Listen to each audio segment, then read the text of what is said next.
It's the final day here in Stavanger for Norway Chess and Norway Chess Women, and two champions will be crowned.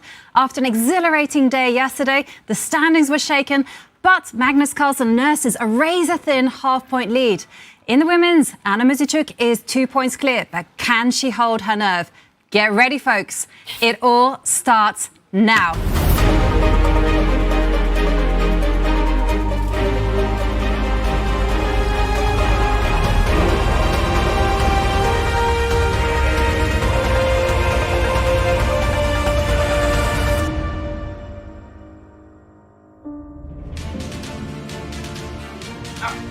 And we are here for one final day here in the beautiful city of Stavanger. Look at the calm tranquility, but I can tell you that belies something hidden there in the Finansparken. And there you see the absolute majestic beauty of Pulpit Rock, one of the attractions in Stavanger. And this is the perfect backdrop to this here in Finansparken.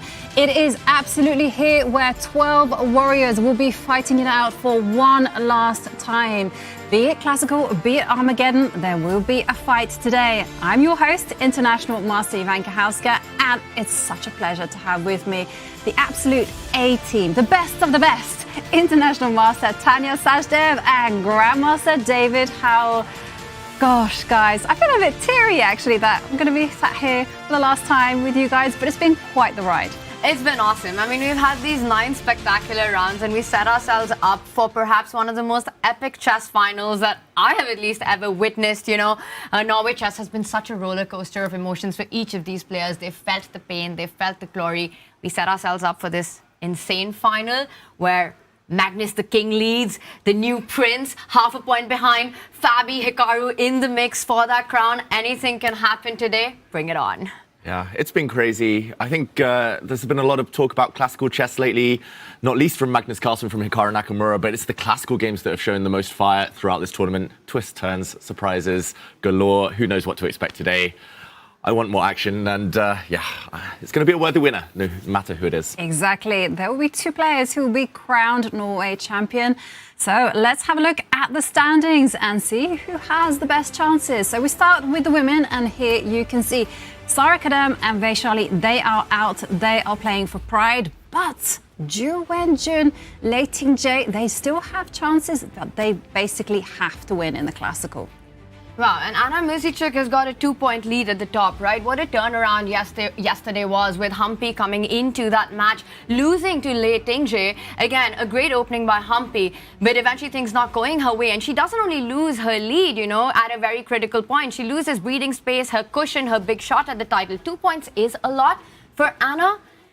You know, she could have a strategy coming in, playing with the white pieces, that perhaps going into an Armageddon would be the most cautious, safe approach to at least give her a big chance at that title shot. I think for the rest of the players, it's clear. Get that Armageddon win. Yeah. Get that classical win even, Get the David. classical win, yeah. Anna Muzychuk, if she gets to Armageddon, she automatically banks at least a playoff. If she wins the Armageddon, she will be the champion this year. That simple. Yeah, it is that simple, but can she hold her nerve? And for the others, well, their fate isn't quite in their hands, but they do know the job that needs to be done. They need to be winning in classical. And let's have a look at the standings in Norway Chess. Let's have a look at this setup, because you can see Wei, Arjun, Erigaisi, they are out again. They are just playing for money and for prize, honor, glory, etc., etc. But for Fabiano Caruana, he's there on 12.5 points. If he wins in classical, he could potentially overtake Magnus if Magnus loses. Fabi's lurking. He's got an outside chance. He needs to win classical and just hope and pray for the best in the rest. But look at the top 3 right now, right? It's just 2 points that separate these 3 players, and just a half a point between the world #1 and the world champion there right at the top. I mean, this final day, it's also a generational duel between Magnus and Gukesh for that Norway Chess title. Anything can happen for Magnus. He was here in our interview, and he said it, right? It's not a given. Half a point. He has to be on the front foot today. It's not going to be easy. He plays the madman. He plays the king of chaos. Arjun, for Gukesh as well. Fabi, can he strike? Can he strike against Fabi's psychological situation currently, given the 2 losses? And adding to the intrigue, the top 3 play against the bottom 3. The top 3 all have black in this round, making it much more risky to go all out for a win in the Classical.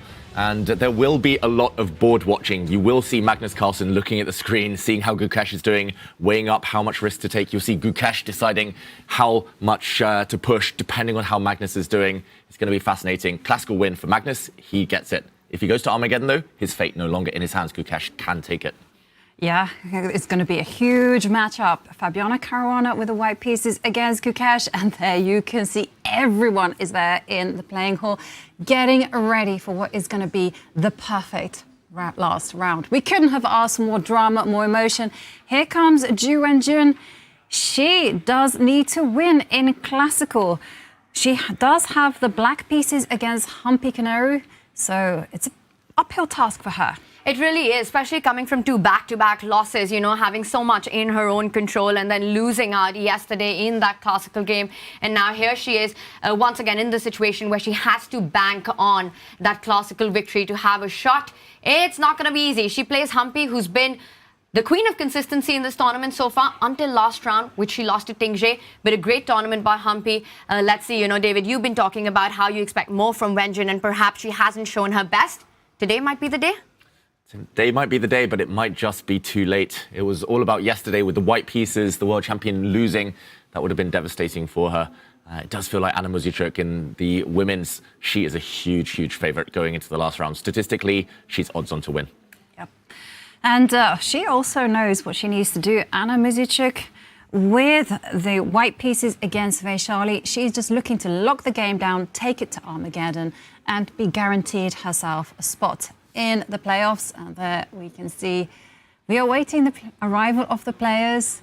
I can feel the tension and anticipation from here, and we are upstairs from the players. Yeah, it's going to be awesome. And I think, like you mentioned, for Anna, it sounds like a very smart, pragmatic strategy to do just that as we see the head-to-head, the matches. But Magnus, being on the lead, he can't rely on that Armageddon, especially when you're playing against a player like Arjun Erigaisi. You know it's going to be fun. It's going to be fireworks on the board. Yeah, you have to bring your tactical A-game when you are facing off against Erigaisi, and especially if you have the black pieces. We've seen Erigaisi come to the boards, you know, absolutely prepared with some incredible home opening preparation. But with Erigaisi, it's a little bit random. You don't know which man will turn up, the genius or the erratic person. It's usually both, right? At different moments in the game, but you got to love the brand of chess. I also want to point out, it's Hikaru versus Wei, and yesterday he said, it's kind of easier to go all out in the last game, but is that candidate spot still in his mind? Will he also have that strategy? You know what? Let's try. I'm playing with the black pieces. Let's try to take this into the Armageddon. Let's bag that 1 point at least and see what happens. Yeah, if Hikaru does play it safe, it's unlikely he's going to win the tournament, but he knows it's unlikely anyway. So I think Hikaru with black, he'll see how things go. If Wei tries to force a draw, maybe we will see the Armageddon. If Wei keeps the game alive, Hikaru will be ready to pounce. He's fantastic at taking his chances if they do come. And in the meantime, the final players arriving. 7 minutes to go. Decision time soon. Hikaru is in the building, though. He is in the building. He looks quite focused. He's very pragmatic, both as a player and as a person. I completely agree. He's got his eye on the candidate spot. Is this coming in, Yogi? It is Vachier-Lagrave. Big game for her today. It is a big game for her as she has the black pieces against Anna Muzychuk. And interestingly, they have played 7 classical games against each other, and it's only Vachier-Lagrave who's managed to get a win. It's been 6 draws and 1 classical victory for Vachier-Lagrave. I think the entire tournament of Norway Chess women, all the players will be rooting for a Vachier-Lagrave win because that is what will give the others a chance to leapfrog the standings. Yeah, but it's very difficult to do a win with the black pieces, especially if your opponent wants to lock it all down. Yeah, Vachier-Lagrave had a lot of fans outside, but she will also have a lot of fans in the playing room. All of Anna Muzychuk's biggest rivals. Vachier-Lagrave just playing the role of spoiler, essentially cannot win it herself. But, in the meantime, yeah, the arbiters gathering, maybe discussing the fact that there may be tie breaks. We might have playoffs if there is a joint lead at the end of today. Vachier-Lagrave entering the building, having a nice chat with her mum there, and maybe stopping for an interview. It will be interesting to hear what kind of mood she's in. Will she be looking just to finish off the tournament, end it on a high with Armageddon, or will she want more? Oh, Vaishali, knowing her, she's always in the mood for a fight. The goldfish memory, which is such an asset for a player, she definitely has a lot of that. We've seen her make those comebacks after difficult rounds. She knows she's playing against one of the big giants here, who's so in form, Anna Muzychuk, with her 2-point lead. And of course, as we said, tie breaks are possible. They are possible. And this is the situation if there is a two-way tie for first place. It's a two-game blitz match played at a time control of 3 minutes plus 2 seconds. And if it's tied, the players will play this match again. And then, of course, Armageddon will decide it all if it's all tied. And there you see Fabiano Caruana. Oh, no one's in a mood for selfies and autographs today, it turns out. All the boys on a mission there, just storming past the fans, wanting to get to the board, the championship on the line.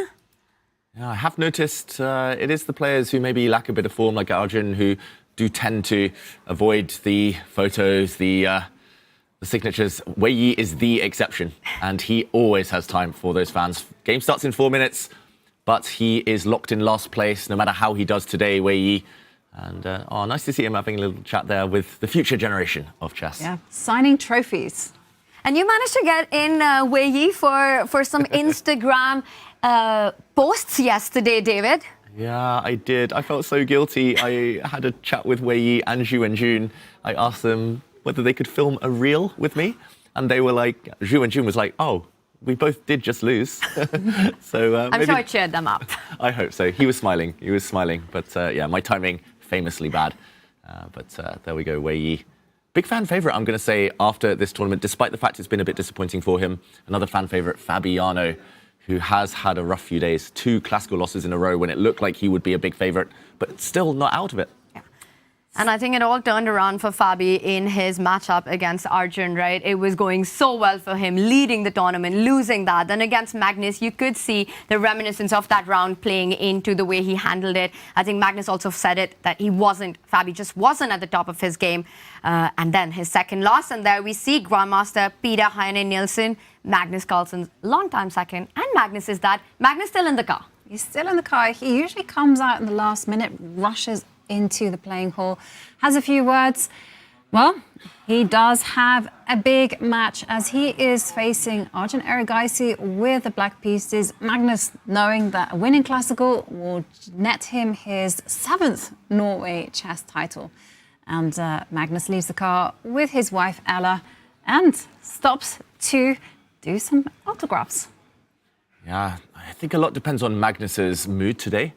Of course, Arjun, his opponent, will have a lot of say in the opening battle, but Magnus, if he wants to play it safe, if he wants to kind of back Fabi and assume that Fabi will not lose in classical to Gukesh, then we might see Magnus play it a bit more safer.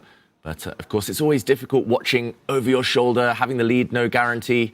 He's been here before, though. Experience, surely an important factor in these crunch games. You gotta love these scenes, right? It's raining outside in Stavanger, the weather, it's a bit chilly, and yet when we were walking in as well, there was this huge line of fans just waiting for these players to come on and, see their idols. We see the young kids here for that autograph. Such a great moment for them. Yeah, and it's also quite inspirational because you never know. Amongst these youngsters, this could be the next talent. And there, Magnus stopping for photos, out comes TV2 reporter Sverre to have a few words. Yeah, fascinating to see what Magnus Carlsen will say before the game. That being said, he does begin in just under 2 minutes. Will he be making that watch gesture again, tapping an imaginary watch, saying he has to get in there? No, it looks like all smiles as he enters the playing hall. With black, it's tough to say. Magnus surely starts as the favourite heading into today, but there's been so many twists and turns this event. I think it's regardless of what he's done in the previous round, any day Magnus shows up, whoever he's playing against, it always feels like Magnus is the favorite on paper. And you see all the smiles, that's usually not a good sign, not good news for his opponents. He stops with Simon Williams as well for an interview. Good spirits, he's in a good mood, and it looks like Magnus is ready for a fight in the classical, I'd say. Yeah, bring it on. I want to see a fight on all boards. We're not just facing fights, though, on 6 boards at Norway Chess. We're also facing a fight in the Armageddon prediction game, which we'll have to talk a bit about later. But Magnus seeming really chill. The game starts any moment now. But yeah, he looks very relaxed. He certainly does. Going in with a smile, some last-minute security checks. They're from Lasse. And in goes Magnus, ready to play with the black pieces against Arjun Erigaisi. Such an unpredictable opponent for him. And I think that's exactly what you want in a game with black, where you want to create chances in the classical portion. He knows that Arjun isn't going to bring on any of those 4-knight defenses where the game immediately shuts down. Magnus knows that it's going to be a fight simply because who he's sitting opposite right now. And I think when you want those chances for a classical victory, you want to play someone like Arjun Erigaisi. Absolutely. And here we are seeing all of our 6 boards in action. We're about to see the ceremonial first move for the very last time. Until next year. Until Norway Chess 2026. That's true. Okay. Predictions. Who's going to win Norway Chess in both sections? That's such a hard call. Well, I will say for Anna Muzichuk, that 2-point cushion, it does feel exactly something that you need at this point. And, you know, she can feel safe going into Armageddon. Magnus definitely feeling the nerves. Let's open this up to chat. Chat tells us, let's bring on the poll. Will it be Magnus Carlsen? Will it be somebody else? Will it be the chair who wins Norway Chess? And in the women, tell us the same. Yeah, absolutely. Somehow unlikely that the chair still can make a late bid for the Armageddon prediction. Surge. Okay. Magnus, it must be said, in the previous encounter against Arjun, made it look very straightforward, defeating Arjun in the first half of this tournament very nicely. Caruana against Gukesh was much closer. Gukesh taking the Armageddon there. Any moment now, we'll see the handshake and games begin. Yep. And we have a liftoff as the players punch the clocks. And here comes the first move, d4 from Arjun. Okay. Arjun normally opens e4 if he wants to play a bit more direct. So very interesting d4. Magnus plays everything against this, so I think far harder to predict. We see a Queen's Gambit most likely if Arjun pushes his c-pawn now, or will it be the London system? And maybe an attempt by Arjun to avoid any kind of Berlin possibilities after the King's Pawn opening. Jackets are off, gloves will be off in this game as they face each other. You know, for the last time we just saw shake hands, round 10, take off. And I have to agree with what you said earlier, Jovanka. It's a bit heartbreaking that such a spectacular tournament is about to come to an end. Yeah. We will have a winner today. It's had so many twists and turns. It's been anything but predictable. And there we see again from Arjun. He's developed the Queen's Knight, perhaps some intention of taking the pawn on d5 and clarifying the pawn structure, but sharpening the game. Yeah, and it will be interesting once Magnus gets back to see what he's going to play in this position. Bringing the Black Knight out would lead to most likely the main line of the Queen's Gambit exchange variation. If White takes the pawn in the center, you can bring your bishop out, develop it. You can push your pawns forward 1 square. Magnus has played that at World Championship level. Pawn to a6 as well is a favorite of his in blitz rapid games that Magnus really desperately wants to win. Pawn to h6, a bit of a trendy move as well. So a lot of choice, but Arjun, Queen's Gambit is his weapon of choice, and he awaits the world #1 to return to his seat. Magnus, I should mention, always disappears for at least 3 or 4 minutes after making his first 2 moves this tournament. It's been his routine. He goes, freshens up, refuels, and we'll join that game very shortly. Maybe we just talk about the outline of the other boards, because well, big news down in the women's section, but first the top row. The top left board, the blue board, Caruana against Gukesh, is an Italian game. That's going to be very interesting. Gukesh playing a weapon he used in the candidates last year. Top right as well, Wei against Nakamura, another Italian game. So 2 Italians in the Norway Chess Open section there. The bottom row, Sara Kardem, Leiting Jay. Red board, still very early days. That could transpose into a variety of openings. Anna Muzichuk is going straight for a draw with the 4 knights defense. 4 knights opening, we've seen that one. And Humpy against Zhu and Jun, also a well-known drawish line. So that could be big news. We could even see a winner within the first couple of hours here in Norway Chess. And I found it quite amusing, actually, in the game between Anna Muzichuk and Vachier-Lagrave, that it was Magnus Carlsen who used this particular variation with the white pieces just to kind of get that draw easily against Hikaru Nakamura. And soon copied by Wei against Magnus himself. And now Anna's like, what's good enough for the world's best is good enough for me. So, well, very important. If Anna takes this to Armageddon, then she's guaranteed 1 point and at least a playoff. It just feels like the most professional thing for Anna to do, right? Just this opening approach that she's had. She knows that she's completely safe and, like you said, at least has a shot in the Armageddon if Humpy was to reach there. And Humpy is playing against Vengeance, so there's no guarantee which way that round goes. And I think this might be heading into that direction with early trades here. Anna making her intentions clear. Does Vachier-Lagrave want to try to create some chances with black? Very often when, you've got nothing to lose, you try to find ways to deviate from standard theory just to create some play. Let's point out there is an imbalance in the pawn formation on the queen side. Yeah, I just have a feeling by Charlie's body language, ever since she left that car earlier, it does feel like she just wants the tournament to end. She can't win it. And playing black against a super informed player like Anna Muzychuk, I can't blame her if she wants to play solid. The reason we say this is drawish is because it's just bishops now left on the board, knights all gone. Yes, it's slightly imbalanced pawn structure, white having double pawns, but that doesn't really affect anything. Look at this, Anna Muzychuk giving a check. She's trying to force the black queen to block. We might see queens leave the board as well if the black queen slides to either of these two squares. And yeah, this just has such a drawish reputation. With bishops alone, pawn structure less important. And most likely we'll see lots of trades on the only open file. And there we're seeing that being played out. Anna Muzychuk just wants to chill, relax, and see what happens on the other board. I think this was her mat strategy, that's clear. When Anna wants to fight, this is not her opening approach. So that one, heading to that quick draw, taking it into the Armageddon. What also catches my attention is the early queen trade in the Humpy versus Vengeance board that we see. I think it's still in theoretical territory, that one. The knight moves forward. It's hitting 2 pawns. That's the bottom right board, threatening a fork on f7 and the central pawn on e4. Should we dive into that one? Humpy, the only player who will be able to catch Anna Muzychuk if she wins in the classical, if Anna draws her game, which I think is very likely. Yeah. Yeah, this position, we'll just backtrack all the way to move one. But essentially, this has a very stable reputation for black. The black bishop now developing to defend the f7 pawn. This was another queen's gambit. It was the Tarrasch defense, at least by transposition. And after knight c3, c5, the old move was to take with this pawn. And you often end up with an isolated pawn in the center.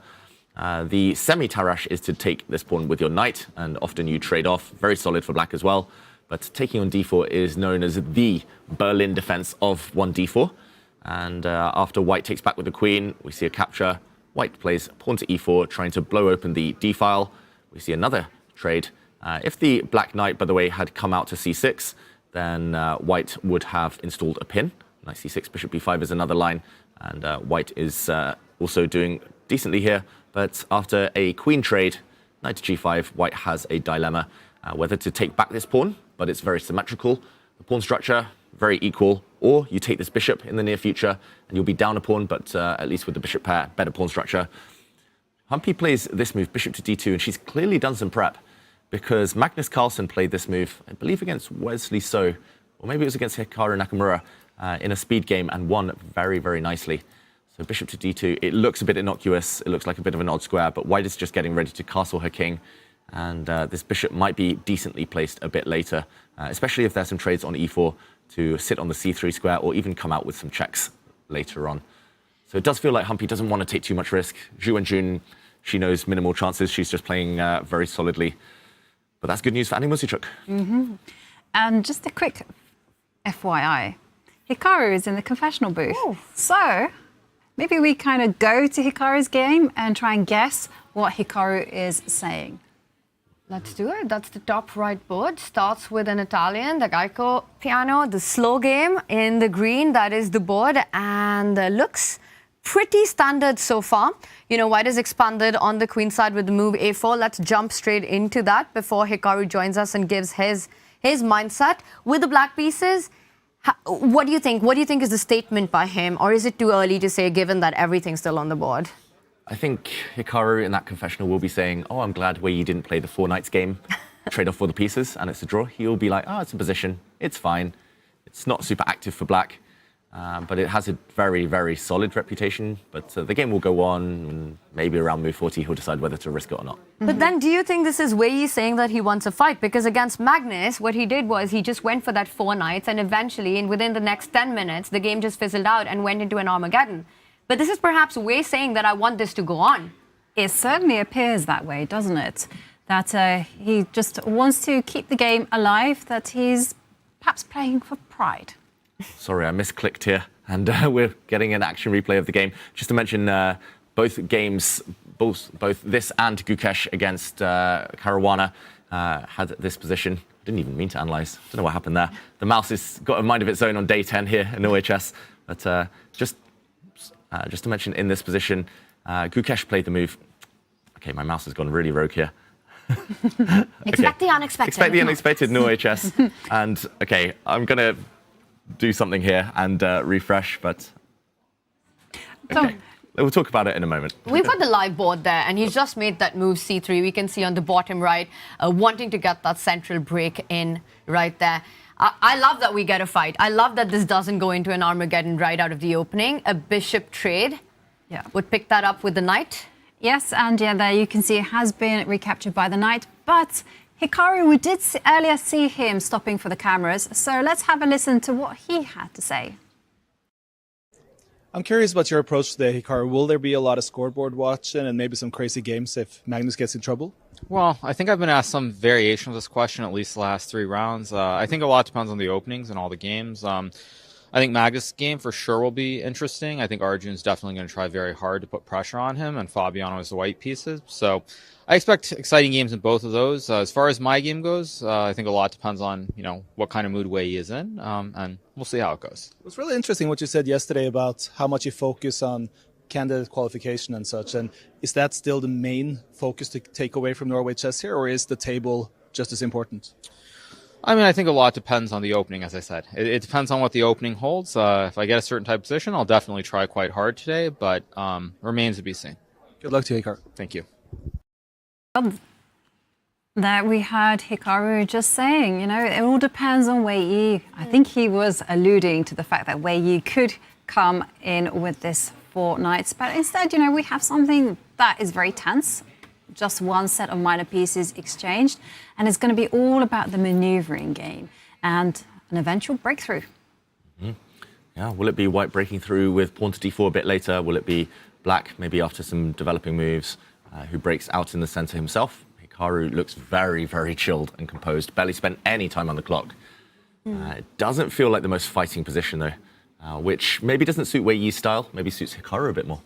It also feels like that kind of position out of this Italian game where, again, once there's a pawn break in the center, you get that fighting position. And to what Hikaru mentioned, I think Wei Yi does want this to go on, at least not immediately take it to that quick Armageddon. So Hikaru now knows clearly that Wei Yi is in the mindset to continue this. 8-6, a nice move. It's always good to prevent any piece jumping on g5. And Wei Yi does the same, takes control of the g4 square. For both these players, so much of the idea revolves around getting d4 or d5 in at the right time. Yeah, catch them on the wrong foot. That was always the maxim that I had when I played this type of position. Like, you keep on threatening d4 until your opponent gets lazy and doesn't expect it anymore, and that's when you strike.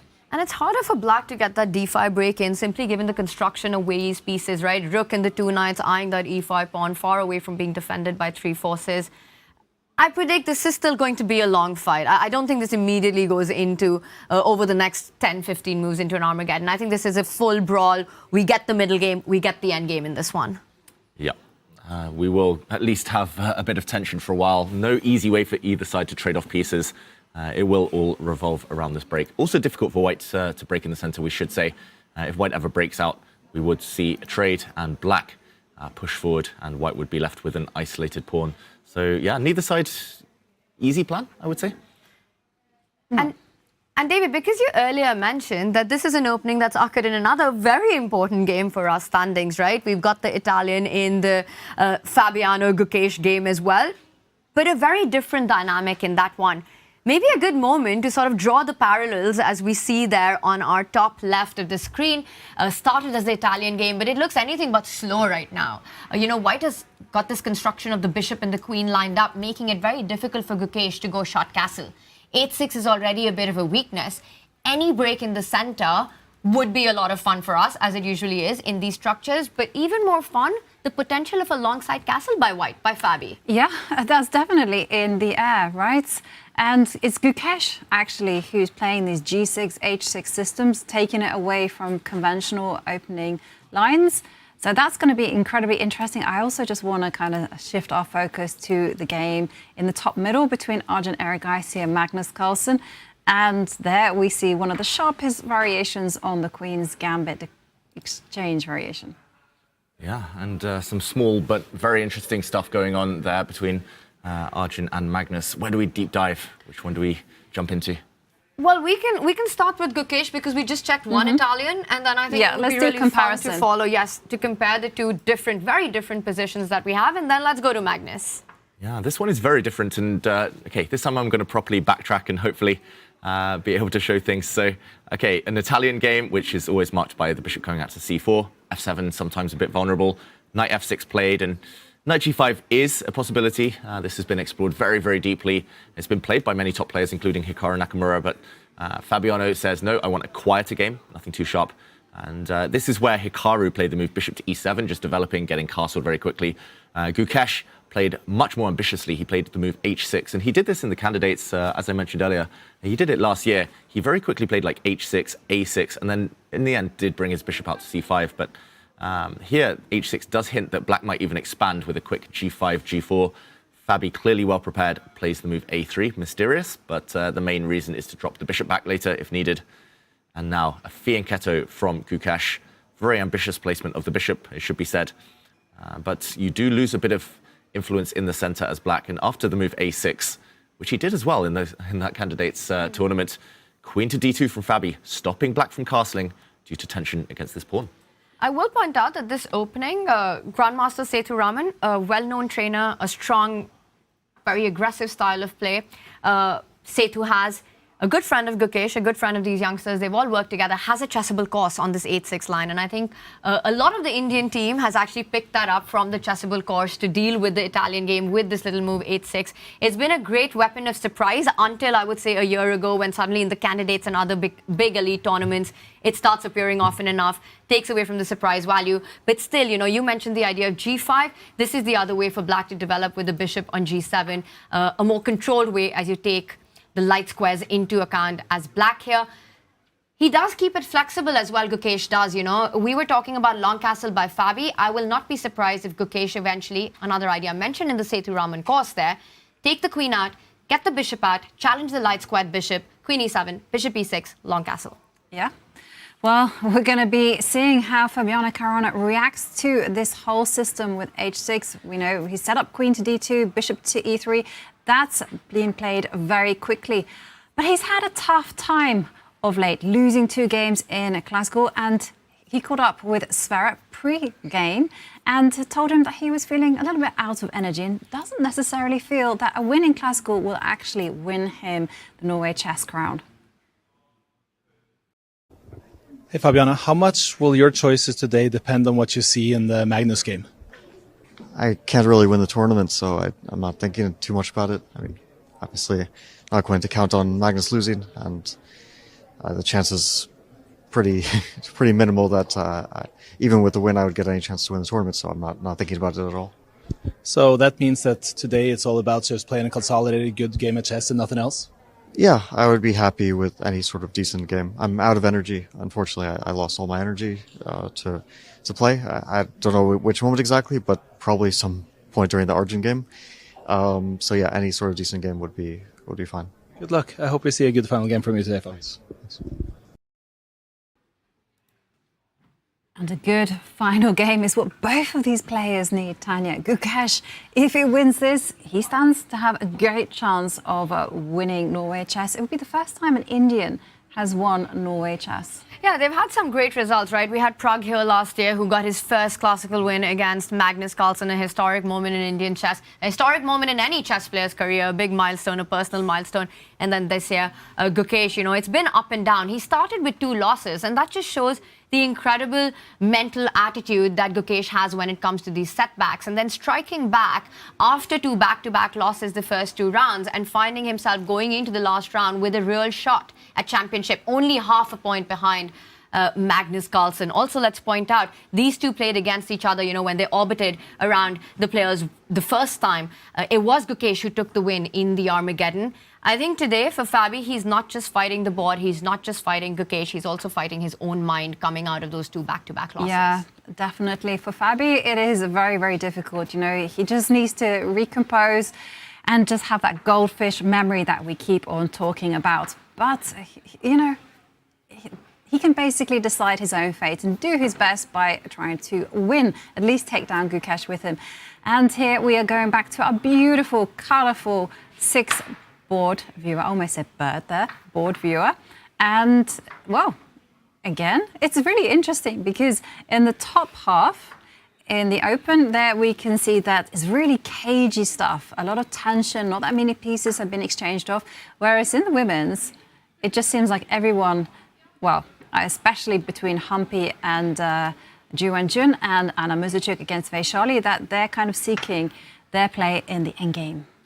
For Muzichuk, it makes perfect sense. We're going to see a lot of pieces being traded off. The queens and the rook also lined up. That is the center board, bottom row. Humpy, I think, just David wants a game where she can play perhaps for 2 results. She feels completely safe and then is able to kind of fight for more if the opportunities presents themselves.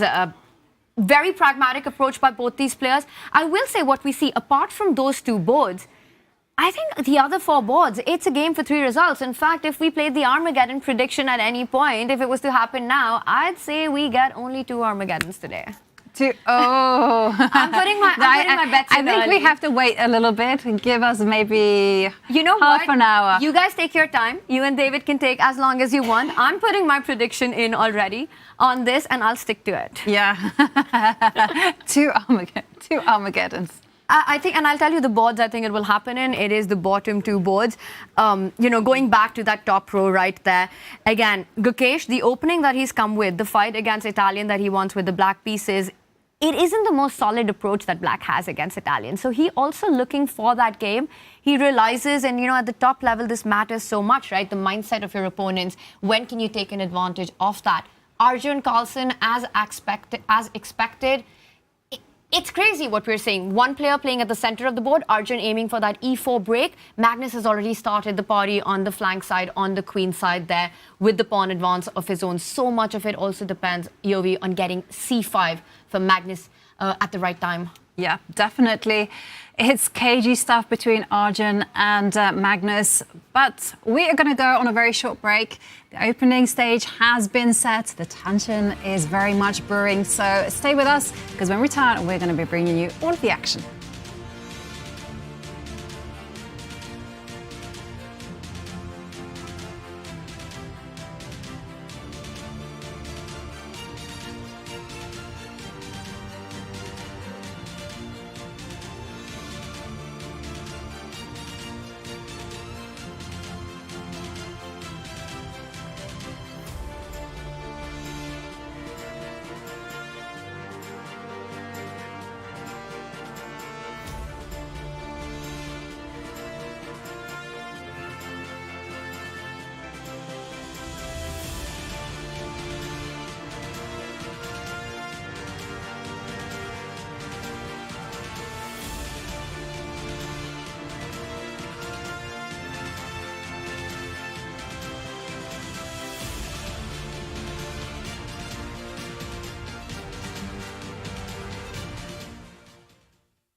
Figured I would come in a little bit earlier today because all the games have reached interesting moments so far and my opponent is thinking.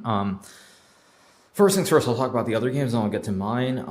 Gukesh, again, showing youth, he is going all in against Fabiano. Normally these h6, g6 setups, if you look at them with the computers in this Italian opening, that's considered a little bit dubious, but this is definitely an all-in attempt to try and win the game. So Gukesh is going for it. He's not hoping to make a draw, maybe win an Armageddon, something like that. He just wants to try and win outright here in the classical game. So I expect big fireworks between Fabiano and Gukesh. Magnus looks like he's doing the exact opposite approach with the black piece. He's trying to just be a rock solid. They're playing this typical Carlsbad structure in the Queen's Gambit decline. So Magnus is going to try to be very solid, probably hope that Arjun goes insane at some point and just like over pushes or tries to create some kind of attack. But that looks like it's much more on the positional side. And then we get to my game, and in a way I'm kind of happy that I got this position today against Wei Yi, because I expected him to simply make a draw. Because he's having such a bad tournament. But the reason I'm happy I got this position is before the tournament, I had prepared this exact line, and then I played Gukesh in round 3, and I decided to play one of the other lines that I had looked at as well. This is the knight a5 c5. Of course, it didn't work out very well for me, so I'm kind of happy that I get to at least go back to something I'm familiar with and kind of atone for making that very poor choice earlier in the tournament. So my game's probably pretty boring, but should be interesting. But I think that the game to watch is definitely Fabiano Gukesh. That is a game where I expect big fireworks. So that's not going to lead to anything simplified anytime soon. So for the fans out there, that's the game to keep an eye on more than anything else right now. All right, see you guys.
We are back to Stavanger, Norway Chess. We are feeling good.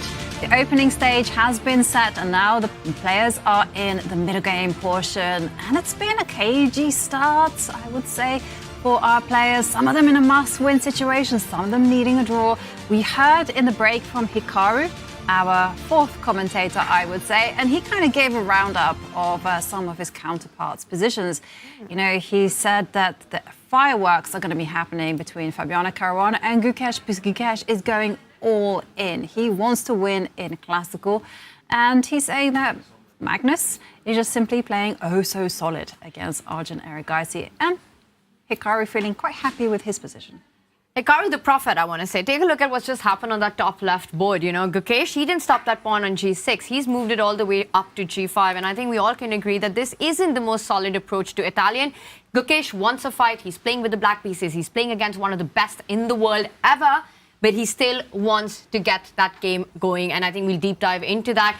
Magnus's game, I think Hikaru mentioned it, right? That Magnus is waiting for Arjun to come at him, because when you're playing against a player like that, you know the opportunities will arise, the chances will arise. It's an asymmetrical position. Both players have eyes on different parts of the board. Arjun, kingside center. Meanwhile, Magnus looking for either that c5 break or further advancing on the queen side. Hikaru Wei, KG start, and that's really interesting because similar storyline in Norway Chess women as well. 2 endgames, the one which still has queens on the board.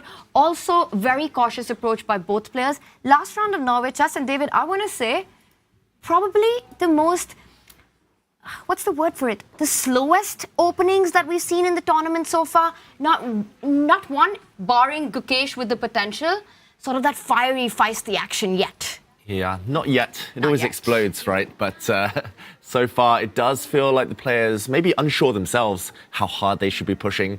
It's such a difficult ratio kind of to balance the risk-reward. And I think especially the players who are out of it, out of contention for first place, maybe they've run out of energy. Maybe they're not fully believing that they can kind of push as hard as they want to. And the ones at the top have something to protect. So at the moment, all very quiet, but yeah, we have learned from experience. We've predicted quiet days before, and it never ends that way. And I'll never learn from experience, because I am regretting my Armageddon predictions so much right now. Please remind me, why was I in such a rush? You stuck to it. You can't change it now. Well, I can. Yesterday, you guys were ever so kind, and you said you can retract it. But you didn't. No, I didn't, because I'm stubborn, like most chess players. Oh, I gotta say. I happen to play some chess as well, you know. I'm stubborn too, and I just feel that if you're gonna stick with it. Yeah, if you change your mind and then you win, it just doesn't feel like a win, you know. It's not okay. So I'm gonna stick to 2, but I am regretting it. You know what? Before we proceed, you guys gotta make one as well. Okay. Okay. Ivanka, after you. Okay. So, I'm just gonna do a spot assessment of the games in front of me. Fabiano Caruana, Gukesh, that's going to be fireworks. Don't know, predict decisive. Arjun Carlsen could also be decisive. Nakamura, he wants to take it to a draw because of the candidates and rating protection. So draw Armageddon, so 1 Armageddon. And then Leiting J, she's all in. So that's going to be fireworks, also decisive. So I'm going to say 2 there. And Anna Muzichuk, Vachier-Lagrave, Armageddon, and Humpy, Arjun. So empty, this position. I mean, the only thing that I can see wrong for Arjun is the king, and I don't think that's enough. So I'm going to say Armageddon there. So that was 3. 4. Did I say 3? Did I say 4? You didn't Did I say concretely say, but you kind of hinted that you thought the top left and top 2 top centre Oh would yeah, be 3. decisive, 3. Yes. You know, they always say that maths, you know, is a chess player's forte. Not mine. Been there, done that. The amount of times I've messed up basic math on stream, I mean, somebody could just make a whole video out of it. Come on, give me, yay. And not a great look for any of us here. But, you know, we don't give up. We keep saying, so it's 2 for me, 3 for Ivanka. I just want to say that Ivanka totally stole that whole conversation we were having during a break. And I was like, I wanted to go for 3 because these are the 3 that I want. And then you just picked those 3. You totally did that, Yovi. But that's fine. I'm so sorry. I have the memory of a goldfish at the minute. It's an asset for a chess player. David, your pick. I just want to mention I'm in the lead in the Armageddon, and we've been talking about, you know, flex. permutations in the tournament, who's in the lead and stuff. I don't even need to be right in the Armageddon prediction. I just need you 2 not to be right. I need you both to be wrong to win. So I'll say, I was going to say 6. I'll probably say 5 Armageddons. 5 Armageddons. 5 Armageddons. I just need you 2 to be wrong.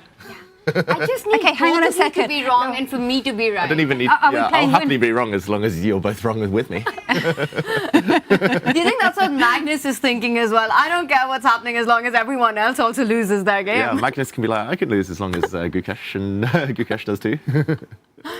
Anna Musichuk as well with a similar mindset. We're all thinking alike like the champions, guys. Yeah. Something to be said about It's the that. inner game. Learning from them, these great players in front of us. And okay, maybe we do jump in with Anna just for an update for everyone, because it does feel like that might be the first game to finish.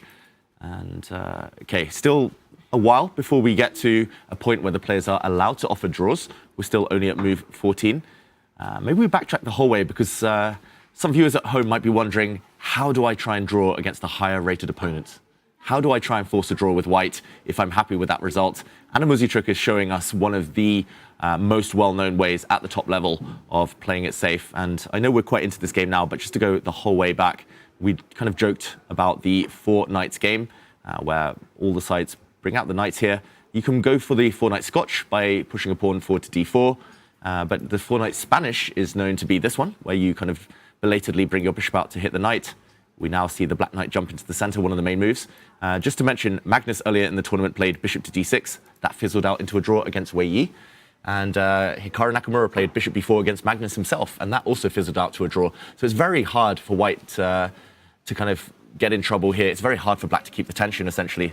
But after the knight jumped in, this is known to be a very combative move. Often you sacrifice the e5 pawn, but if white wants peace, then a knight trade, followed by this cool move, pawn to e5, ignoring the threat on white's knight to counter the black knight. And this tends to lead to equality. White's actually threatening a nasty check here.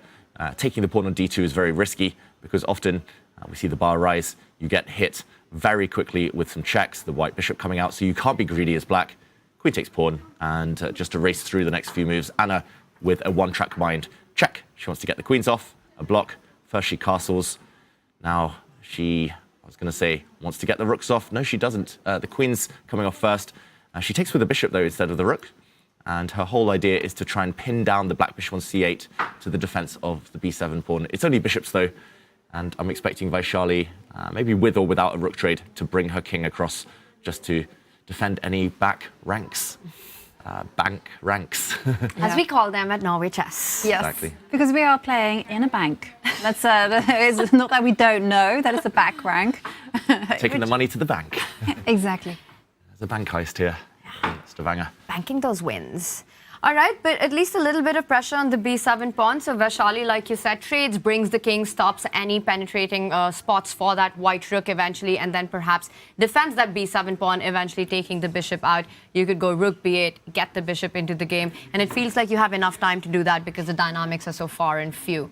Yeah. Should we zoom out of this one? Do a little walk around the path? Yeah, let's do that. And let's turn our attentions elsewhere. So still a lot of maneuvering happening, I'm seeing in the game between Wei Yi and Nakamura. But we haven't checked in on Sara Kadem against Lei Ting-Jae. Lei Ting-Jae playing with the black pieces. It's the bottom left in the red. She's in a must-win situation. So she's going to be looking at trying to steal those 3 points away from Sara Kadem. Yeah, and it's actually a great start, I think, to this game for Lei Ting-Jae. What do we think? Quick action replay? Let's do it. Let's take it from the top. Because there was one interesting moment, I think, for either side. We started with the d4 opening. Sara nearly always starts, I think, these days with d4. And she hasn't got too many opening advantages with white this tournament. Her openings not quite at the level of some of her opponents here, unfortunately. But bishop f5 is a very kind of combative move. Fabiano plays this very regularly, I should mention, bishop f5. He's maybe the guy at the top level who employs this move. The whole idea is that when the white knight comes out to c3, it's best square. When this knight develops, you're always ready to hit it with a trade here. And a capture actually soon occurs on c3. The reason you want to trade as black is because you're slightly cramped. White has a bit more space. Pawns occupying the center of the board. When you're cramped, you lack squares for your pieces. They're fighting each other for kind of breathing space. So trading one set of minor pieces tends to alleviate any pressure. Queen to b3, a very fighting move from Sara, hitting this pawn. But the blue arrow appears. Lei Ting-Jae takes the knight. You cannot take this pawn hitting the black rook in the corner because black saves the rook with this move, bishop to e4, and then tries to save the knight next move. So instead, a capture, bishop e4 anyway, defending the vulnerable square. And here, I just really don't like white's double pawns. You have to play very energetically to to justify this. And I think Sara's moves a4 followed by a5, it's just a bit too slow. And b6, we will see some exchanges. But no matter which way, I mean, both moves are actually tempting here. No matter which way black captures, these pawns are going to be weak long term. And that's a critical decision that Sara has to make, and not an easy one, right? Because if we just back up to our live position, this last move, you either decide to push that a pawn to a6, which might look aggressive, but is that an asset or a weakness? Or you take the pawn on b6. Now, I just want to point out, a6 would be very tempting, because long term, you just feel you're tying down that a7 pawn, and if your knight ever gets to b5, happy days, right? But it feels like that pawn comes under direct attack. There are moves like queen to c8, knight to a5, blocking the defense.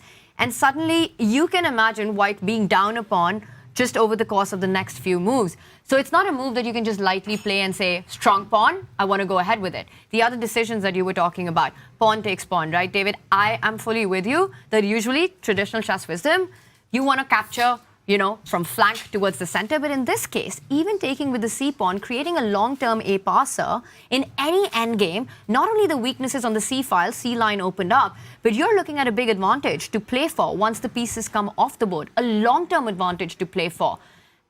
Tingzhe dreams start with the black pieces in this one. Yeah, it's what she wants. She wants tension, she wants a target, and big decision now for Le Tingzhe. Capture with the c-pawn, keep it a little bit more stable by capturing with the a-pawn towards the center and just hoping to line up the queen and the bishop along the long diagonal. It's going to be the c-pawn, Yogi. It's going to be the c-pawn. I feel it. She's in a must-win situation if she wants to have a shot at those big money prizes. So, what do you think? They're both good, that's the problem. I'll say a-pawn, just always wants to be different. Yeah, I don't know. You said C, I feel like I can't play copycat. C for copycat. David doesn't want it. So I would also be very tempted to take with the c-pawn simply given the tournament situation, like you were saying. But Tingzhe, she wants the imbalance, loving that open c-line, loving the a-passer. And you mentioned that pawn takes pawn, the other one, also equally good, David? Yeah, equally good, just to put it on the board. As Ivanka mentioned, rook takes rook. Now, the black queen actually gets where she wants to go on this nice long diagonal, supporting her bishop. And maybe later, the queen will just slide forward to a6, knight a5 ideas. This pawn structure often arises in the Nimzo Indian defense, and it's always the front pawn that comes under fire first. Just really unpleasant for Sara. I don't really see the compensation here for her doubled pawns on the c-file. Normally, you kind of want a big pawn center, but this bishop's doing a great job of just blocking everything and maybe trading off for the other light squared bishop a bit later on. Well, but the fact that she's hesitating indicates to me that she is seriously considering c takes b6. Because otherwise you would play a takes b6, capture towards the center in a heartbeat. It's the hand move, right? And usually in compensation for this terrible pawn formation that white has, you need that initiative on the king's side. You want that pawn center, you want the attack going, but it looks like it's far from that. Advantage Tingzhe in this one. Let's zoom out. Continue with, I think we've got one more remaining game that we haven't checked in with before we go on to Norway Chess. Should we do a quick deep dive into... quick deep dive? Is that possible? That is. Oxymoron? What was that? A quick deep dive into this game of Humpy versus Vengeance, the endgame. Yeah. Let's dive in. I always say deep dive. Is that wrong? Deep dive is great, but I'm just wondering if it can be quick at the same time. It's like saying a slow sprint. I don't know. That's what I do. Oh, that even has a word in English, right? When you have these... Like a dichotomy, like an oxy... Is it called an oxymoron? Oxymoron, yeah, of course. I'm just a moron, but we all Bringing in the oxy here. Exactly. Put the oxy in moron. Okay, let's backtrack a few moves, because we were here just 4 moves ago. We only talked about this briefly, but we talked about how white is about to win the pawn back, and this does indeed happen. The black king being misplaced is actually the biggest factor in the position, despite the lack of queens, because the king does sit on some open files and will do for a few more moves here. Black played the move knight to d7, and we saw some captures in the center, so back to level material. Before the white knight comes back and grabs the bishop pair, having won the pawn back, here Zhu Wenjun, the world champion, decides to prevent that forever, f6. But this also loosens up some light squares, the bishop no longer defended, maybe some tactics in the air, the white bishop slides to c3. This was the main point behind Humpy's development move earlier. Now bishop to d5, apparently a mistake. in this position, hitting the knight. Okay, wow. I've seen something I shouldn't have. Is it to I do normally with sit you with the engine off, castle but it was on. queenside, and then you just start harass it? But I only said that because you said, oh, wow. And then suddenly I'm like, oh. Okay, so the knight's hanging in the center. Right, so this is what I'm thinking. Oh, wait. Tactics, tactics, tactics? Yes. You could just defend the knight, I should mention. Like bishop d3, I would say, is the most natural move, just defend the knight. Or you retreat and it's equalish. But then you wouldn't be like, oh, wow. Yeah, I wouldn't say wow to bishop d3 or knight g3. Knight takes f6. Yeah, it's got to be that. Boom. Knight takes f6. Best move. It doesn't give a winning advantage, but it pushes black to the edge here to try and defend. This would be a huge shock to Zhu Wenjun, I'm sure. The world champion, I don't think, has seen this. Because if you take back with a pawn now, it looks like you're just a piece down with white, but you play this move. The reason I said, oh, wow, is because you don't even castle. This would allow black to hit you with gain of time with a nasty check. So you just play the very calm rook to d1, apparently. And David, the difference is if you allow that check, for example, in this line, bishop e6, bishop takes pawn comes with a check because the knight is pinned, the king slides to c7, and the difference here is that the rook on e8 isn't connected to the rook on h8, so you can just end up winning material. But now imagine this, with that bishop on h6 thrown into that line, and then suddenly the tactics would work in black's favor, because exactly in this position, bishop, let's say king to b1, firstly runs into bishop e4 and you just solve all problems. But also the fact that the rook on e8 in many of the lines would defend the other rook. Yeah, even if black were to have to play a move like bishop c6, black would still be better in positions like this, as you point out, Tanya. The rook now has opened up. So first you need to see knight takes f6, which is difficult, I'm going to say. But then you have to kind of realize you don't castle, which is the most natural move. You don't connect your rooks. Humpy's looking away. Maybe she's spotted this, by the way. Okay. But rook d1, the bishop's hit, and bishop takes f6 coming. This is dangerous. This is a huge moment, right? Yeah. Because Anna Muzychuk about to draw her game, take it to Armageddon. Humpy can be fighting for a bigger edge in this one if she spots this tactic. And getting that classical win in, and then we're talking anyone's tournament, right? Well, if she gets the classical win, then she will move to 16.5 points. Anna is on 15.5 points. Right. So it's very relevant for Anna because the Armageddon means that she's guaranteed 1 point, but if she loses the Armageddon, she's going to also tie with Humpy with 16.5 points. Wow. And imagine if Humpy plays knight takes f6, gets a big advantage, and then suddenly Anna's like, wait, I'm going to Armageddon, I have to win this. Suddenly there's pressure on. Suddenly the tournament comes wide open. Huge moment. And Humpy, she's leaning forward. She's going to play it. Yeah, her eyes look like she's going forward here as well. She's definitely calculating, nodding her head now. You don't nod your head if you're going to retreat that knight. Or play bishop d3. Or play bishop d3. That's not a nodding move at all. I completely agree. And Humpy, she senses it, she sees it. Will she go for it? And for Anna Muzychuk, you said pressure will be on and crazy things happen when you're playing under pressure. With so much on the line. Humpy, is she about to sacrifice her piece with knight takes pawn? Huge. And seize this opportunity? Huge moment there, Tanya. Knight takes f6. Such a bolt from the blue, right? And did you just observe her body language as well? She was kind of leaning backwards, and then you guys said she nodded her head, and then she did the whole chess player thing where, a big towel, you lean forward, and her eyes are looking in the direction of the king side. They're looking at the opponent's pieces. Yeah. Like, if you retreat your knight, you're not looking at the black camp. You're only looking at your half. She's definitely 100% calculating here, and she's been thinking for 11 minutes, Humpy, already. I think it's going to be at least another 5-10 minutes. This is a huge moment. You invest a lot of time here, that's for sure. Yeah. And the thing is, though, if you're going to play bishop d3, you do it relatively quickly. Bishop d3 makes the most sense. You go bishop d3, and then you retreat the bishop if it gets attacked, and then on you go. She's going to play it. She's going to play knight takes pawn. What she's working out is what happens right after. And I think she's also spotted the difference between rook d1 and long castle as well. The checks that come in. It requires a bit of calculation, but Humpy is a beast. She is known for her strategic positional play, but she doesn't miss these tactics when they do present themselves. Intuitively, she might not be the one to take big risks, but given the opportunity, she rarely misses them.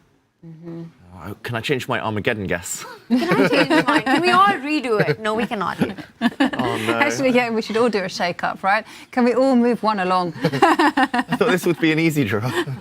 I'm feeling better about my 2, though. Yeah, you should. You should be feeling good. I wonder whether Ju and June spotted it, or whether she's just chilling, thinking, okay, I've hit my opponent's knight, she's going to retreat or react, and then the black bishop will retreat, black's fine, black will just move the king, get the rooks connected. If black gets one more move and like moves the king and connects the rooks after the bishop comes out as well, total equality. She could also be doing the poker face bluff thing, right? I mean, I don't know if you guys ever pulled that off. You totally spot, you've messed it up, you've made a big mistake, your opponent has this huge chance to get into tactics which favor them, but you pretend like nothing's happening. Because if it shows on your face, that's a big tell, a big gift for your opponent. Yeah. I do it like daily, like every game I play.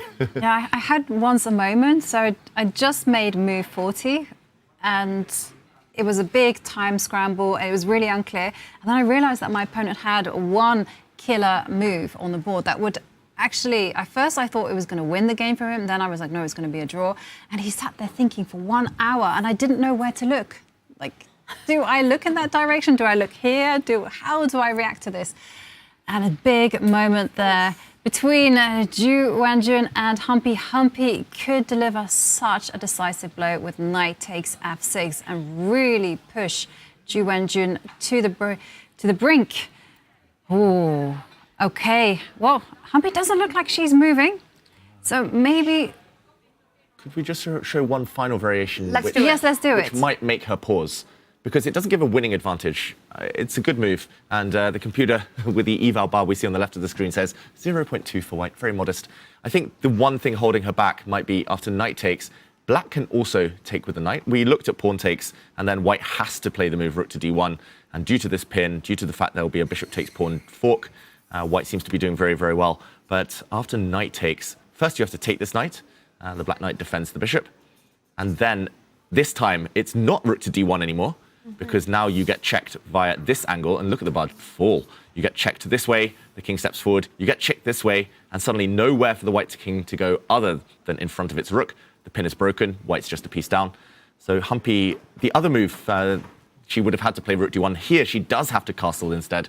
So it's like one way, the other, this way, totally different here. It looks like you're about to win this one back, but black can give a check with the rook and then defend her bishop. And here, you would have to see in advance that you can play the move pawn to b4, hitting the rook. And it does feel like, I don't know, maybe this pawn is a bit weak. And by force, we would get an ending such as this one, opposite color bishops.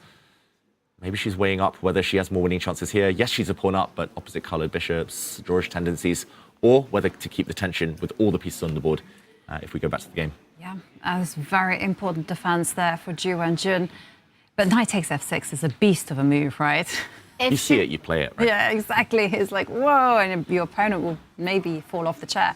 But in Ju Wanjun's case, chance. She has to go for it. Yeah. I mean, even if she gets to that point where she has that extra pawn in the opposite color bishop, she needs to do this. Because if she doesn't give Wanjun one move, the knight comes out, the king comes out, and that's it, right? You're also looking for those minuscule advantages where it perhaps doesn't exist. There's already a wall against that dark squared bishop. Knight takes pawn has to be Humpy's choice here. Mm-hmm. Yeah. I completely agree. It is a huge moment in that particular game, and it really could just decide things for the tournament. So we'll keep an eye on that game because Humpy is just delving into all of the calculations and complications. And we have another tournament leader, Magnus Carlsen. He's got the black pieces against a fearsome fighter that is Arjun. There is no Magnus at the table, but I'm talking about the table. Magnus hitting the table has been huge on media all around the world, not only on our broadcast, but also on all the other chess.com broadcasts. So let's relive this moment together. Magnus, though, lacking the knight, lacking the time. He's one move too slow. Look at his hand shaking, Magnus Carlsen. It's not over yet, chat. Very tricky still.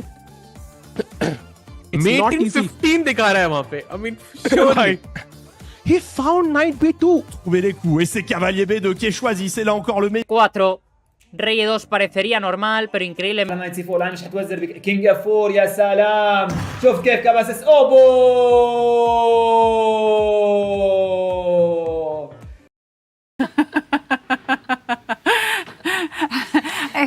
Have you guys been seeing those memes which which have gone completely viral with all different spots happening, people playing different games, and then the reaction from Magnus, the reaction from Gukesh. You know what? I've been really enjoying that. Yeah, my timeline on all social media is just littered with reels, with memes, with kind of AI outtakes of that moment. I mean, it was crazy. We were lucky to witness it live, but yeah, who would have predicted that reaction and the whole world kind of witnessing and understanding that this is the passion of chess. It was awesome, right? We had Paris Saint-Germain tweeting with a photo of Gukesh's reaction as their reaction getting the UEFA Champions League win in. All the memes we've been seeing, the table smash that happened, a huge moment, huge result, which impacted so much, right? Magnus so close to winning that, and I feel like we would have been talking about a completely different tournament had that result been any different. And Magnus said it himself, because I was expecting Magnus to say he's great that he's in the lead, and he was like, no, that game has really affected how I view this tournament. Yeah. He wanted a perfect tournament where he was in full control, and the fact that he squandered such a winning position has really played on his mind. It took him a few days to get over it. Did. We saw, I mean, he had rest day in between as well, but we saw quick draws from Magnus and not the same energy, not the same fight. These days, I mean, he's done it all. He's won Norway Chess 6 times already in his career, Magnus. If he stops at 6, that's still fantastic. But nowadays, he just wants to crush everyone. He played Grenka, won 9 out of 9 there. That just made him hungrier, if anything. And he said yesterday, the most important thing, I think, was that he believes he's head and shoulders above everyone else. And he did totally outplay Gukesh in that game, which is maybe the most annoying thing. If Gukesh won fair and square, Magnus would be like, okay, tournament goes on. Yeah. But he feels like he lost it more than Gukesh won it. Yeah, and by the way, Magnus is in the confessional right now, and we'll show that during the break. So if you're a subscriber, enjoy. And if you want to listen to Magnus's inner thoughts, then you know what to do. You have to hit the subscribe button, and of course, you can catch it during the break. I can't wait to hear what kind of mood he's in, because is he going to be locking it down, heading it to Armageddon, or does he want a full-blooded fight? Yeah, big question, so much on the line, and yeah, I think for Magnus, it's not about winning the tournament or proving that the championship is what he's after, but just showing to everyone that he's still the boss, he's still the final boss, and he is the best player on the planet by far. And I think that loss was a big stumbling block in getting that narrative in. And like you said, what a game it was by Magnus, right, until those very last moments. And what a game. We are getting to this one still in early moves, where we can see the imbalances, the makings of a true fight. The rook lined up now against that e3 pawn, which has been weakened by Arjun's f3 move. Now, David, to my understanding, you're in these positions, white really wants to get e4. That is the main break that you want. Ooh! And we switch because there's a huge moment here. Knight takes pawn on the board. She plays it. She plays it. Our first double exclamation mark move of the day so far. Knight takes f6. That is a boss move from Humpy. Jun looks pretty chill. She always does. But I'm pretty sure this would have been a nasty shock. Bit of a cold shower for her. And Humpy looked like she was masking a smile as she started to sip her water there. She must be feeling like she's got a chance now. The tournament is not over. Anna Muzychuk is not safe yet. No, not safe yet. And with knight takes f6. I still can't get over that despite the beauty of this move. You know, the knight is on prise not once, but twice. And is completely like invisible square. That Humpy still has to play very accurately to get an advantage. But it's also such a straightforward calculating line, right? And at this level, you just sit down, you take your time, you work the moves out, and Humpy definitely has. It's also a bit of a gift early on because, like you said, it's the Berlin against this d4 setup, which Arjun employed, and you don't expect your chances to come so quickly. It feels like it's going to be a long, fought-out draw at the end. But then suddenly one inaccuracy, and to spot this big opportunity, to go for it, you know it's your only chance at an advantage, and Arjun slowed down. I don't know if she spotted it while Humpy was thinking about her move, but definitely in shock right now for the women world champion here. Knight takes pawn. Beautiful stuff. Should we go through the lines one more time? Mm-hmm. One last time. Let's do it. It's a fork in the road here for the world champion, Jun. It's a clear 50-50. Either you take this knight back with your knight, or you take with the pawn. Otherwise, you're just a pawn down and facing some threats. I'm going to start with the pawn first, because that's the more ambitious move, I would say. here, white has to play the move rook to d1. Let's remind everyone just joining us, you cannot castle your king to hit this bishop because you get checked.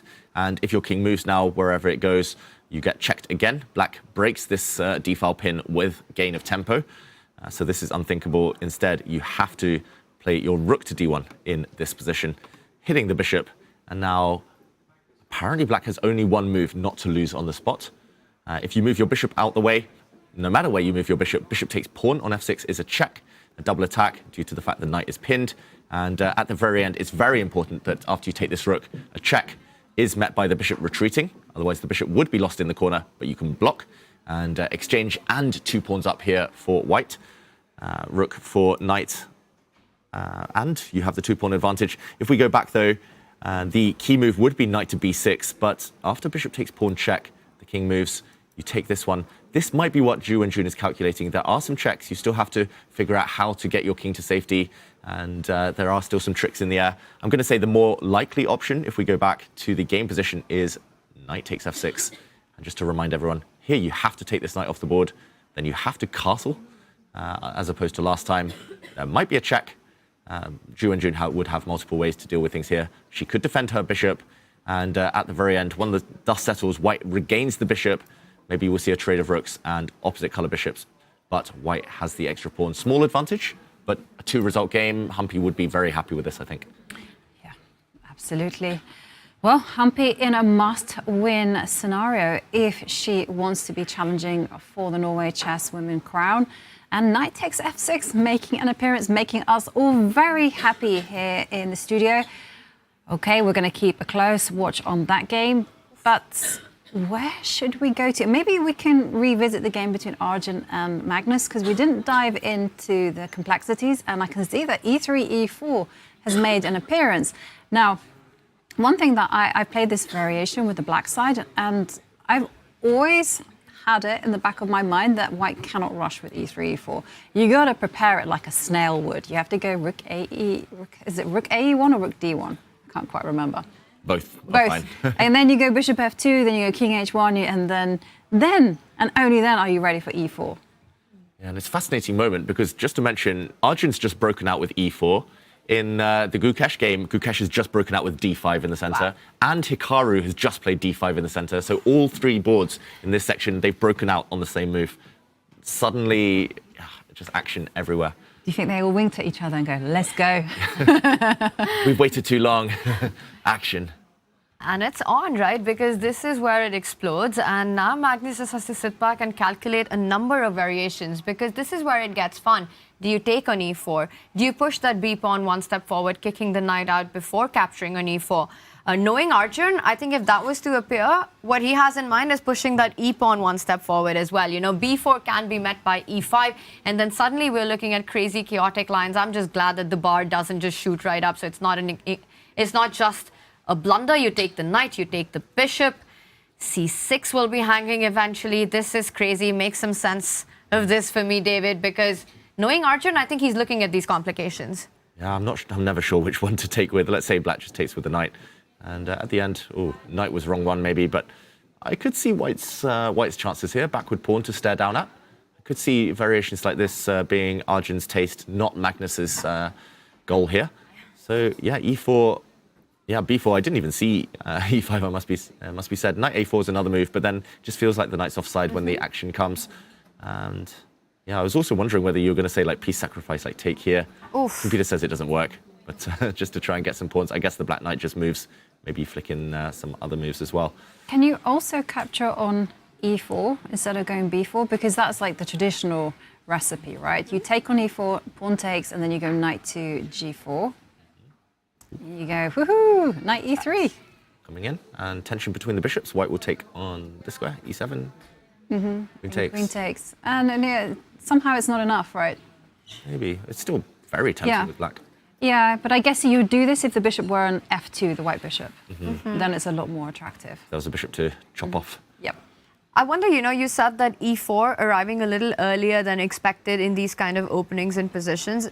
Is Magnus surprised as well at how quickly Arjun's made that happen?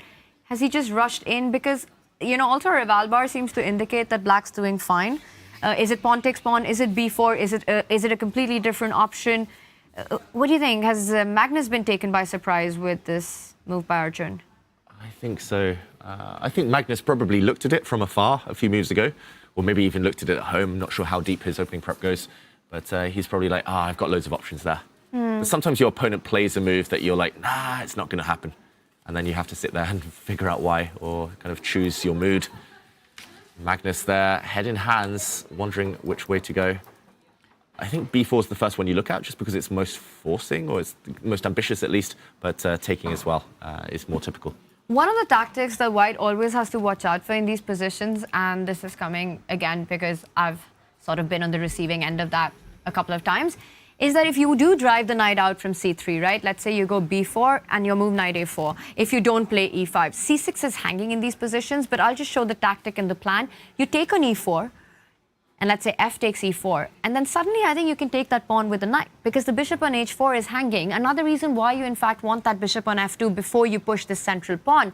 Bishop e7, queen e7, bishop takes knight, everything takes, as they say, and it feels like it works out in black's favor. So these central complications also have to be navigated by White here if b4 was played.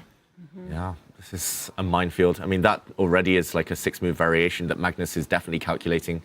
b4 here, White can move the knight. White can push the pawn forward to e5. So that's already 2 other variations just after b4 alone.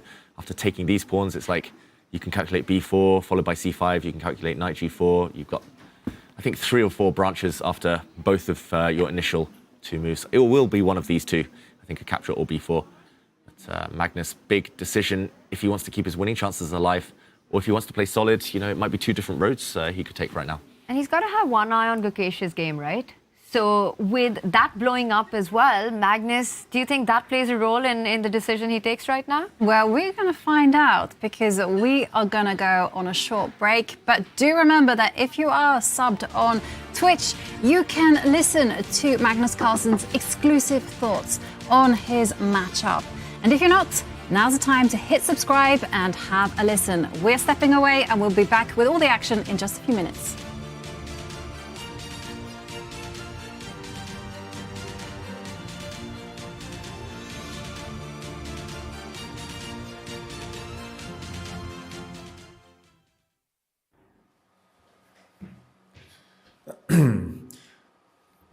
This is going to be a bit of a deja vu from yesterday, but I will say that I'm quite happy with what I've gotten from the opening. It's kind of what I wanted.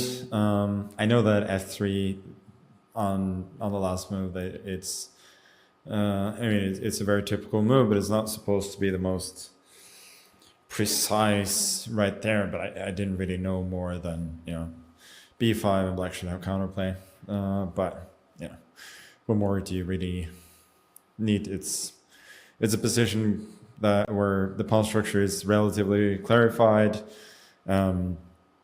All pieces are developed, and you can start playing chess from there, which is nice.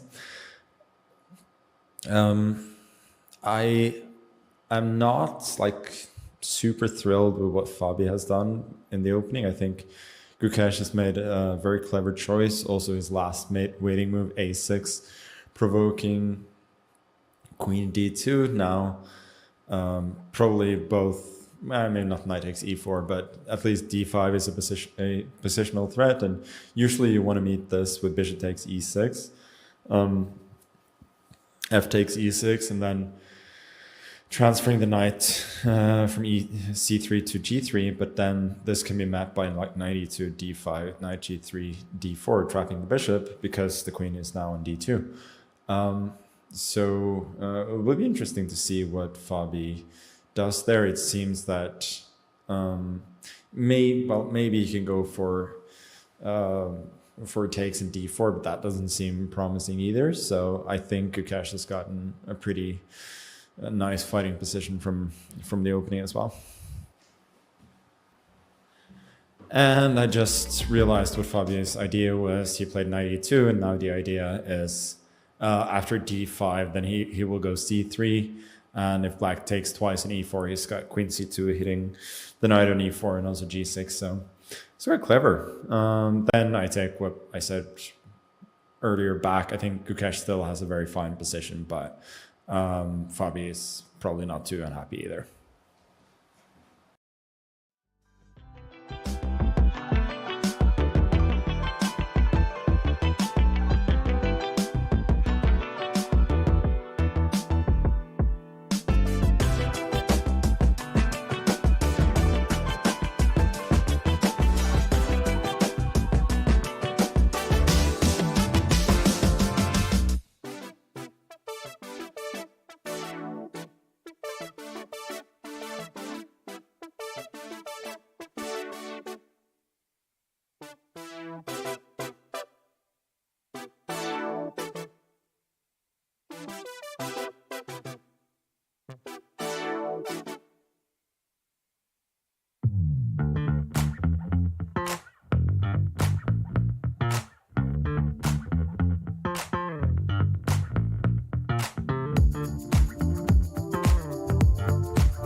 We are back for the final round, the final day here in Stavanger, and there we see Erigaisi as he is facing a bolt from the blue from Magnus Carlsen. We've had two brilliances, and it's just the beginning.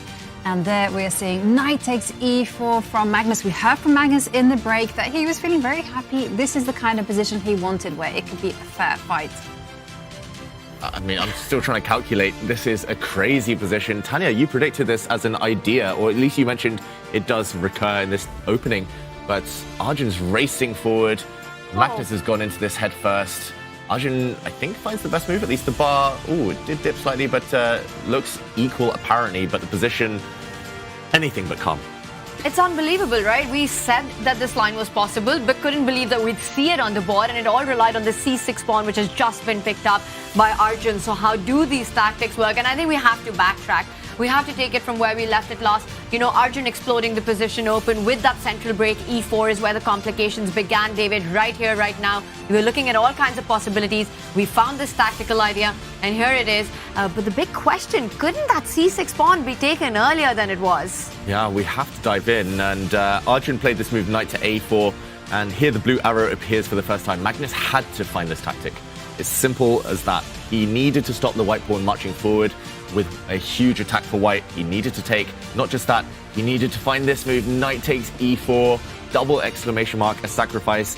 Just again to reiterate what we were talking about earlier. Bishop takes knight, you drop your bishop on the edge of the board, and to my eyes, this is still super complicated, but the Bart prefers black. Bishop pair in an open position. Maybe after bishop takes a6, bishop takes c6. Maybe, I'm trying to calculate on the fly here, maybe bishop a6 is the idea with a pin and kind of a double attack on this knight right now. Instead, we saw Arjun take the bishops, but Tanya, your move as well. Queen takes c6.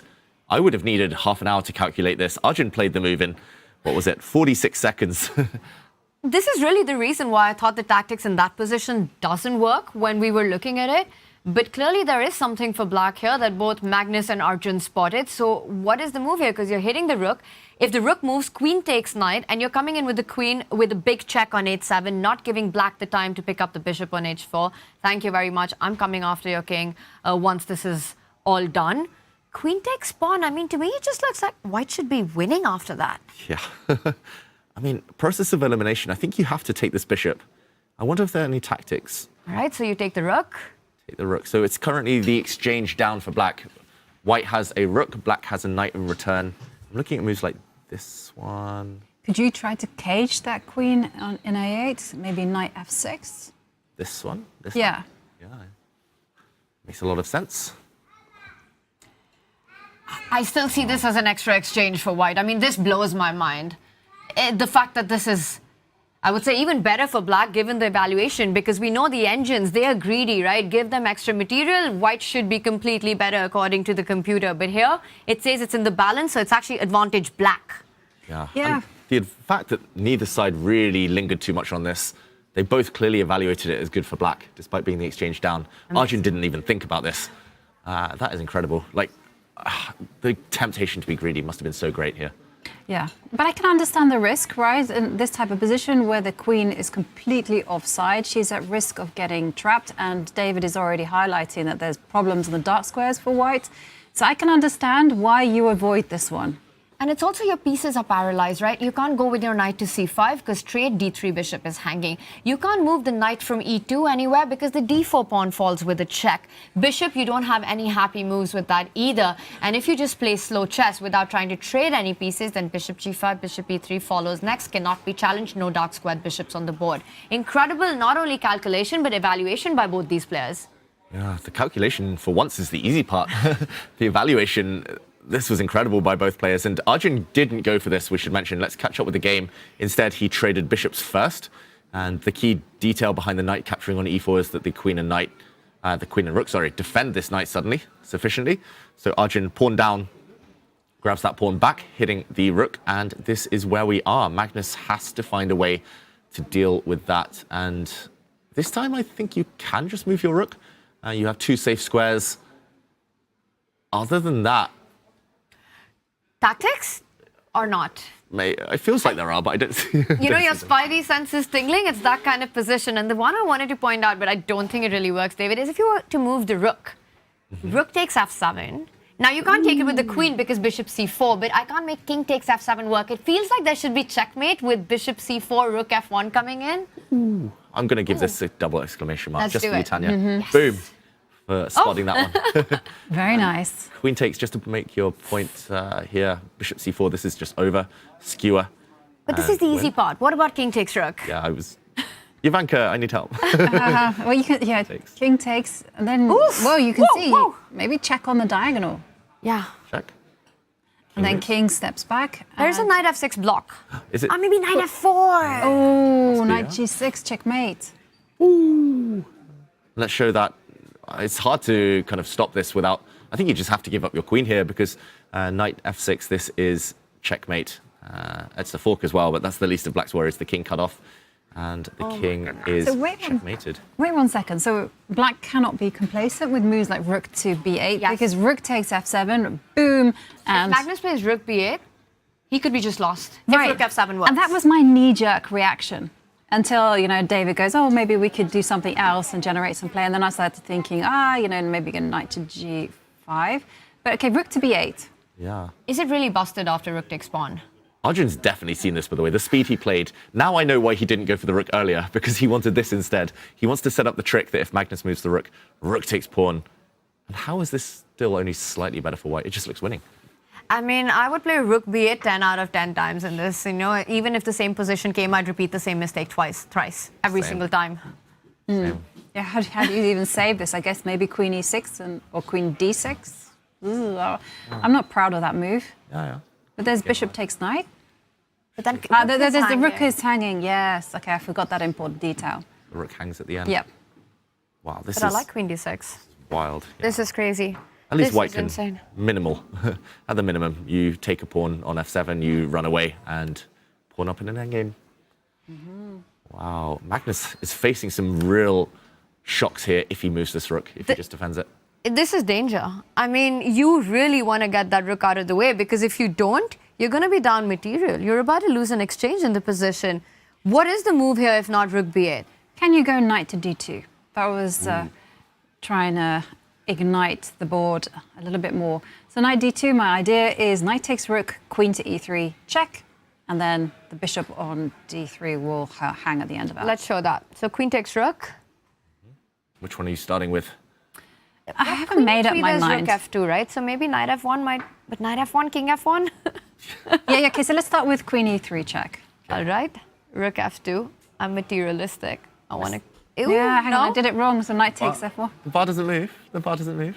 Oof. I mean, both sides, their house is on fire, right? Like, yeah. Black just gave up the rook. Now white's just saying, okay, take all my pieces. You can choose which one first. Rook f2. Do you take this one? Or? Yeah. The bishop. So white's the exchange up again. Yeah. But it's still complicated. Queen d5, just centralize the queen, but then there's knight f6. Wow. Maybe you can also just ignore it. Just take on e2. Also knight f6, but maybe you can take here, and it's... Oh, of course it's not this. Just knight f6, I think, as he pointed out. Knight f6. Block. So knight f4, I just want to point out, there are like things white has to worry about, like queen e3. You have to be a bit careful here. If you bring your queen back now, then queen e1 check. Oof, nasty. And why are you not taking on d4?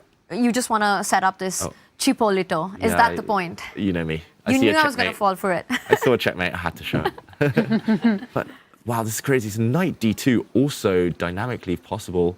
Should we try taking the rook first? Yeah. Because now queen e3 is in your pocket, but now I think king takes knight. White is a whole piece up. Wow, and the bar loves it. Queen's just coming back, right? Yeah, queen's coming back. Extra material. Okay, we are on move 17. Queen takes pawn, and the board is on fire here. Every single thing hangs.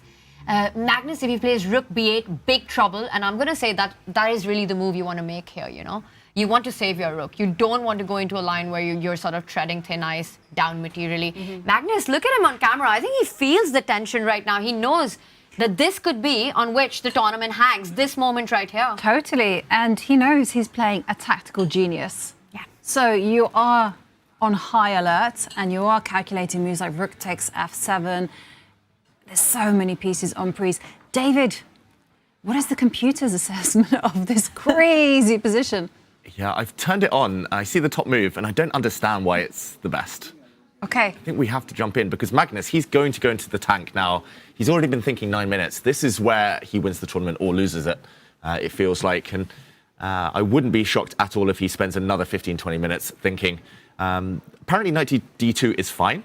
And we'll investigate that one in a moment. Rook to b8, and this really does give white an advantage, not just in practical, not just objectively, but mainly in practical terms. Rook takes f7, double exclamation marks, some variations we investigated there. Apparently, rook to a7 is best, but that begs the question: what if rook takes f7 now?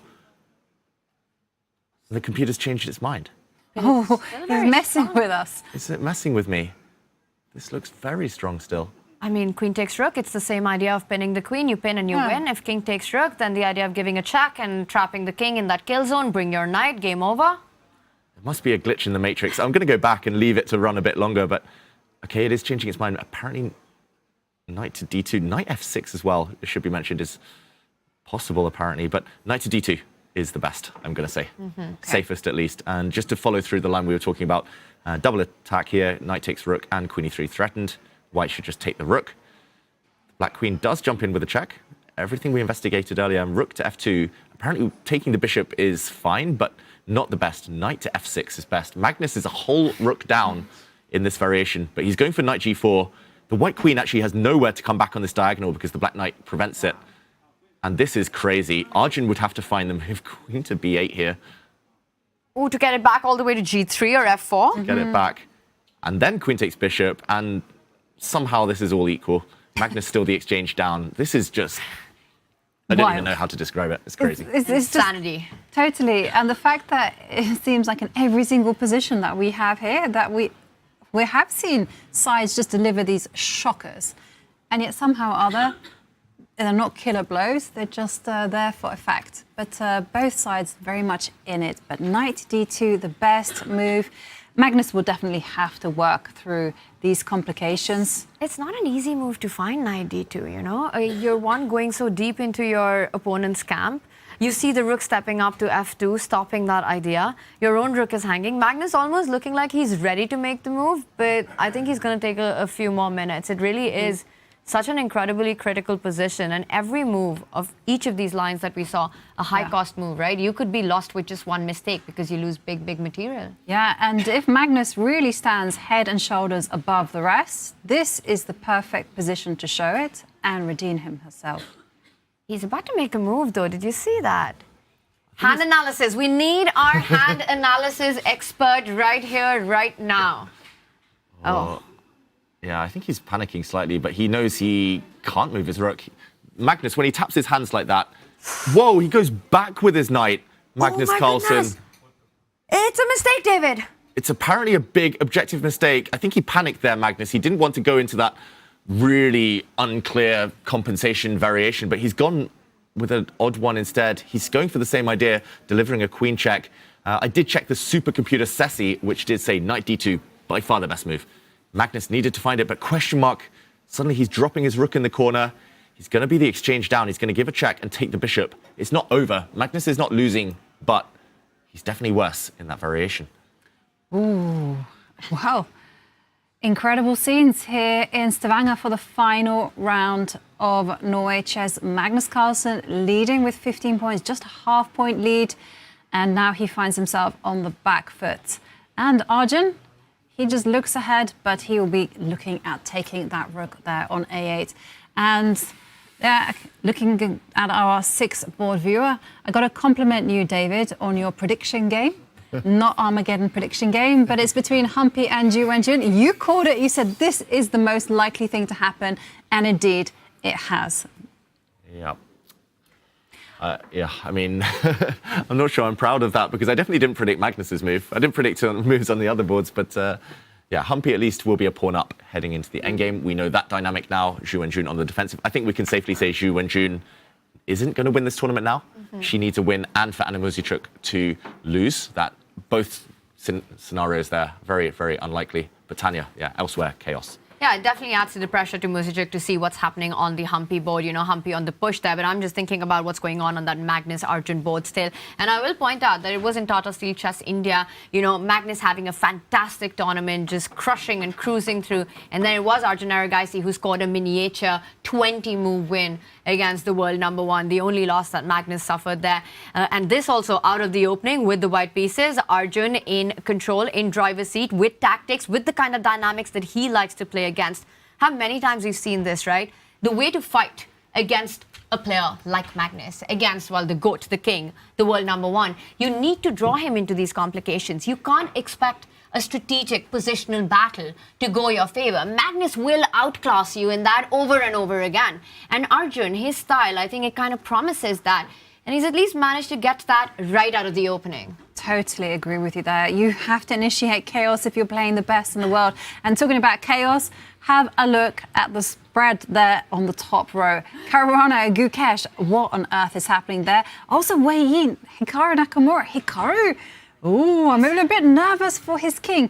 I'm going to hand the floor to you guys. Which direction do you want to choose? Left, right? Also, what on earth is happening on David's laptop? Because while it's chaos on the board, he's there searching Gwen Jones photos. And then he just showed me. Okay, I'm not even joking. I mean, Arjun Erigaisi was on our screen. Exact same pose. It was Gwen Jones. It was crazy. Sorry, everyone. I'm obsessed. In the meantime, I'm also obsessed with the chess. What was it like? He was... Arjun was like this. Yeah. And Gordon Jones always sits like this.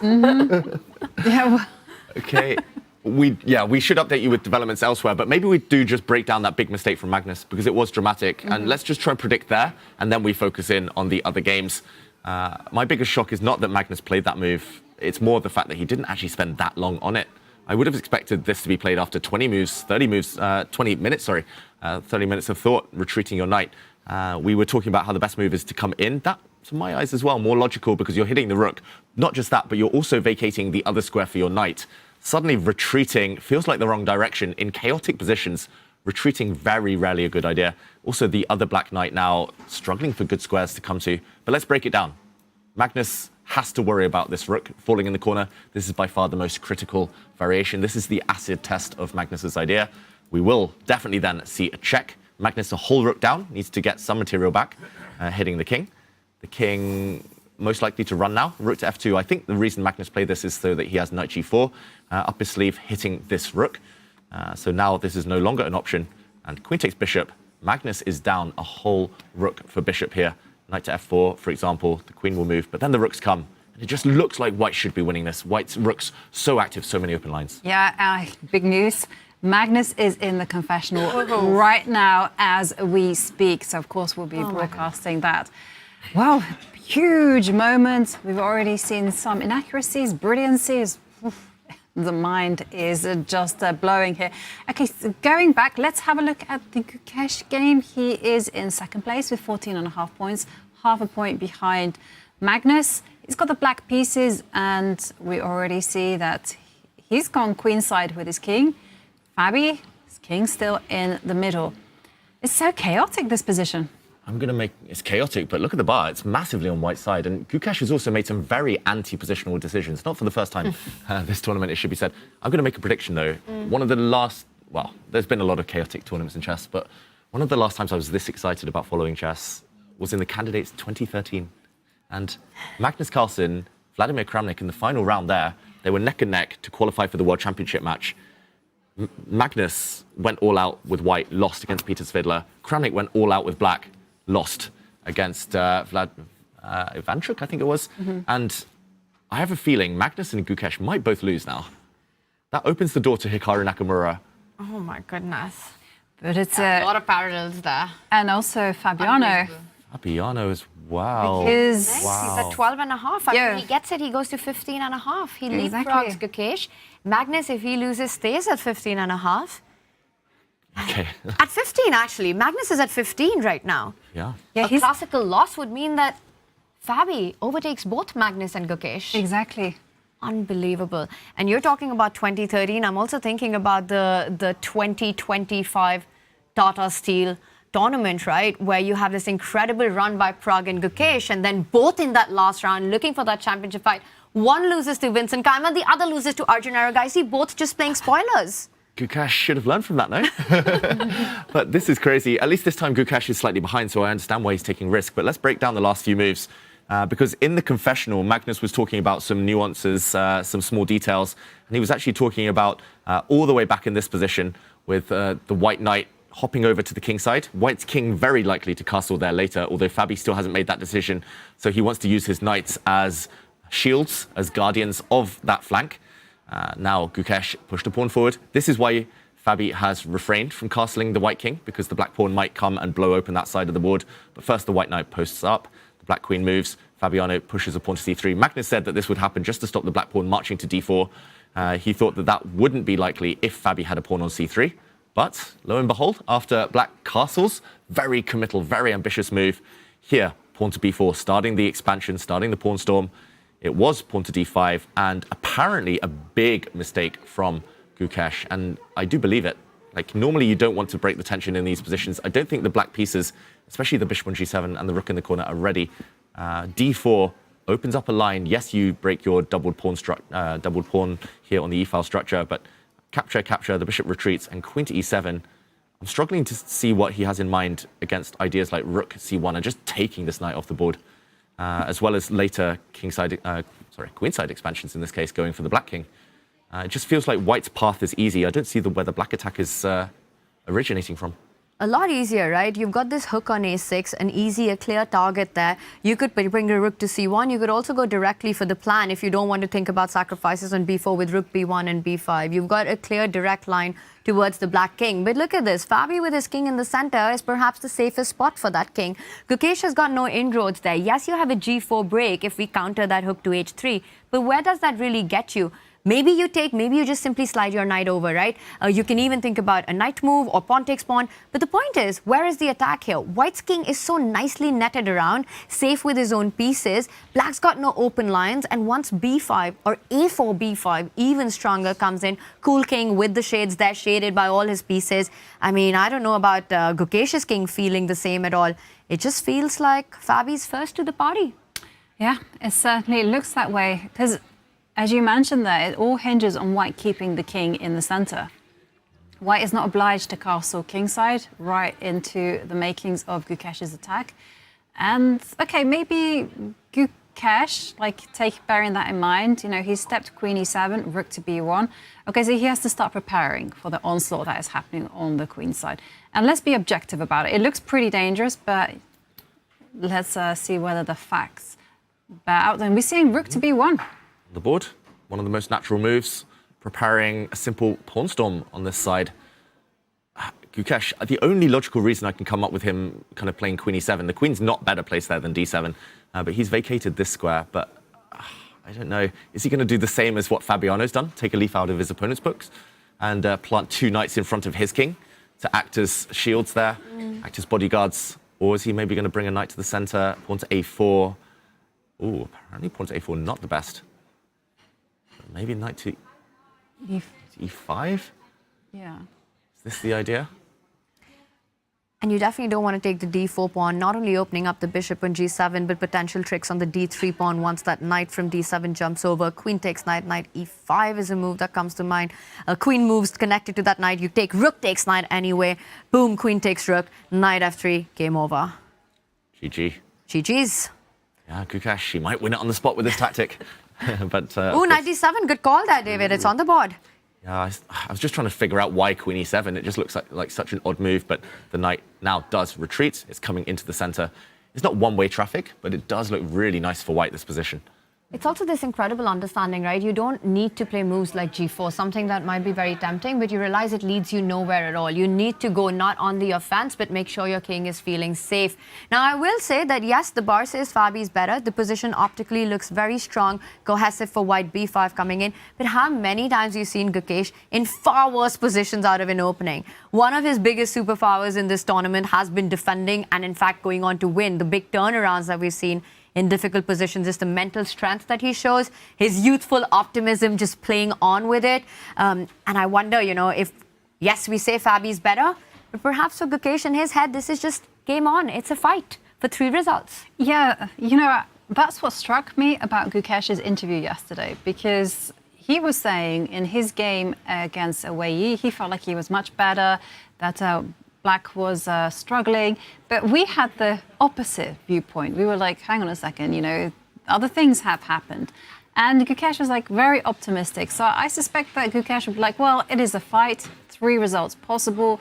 Maybe I'm a little bit worse. But at the end of the day, let's be really objective about the queenside attack, right? So now I see castles being played. Or is that you, David? No, castles has been played. Yeah. And, okay, now it's getting scary. I was going to say, if White doesn't castle kingside, then it will be just a rook and a bishop attacking the black king. And that should be able, you should be able to fend that one off. Yeah, Fabiano, he waited for the black knight to move away. Now g4 isn't a possibility. You just take a pawn. And black struggles to get open lines, get past the white knights. So I love how Fabi just waited. And only when the opponent retreated, then he castles. And the rook is now coming. White would love to sacrifice a rook for this knight just to destroy the black pawn structure. And I mean, this is a 3-result game. I do like Gukesh's approach, like the fearlessness. He basically says, sometimes you have to be worse in order to be better. It's like every great superhero movie, like there's always a dip. There's always like yeah, it looks hopeless. You're struggling. It's like you versus the world. And then suddenly you turn it around. Someone rides to the rescue at the end. That's Gukesh's tournament kind of journey here.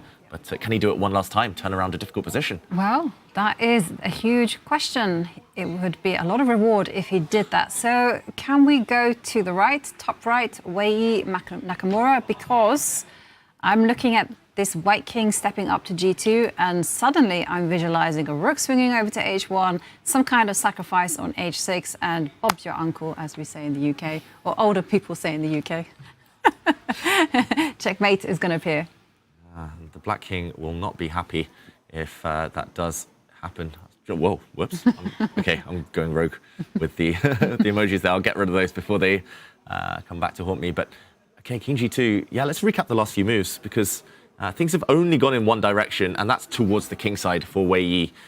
For Hikaru Nakamura, he's been playing in the center. That's what they normally do recommend.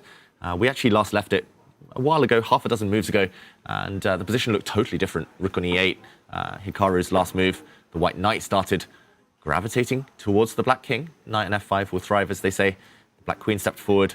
The other knight dropped back, just like Gukesh's position, his strategy. Sometimes in life you have to go back in order to go forward, and the white knight is coming into g4 to eliminate a key defender of the black king.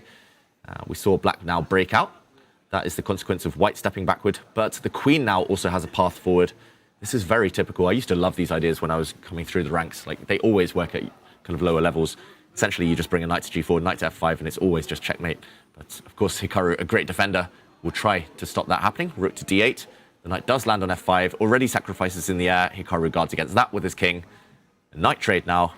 The knight coming forward, opening the h file, as Jovanka mentioned, and pawn to f6, stopping any breaks.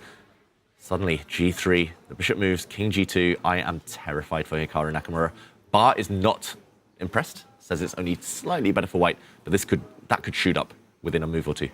I don't know what you guys are on about and whose uncle is Bob right now, because I also see a lot of defensive resources here. I mean, black's not done anything wrong in the position, right? You've got this healthy pawn formation. You centralized both your rooks on the central line there. You always have the idea of challenging that monstrous knight on f5 with a knight retreat of your own. Knight e7 would trade that off. If things get too out of hand, I'm already looking at take on e4, slide that queen to d3, get the queens off the board and say, I'm not getting checkmated, not today, not this game, Wei. And it just looks like, oh, and I see the bar, not the ideal way to go, but it's just a defensive resource that you do have to avoid any checkmating patterns. Yes, knight on f5 looks incredibly strong. Yes, h6 sacrifices in the air, but just the way Hikaru's played, developing every single piece, you know, keeping that tension in the center for that right moment for a break. Having, again, played these kind of setups with black, I feel you have enough resources to defend against the attack. Yeah, I've played this side of things as black as well, and normally you're okay, but you have to be accurate. You have to be kind of ready to switch from energy to maybe a few passive moves once in a while to defend. But yeah, one more move, and maybe then we start to get stressed on behalf of Hikaru. Do we trust in Hikaru's resourcefulness and resilience? Is there ever a question about that?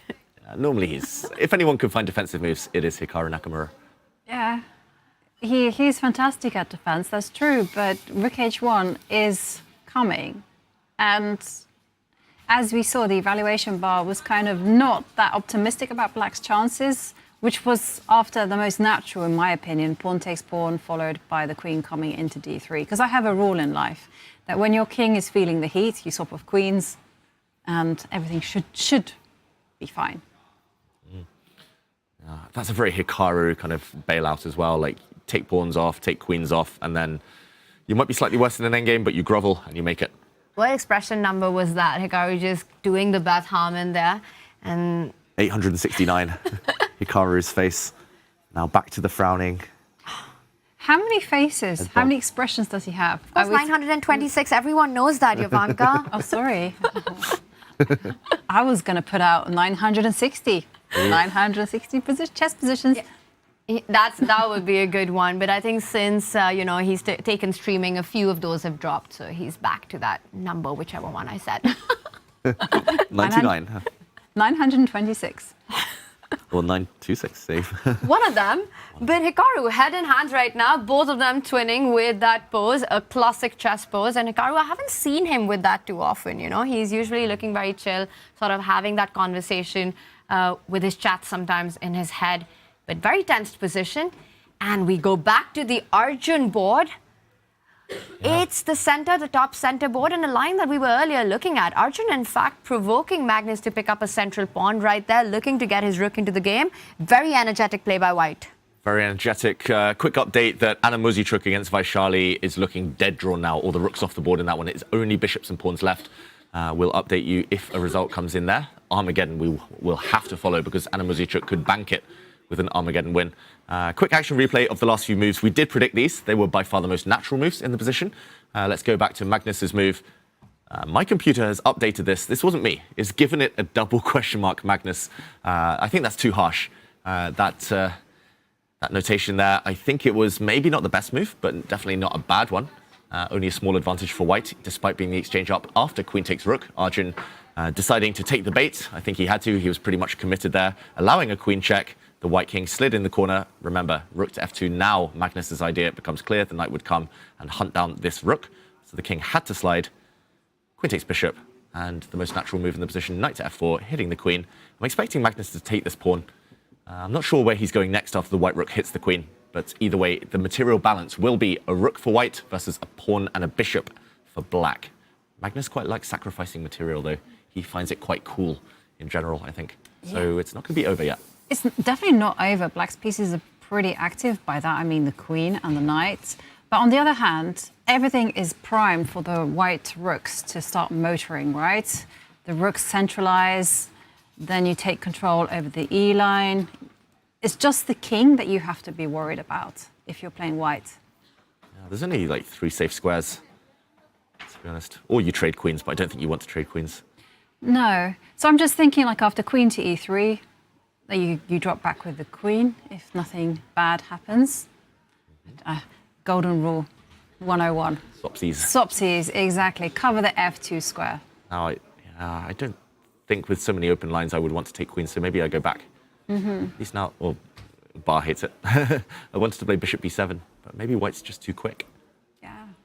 Can you jump in with the Knight at the center of the board, trying to get rid of the Knight on F6? Yeah, I think this is it. Bishop B7, and something bad feels like it's about to happen. I don't really see it, though. Take. Maybe just queen somewhere. Queen F2. Or queen. Can I bully? Queen F2. Stop bullying me, Ivan. Swapsies. Stop bullying me. It's like my favorite thing to do on the chessboard, right?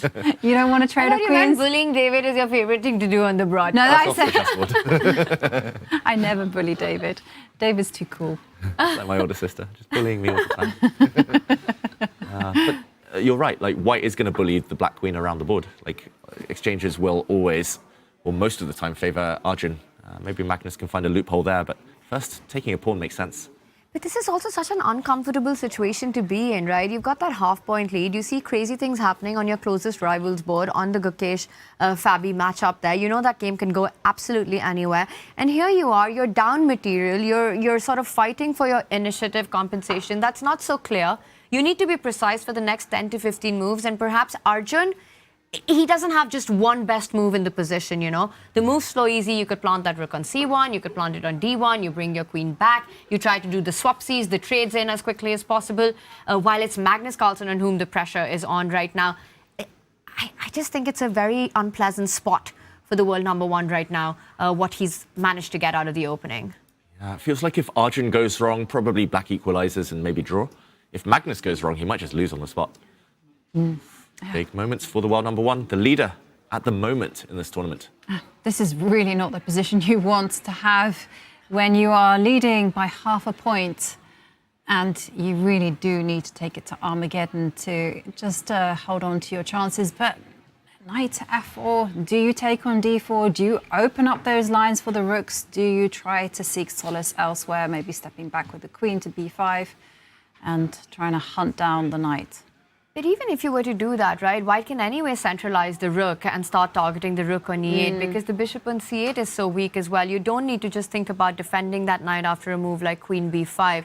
Again, it just feels like Arjun's next few moves are so much easier to make, while every single decision that Magnus makes here is one that could be extremely costly. Just high responsibility moves for Black every single turn. Yeah, completely agree with you. Magnus will have to play extremely well just to hold the balance, whereas Arjun can just rely on a few factors like centralizing the rooks, trying to swap off queens, play is so much easier for Arjun. Do you guys think in Magnus's head right now, he is thinking that taking this to an Armageddon would be a success? Yes, I think so. I think he's trying to mask the panic, but maybe he's not thinking too much about the result, but he's definitely trying to equalize, trying to stabilize the position. Yeah. We should also say amazing calculation from Arjun. When he played e4, he had to foresee this whole variation, queen takes c6, queen takes a8, and evaluate that as well. So both players showing off great form so far, but definitely it does feel like Magnus on the back foot. Whether he will acknowledge that or not is another question. Do you remember we have a confessional from Magnus, which occurred just after this knight e to f6 inaccuracy, I'm going to say. So, of course, we will show that one either during the break or on the show. One thing I will point out, so I mean, the computer on chess.com that I'm using isn't the strongest, but Ceci, the Norwegian supercomputer that runs on, I don't know how to describe it, I'm bad with tech, but it's a super strong computer. It sees very deeply. It does say 0.00 evaluation, which to my mind is just crazy.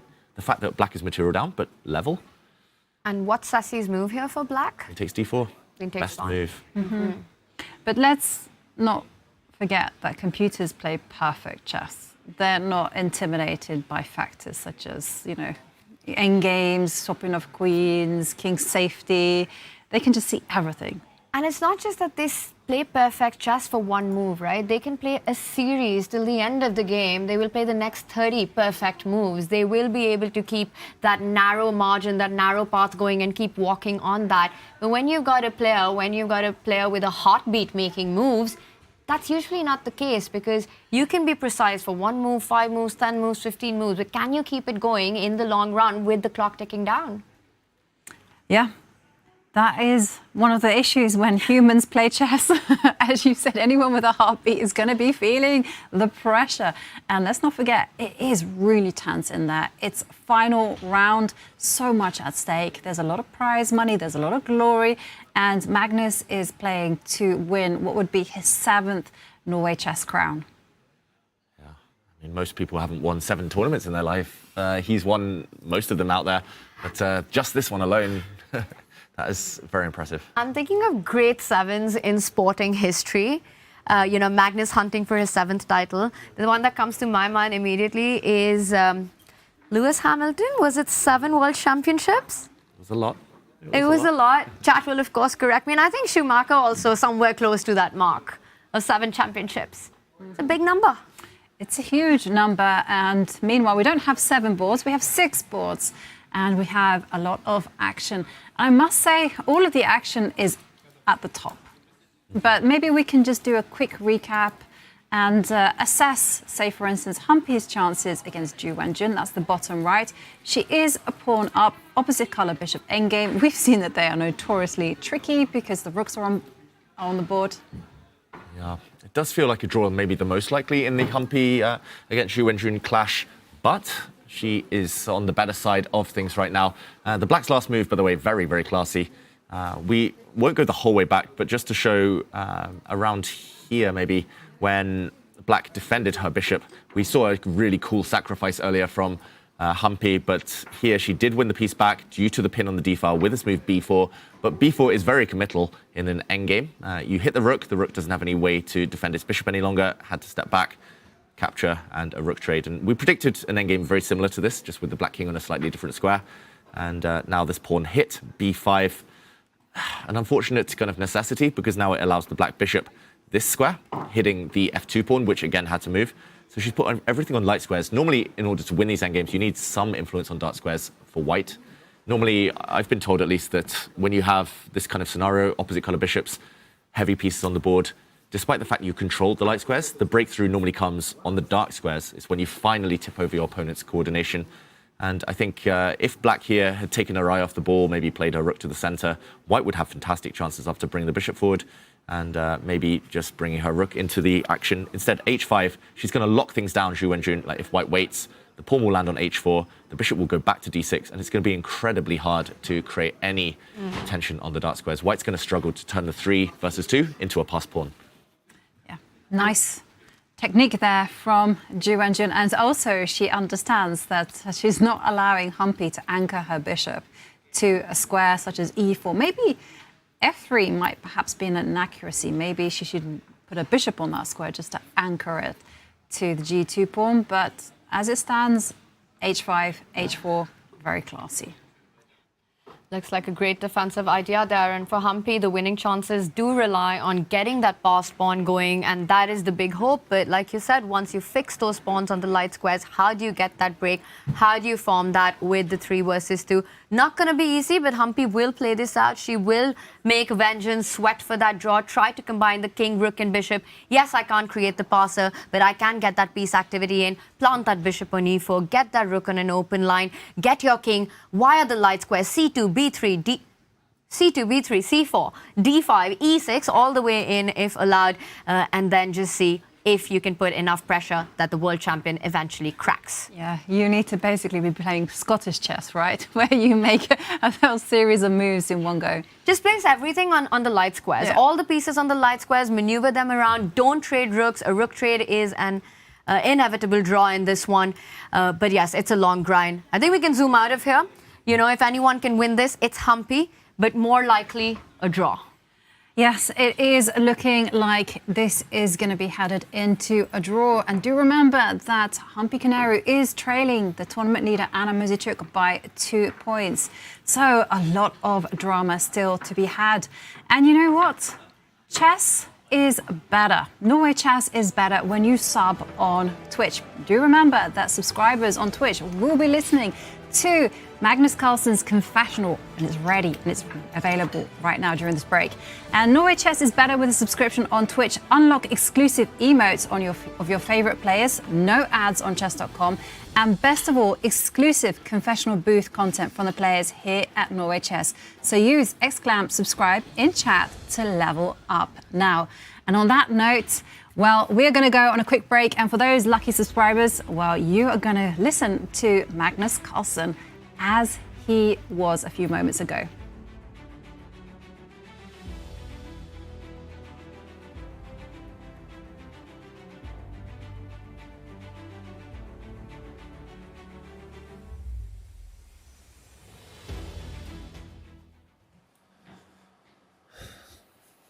So the thing is, I could have prevented this whole thing with playing bishop a6 instead of rook e8, which was my original intention. And then I ended up thinking, well, rook e8 is a little bit more flexible, and I kind of wanted to provoke e4. And then I was all focused on queen takes c6 immediately instead of bishop takes e6 and queen c6. And I thought I would just be fine after rook moves, but then, yeah, of course he has rook takes f7. So I'm a little lucky that I'm not just losing on the spot. But since I'm not, or I'm pretty sure I'm not, yeah, the game goes on, and it's actually very interesting. I think he is a bit better with like some very difficult moves. Well, not that difficult moves, but I think he has to go take the rook. Then I give a check, king h1, I take the bishop, knight g3, queen b5, knight c5, takes, bishop b7, queen a7. It looks very promising for black, but I couldn't, yeah, maybe there is some knight g4. Actually, knight g4. Yeah, queen b6 though. I'm not sure. Queen b6, queen d7, queen d6. I don't know. Anyway, yeah, so what I was going to say there after queen a7, there are options like queen c6 or knight d5 or something. But I think he's always... Oh, he has to include rook e1, rook f8. That's at some point, by the way. And yeah, it's very complicated, but I think... Well, I'm not losing, or at least not clearly losing. So that's a good thing when you get a cold shower like that. But yeah, I'm a little bit anxious for sure.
We are live here at Norway Chess. It's the final round and things have been rocking because we have seen so much action on the boards already, and going straight to our bird's eye view, we have to head there because there is already a result between Anna Muzychuk and Vachier-Lagrave that did finish in a draw as expected.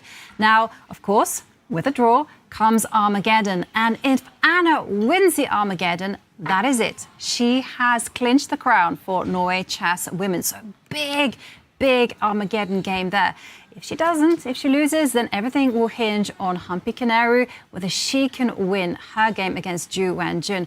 But of course, there is action all over. And primarily, we've been focused on Arjun Erigaisi and Magnus Carlsen. And Magnus, in that confessional, he was saying a few things. First up, that he didn't anticipate this rook takes f7 blow that Arjun had in his pocket. That came as a surprise to him.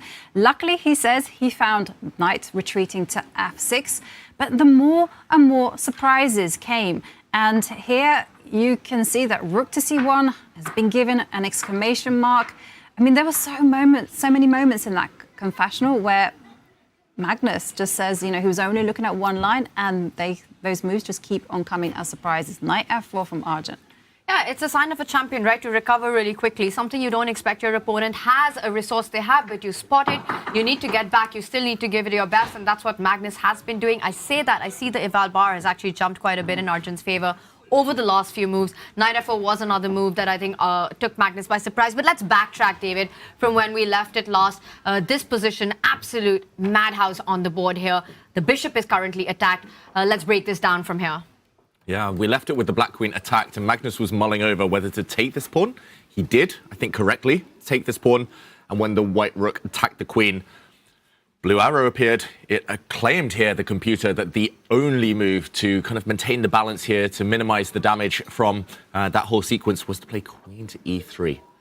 But I just want to point out, queen e5 has to be the more human move. And simply not just because you're centralizing it, you also defend the a5 pawn laterally in certain positions. You feel that your queen, you don't have jumps like knight d5, hitting it on e3. e3 might just feel like a vulnerable spot. How difficult was it for Magnus to find queen e3? I think it's difficult, as you say. Like queen e5, another good reason is that we were looking at queen to e3, the white queen coming back to f3, trying to offer the queen trade. Queen trades here do not suit black. There are too many open lines. The white rook will be better than the minor pieces.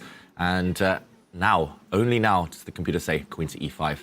And the big reason is you've lured the white queen back, so there is no real attack against the black bishop. And we'll see that in the game. Magnus did misstep here. Queen e3 was difficult. That was only the beginning. There would have been plenty of complications ahead. Maybe the one thing speaking for queen e3 was the fact that the knight could jump into f2 very quickly in some variations. So that was maybe the one thing that could have convinced Magnus on the better move. He's retreated, though, immediately met by rook c1. Arjun, it feels like he's on fire, playing super quick moves, super accurate moves, and big threat on the board. In the break, we were discussing how big a threat it actually is. If black just does nothing, we should mention rook takes bishop wins, since there are no back rank tricks for black, as long as rook takes rook comes with a check. So Magnus does have moves such as knight back to f8 or king over to h7, take your pick, just to avoid any checks on the back rank. This might be what he's banking on, Magnus Carlsen, because rook takes bishop now can be met by the rather cool queen takes knight. And now this queen is untouchable, because rook takes queen ends in a checkmate. Oof. So, okay, still alive, Magnus, but even if he plays moves like that, he will still need to fight on. Yeah, and the big problem for Magnus is that his pieces are really not active enough, right? The queen is on e5. I can understand the whole point of putting on e3, because then you have knight g4 ideas in the equation, but knight to f8... I know you don't get mate, but white is really just exchange up. Yeah, it feels like the wrong direction. Magnus should have been going for the enemy king, but reluctant to attack himself. And he did say that he kind of underestimated or missed knight to f4. Maybe this whole sequence just threw him off. Yeah. Just giving up the pawn for free for white. And he did mention in the earlier variations he missed one or two things. He missed that rook takes f7 idea, and that we were highlighting a bit earlier from Arjun. Feels like Arjun's just calculating a bit crisper than Magnus right now. But what was also very insightful about that confession was that Magnus, despite missing these resources that Arjun had, was quite positive about his position overall. He still felt that, yes, it was complicated, but it's a fight on. We've got the eval bar, but of course, these two players, you know, they've just got their heads to use and to understand what's going on. And I think Magnus felt like he's got tricks up his sleeves as well. I wonder if that sort of changed after Arjun's reshuffled his rook to c1. Also, David, I was trying to work out, was there a difference in Arjun's head that he needed to drive the queen away from d4 before placing the rook on this file? Yeah, let's show that on the board as well. Arjun looking very cool, composed, very calm right now. If Arjun in this position had played the move rook to c1 first, attacking the bishop, potentially he might have been scared of ideas like knight to e4. It still exists, by the way, knight f8 ideas or king h7 as we showed, but maybe knight to e4 was the one he feared. Bar says no, but that's because white apparently has an only move here to stop knight f2 check. You have to go to the edge of the board. Yeah, and that's a tough one to spot, right? In your head, it's just not a move that's on your radar. Exactly, and often you're trying to be practical about it. You're like, why I even allow this kind of counterplay along the f2 squares? So yeah, rook to d1, rook to c1, and there's no place for the bishop on c8 to go. So it does look like knight to f8 is more or less forced. I mean, where else can you go? I mean, I'm struggling. Right? Like, these are the two ways that you can get out of the check on the 8th rank. But it also feels with king h7 that you're not releasing the bishop on c8. I'd rather do that. Yeah, at least if you move the knight back, you are kind of threatening here, like bishop g4 or bishop d7, maybe hit the knight, and suddenly the queen would be attacked. I guess the downside, both moves have downside, like knight f8 would allow the white knight forward, and at least off the edge of the board, whereas moving the king kind of does leave you tied up. Apparently king h7 is a big blunder for white. I mean, I was expecting maybe the white queen to come back or something, for example. Maybe just push a pawn. Rook takes bishop, queen takes knight. Bishop, queen takes knight. Maybe just rook c1. Just come back. Yeah. But queen, no, then queen f1 and rook a8, right? Oh gosh, yeah. Whoops. But can you just defend this? Maybe because the rook on e8 is also hanging. I mean, it just feels like there should be something in this position. Yeah, and there is for white, but will Magnus see this? And you can go queen a6. Ooh. Defend. Defend. And now there is a threat to take this black queen because the white queen will cover a retreat square for the white rook. This would result in a rook trade. And Magnus is starting to run out of pieces. Like, rook trades here. Like, firstly, you're going to lose maybe a pawn on f7 or on a5, and you're just running out of ammunition. Pure exchange down in an endgame. This looks completely busted. I mean, your compensation is just evaporating with every single piece that goes off the board, right? So Magnus, again, that's that whole thing that you need to be so precise on every single move playing with black in these kind of positions. And Magnus with the first inaccuracy, moving the queen to e5.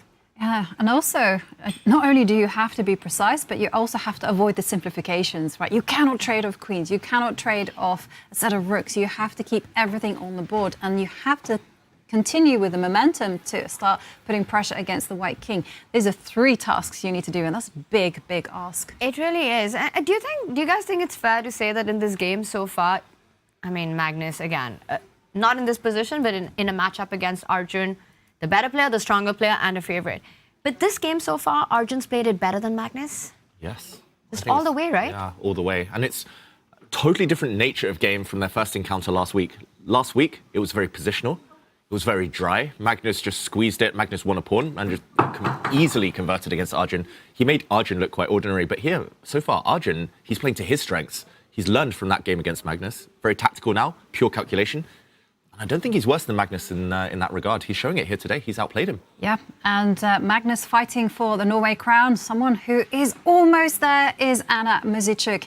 Well, she is going to be playing an Armageddon in a few minutes against Vachier-Lagrave. So we caught up with her, and let's listen to her pre-Armageddon game interview.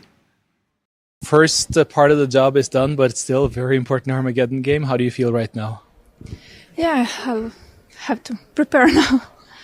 Do you feel like you have an advantage because you're so good in the faster time formats right now? I think I'm better in the classical, but yeah.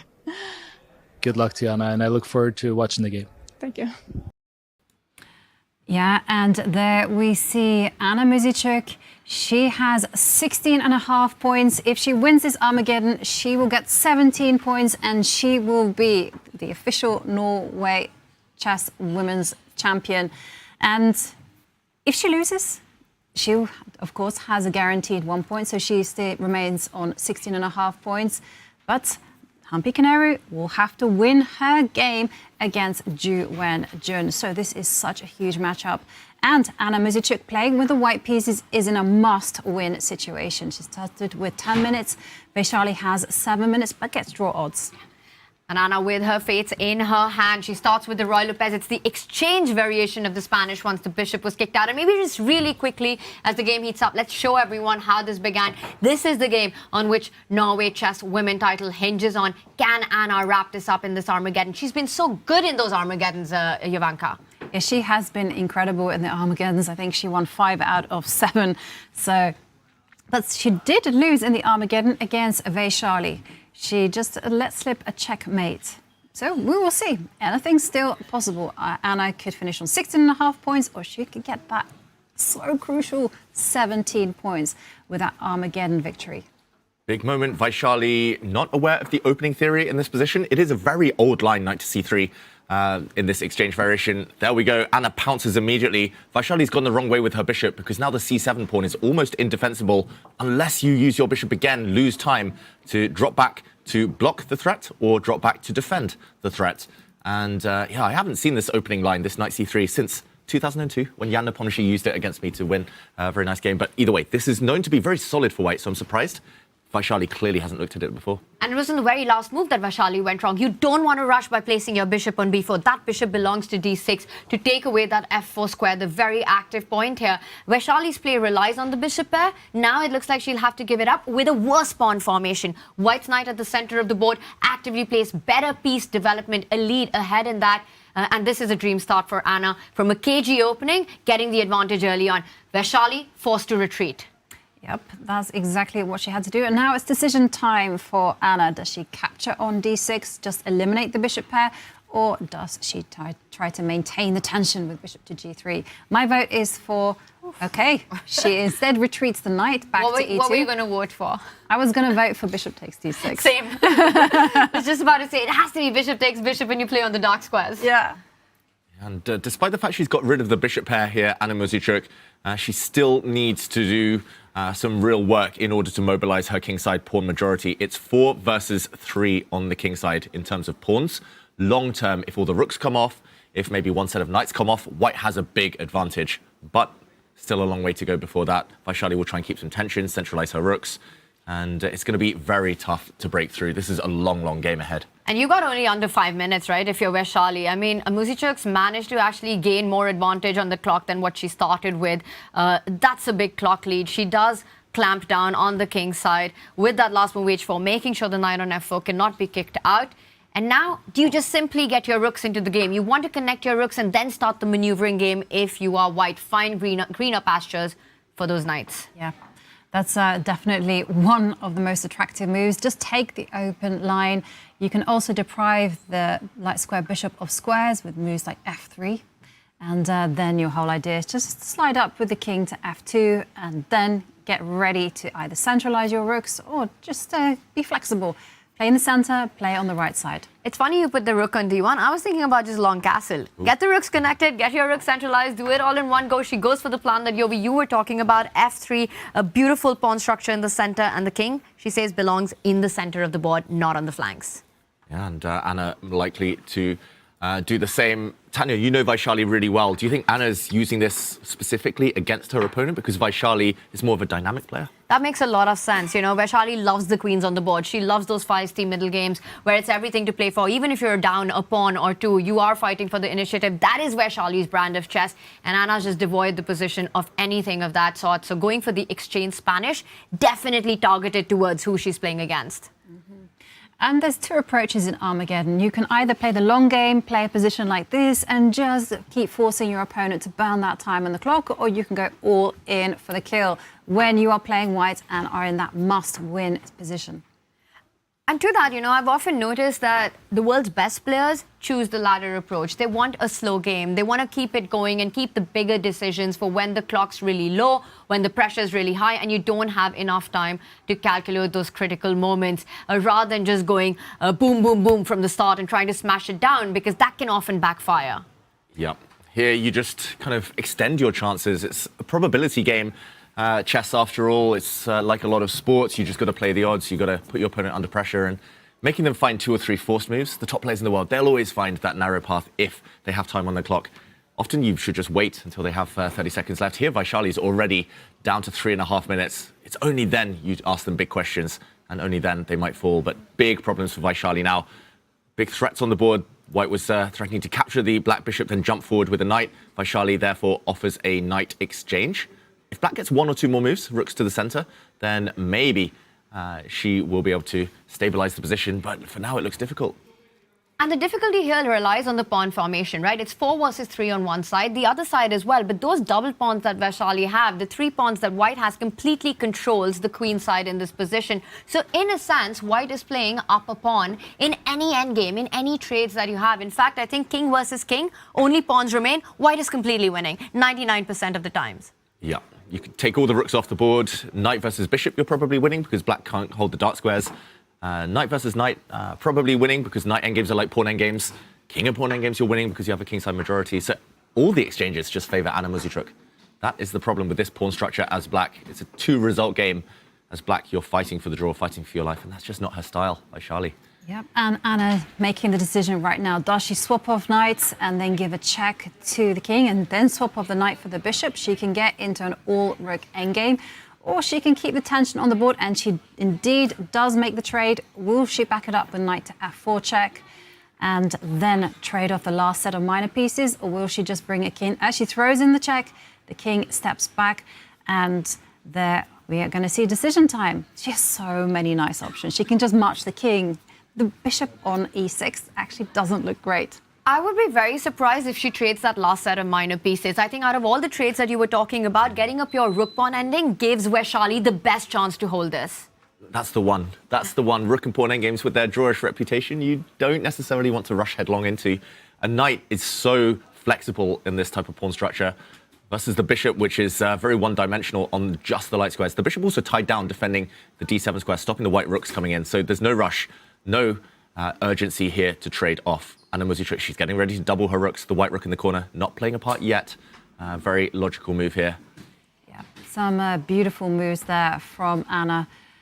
And now the question is, do you double up the rooks? Do you step in with the king? You can just delay this decision on trading the knight for the bishop for as long as possible. Or when you look at the clock situation, you also see Vachier-Lagrave just over 3 minutes. I think it's the kind of position you want to maximize the improvement of pieces first before you take any decisions as white, what to do with your pawn. But eventually, Anna, to play for a win, will have to try to get a pawn break in. She will either have to expand for space on the queen side, first sort of getting the a4, b4, c5, or try to get a g4 break in. But before she does that, I'm expecting her to place her king at the center of the board, that e3 square, get the rook from h1 into the game, and then take those pawn decisions. Yeah, sooner or later she'll make her move. She'll feel ready, but in the meantime, rook trades, the white king marches. Don't take this pawn as black on a2. You'll get your bishop trapped, as Fischer once did. Very famously in 1972, the white pawn will step forward to b3 and no way home. So for now, the status quo maintained. I wouldn't be shocked if Anna does start expanding on this side. I'm not sure which pawns she should push. a3 would be the safest option here. She might want to trade rooks at some point, but it's not that easy to do so. Black currently controls the only open file. Vachier-Lagrave, she's done a good job of stabilizing the clock situation, less dire than it was earlier. Maybe some chances. Might be some chances. Also wondering whether Anna can be direct and go g4. G4 trying to create a pass pawn on the king side, with the whole idea that after pawn takes pawn, now you can take on e6 and then get your pass pawn. Outside pass pawn with a rook behind it. That's very tempting.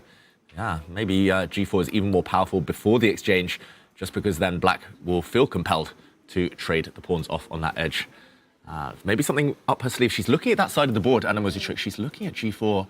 Feels like a long think. She wants to force things. That's human nature. You don't want to think too long and then play a maneuvering move or a quiet move.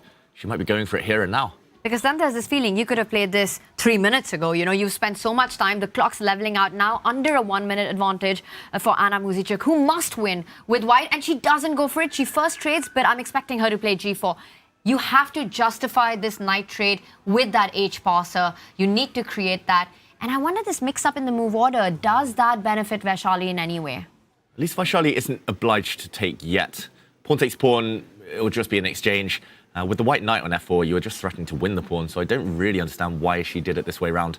And now Vachier, she could also just bring her rook across, kind of back up her pawn here on the h-file. Lots of choice for black. Still, it does look like white is a favourite. She does trade, but now the white pawns are running, sprinting forward. And look, as you mentioned, the rook on h1 is perfectly poised to support the advance of the h-pawn. Yeah, Harry is going to be the one winning the game. I think what Vachier is relying on is a defensive constructive fortress where she places the rook, stops that h-pawn from going forward. The construction of the black king on e6 and the pawn on f6 makes sure that the white king cannot move anywhere forward towards the king side. Vachier might even push the c-pawn to c5, taking away the d4 square. And what she's hoping for is that after that trade, pawn takes pawn, well, maybe even g5. I like that option as well. She's saying, where is your breakthrough? How are you coming forward with your king? How are you making progress to this optically beautiful looking position?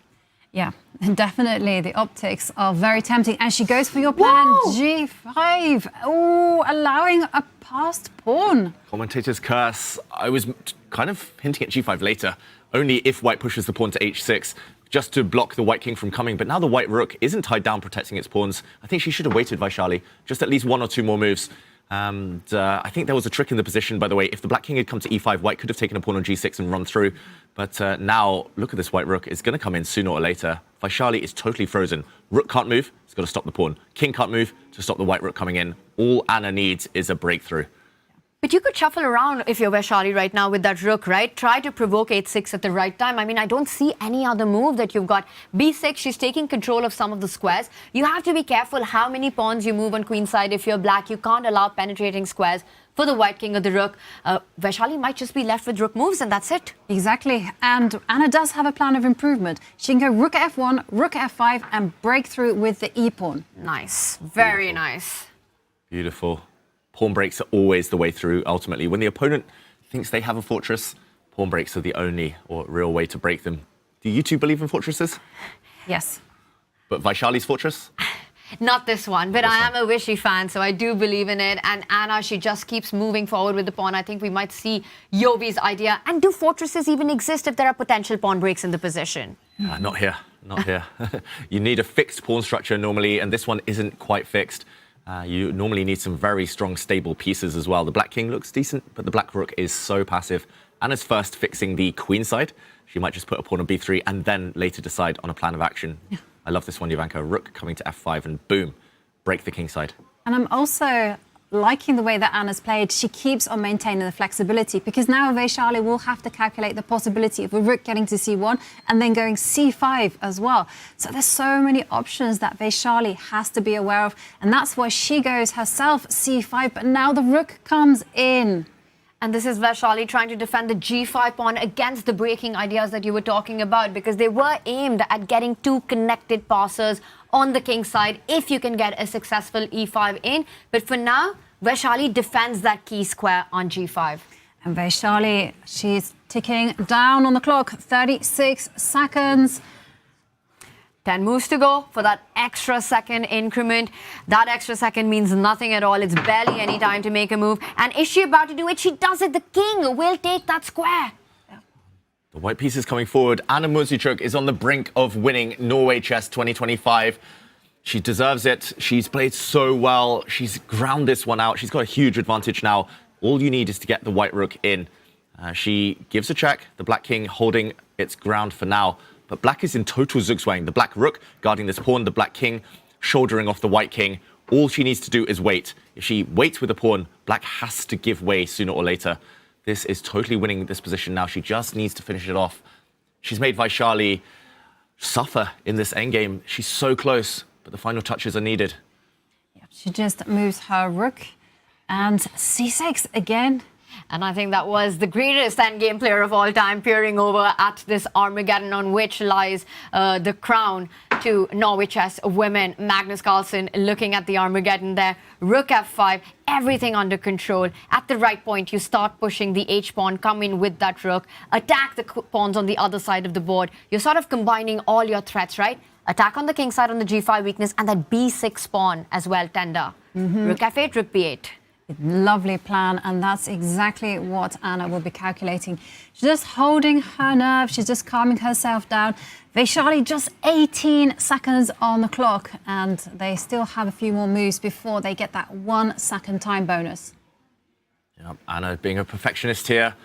It's a classy touch. Always, when you have a good position, you need to just focus, find the winning plan. You don't want to rush, give any counterplay. Maybe black will get some counterplay with the rook coming in and behind, checking the white king back. So she just wants to cover her bases.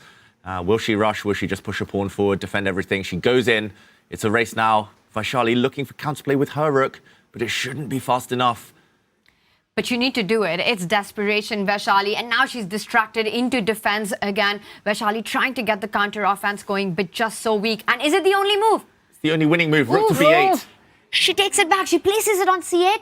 And 25 seconds. But has she messed it up? Oh, suddenly, this is a drawn endgame. Black's rook is about to get active. Anna Muzychuk has let it slip. She's lost her pride and joy, the past pawn that was protected. Now the black rook is coming behind. The white pawns are dropping on the queen side. She put them on bad squares. They're falling. 10 seconds. And now it's Anna's last time on the clock. 5. She goes for the pawn. It's too late now. She had to attack the other pawn of Vachier-Lagrave on that queen side. Anna Muzychuk in a must-win. She's going to go all out, but Vachier-Lagrave on the offense. Yeah, Vachier-Lagrave initiating the race. And 6 seconds for Anna. She has to get her rook behind the a-pawn, and she is banking everything on the g-pawn. Oh my God! Vachier-Lagrave's winning now. Black was winning if she'd pushed her c-pawn forward, but she's happy to play for a draw. Vachier-Lagrave, it's Armageddon. A draw is enough. She's going to run with her king, run with the pawn. Rooks will have to give each other up here for the passed pawns. We'll see king versus king to end this game. And the players are playing with barely any time on the clock. Vachier-Lagrave with a clear plan. Sacrifice her rook. Win Anna's rook. Handshakes, draw, and Vachier-Lagrave will take this Armageddon. Anna playing with 1 second left on the clock, and she captures the pawn. And she's not on time. But it doesn't matter. A draw would be as good as a loss. And Anna Muzychuk is still not sure. She doesn't get the title right here, right now. It all depends on Humpy's game now. What a turnaround. Yeah, what an absolute turnaround. Anna Muzychuk with complete control in the Armageddon. She loses control and Vachier-Lagrave wins the Armageddon. So Anna remains on 16.5 points. And yeah, Tanya, you said it. We are now going to have to turn our attention to Humpy Canary, because if Humpy can win in the Classical against Ju Wenjun, we are looking at tie breaks. Oof. And David, Humpy's been pushing from the start, that endgame. Humpy has been pushing from the start, and some big evaluation is needed there. In the bottom right, that purple board now, Humpy against Ju Wenjun, because we're about to see a pure opposite colour bishop endgame. We're about to see the final set of rooks being traded.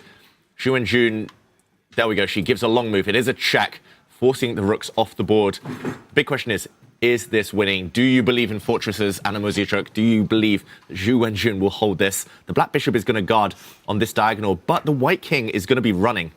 The white king is going to be running as fast as it can, maybe over towards this side of the board later. This is 50-50. I'm not 100% sure. This is not as drawn as some endgames, because the black bishop is going to be so tied down on this diagonal. And the bishop ideally wants to be defending on both diagonals. It wants to be defending absolutely everything on the c1, h6 diagonal. And the white king, as you mentioned, is coming into the center. That's another diagonal that the bishop will have to be taking care of. Yeah, wow. And I can bet you Anna Muzychuk will be following this game anxiously. She's got to be gutted about what just happened, right? I mean, so close to just being crowned Norway Chess Queen. You've done everything right. You've played this incredible Armageddon. And then against Vachier-Lagrave, Vachier-Lagrave, ever tricky, always resourceful, just fights back. And in those last few seconds, Anna was up on the clock. She was up on the position.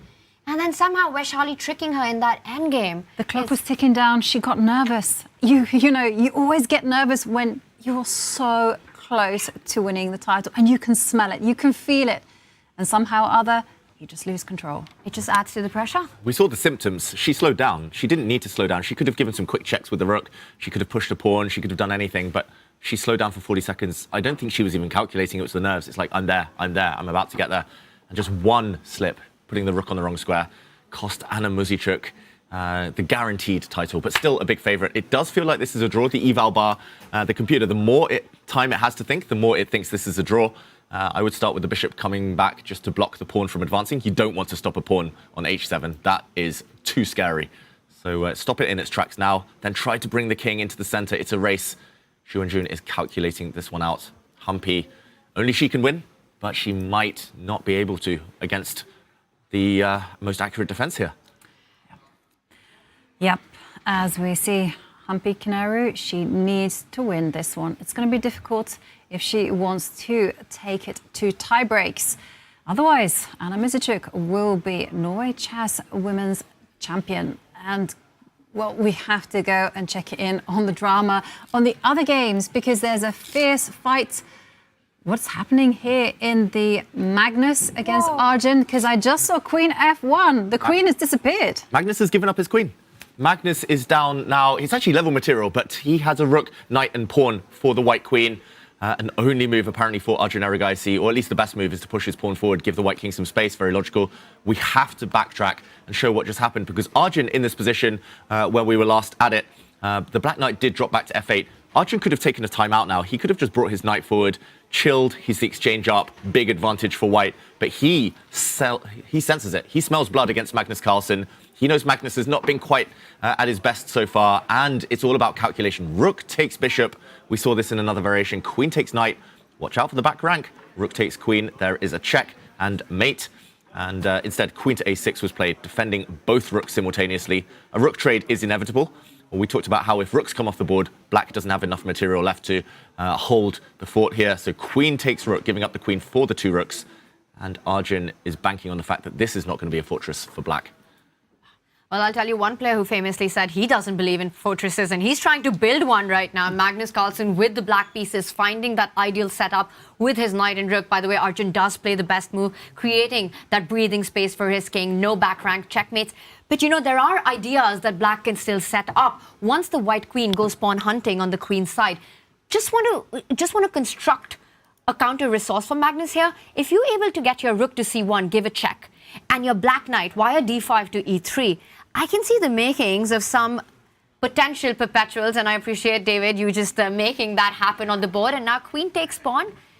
Maybe still not a perpetual, but does it work? Do you have... Want to put a not pawn just here? Yet. Right. How do we make this work? Whoa, it's still level? I mean, that's just crazy, this position. Knight. It's tough, then, if there's no draw with knight f1. f4.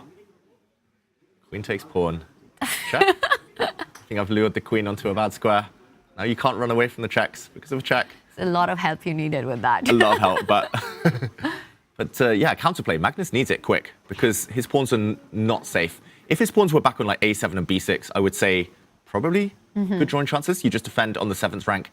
But how do you ever defend this pawn? You need your rook maybe on a kind of square like d5 just to defend kind of across the 5th rank.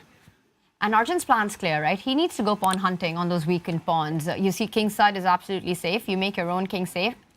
Queen b5 or queen f5, 2 ways to get to that pawn. Meanwhile, Magnus, yes, he can give those pawns away, but he needs to find activity for his knights.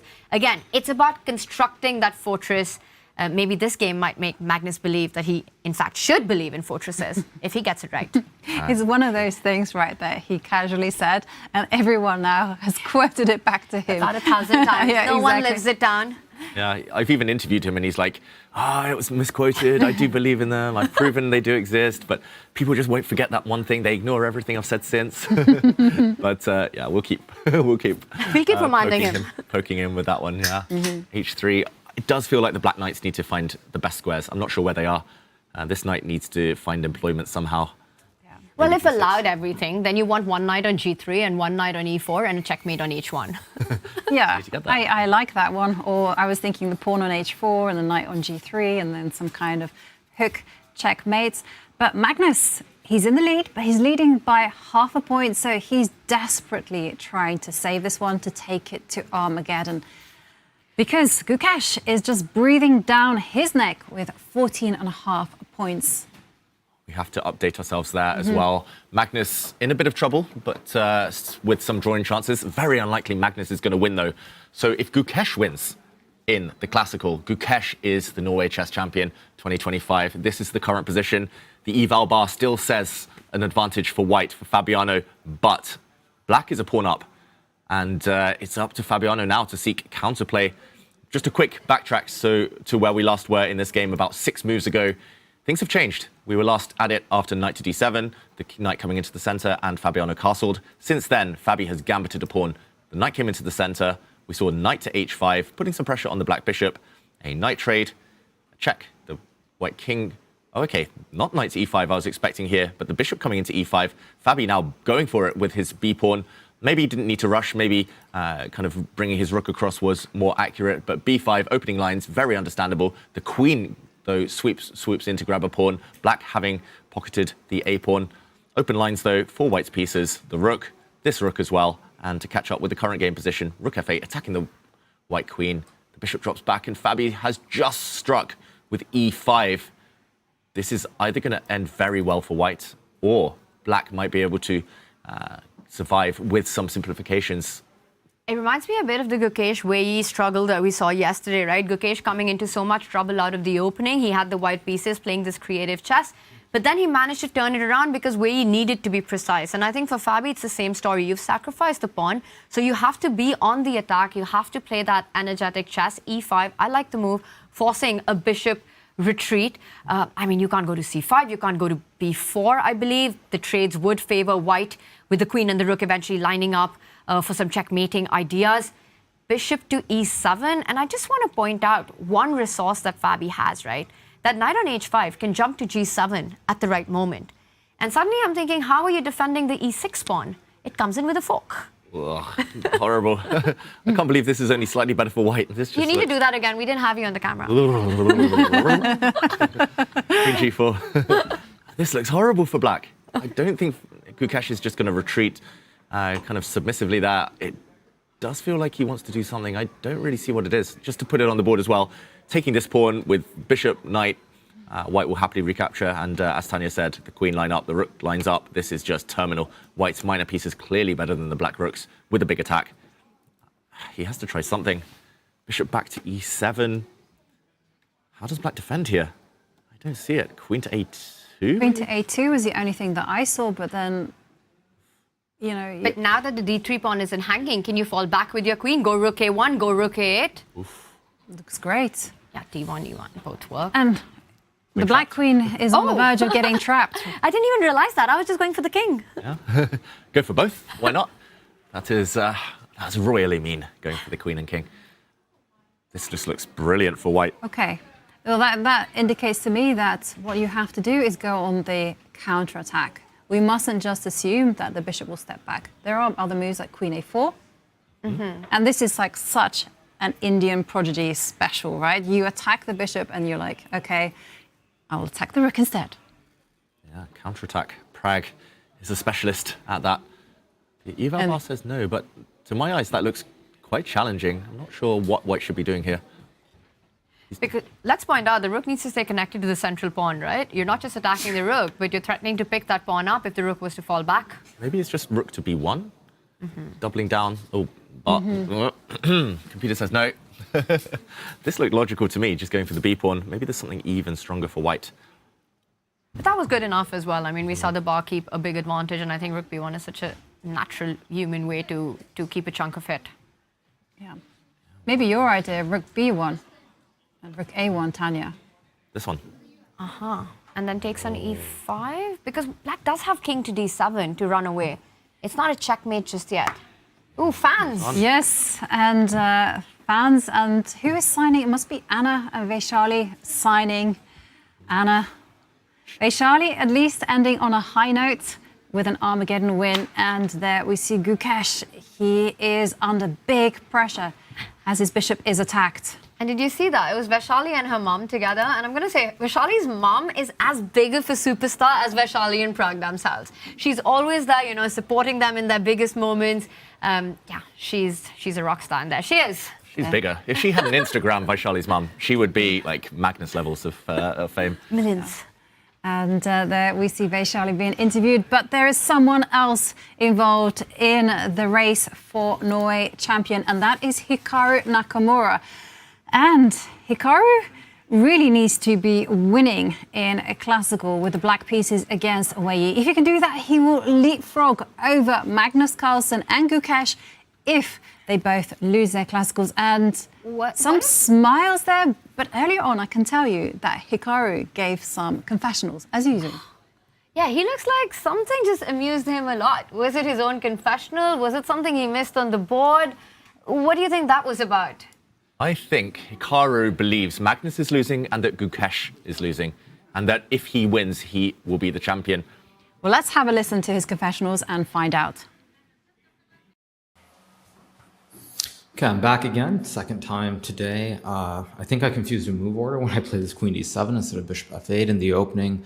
Don't know if it was necessarily bad, but as soon as I played Queen D7, Weyi started blitzing out moves, so I have a feeling that I inadvertently ended up back in a variation he'd looked at, maybe through a transposition. And I really wasn't sure what I was doing. I basically had the choice of maybe suffering, trying to create some counterplay, or going for this line that I went for in the game, where I'm either completely lost or I'm completely fine. The line that I spent a lot of time making sure was okay is this line Rook E3, Queen D7, Rook H1, Knight E7, Knight H6, G6, Rook H6, King H6, Queen F6, Knight G6, Rook E1, King H7, Rook H1, King G8, and now if white goes Rook H6, I have Knight F4, King H2, Queen G7, and I'm fine. So I spent a lot of time looking at this line, and ultimately I figured either I'm getting completely cooked here and I'm just losing somehow, or I'm just more than okay, and I shouldn't be in any danger. So it's been a little bit of uncomfort in this game so far, but I think the next couple of moves, it'll be very clear-cut what's going on. And actually, especially as the tournament gets towards the end, one of the things I like is when you have these situations where there isn't really much to think about. You either play the moves and you lose, or your opponent has nothing. I think I've mentioned it many times on my stream. It's like show me the money is the saying. And like if it's winning, but I just play the next couple of moves, and if I don't see the win, I go for it. If I miss something, that's life, you move on. But I think we'll find out pretty soon what's going on in my game. I think I'm fine, but again, we'll see how it goes.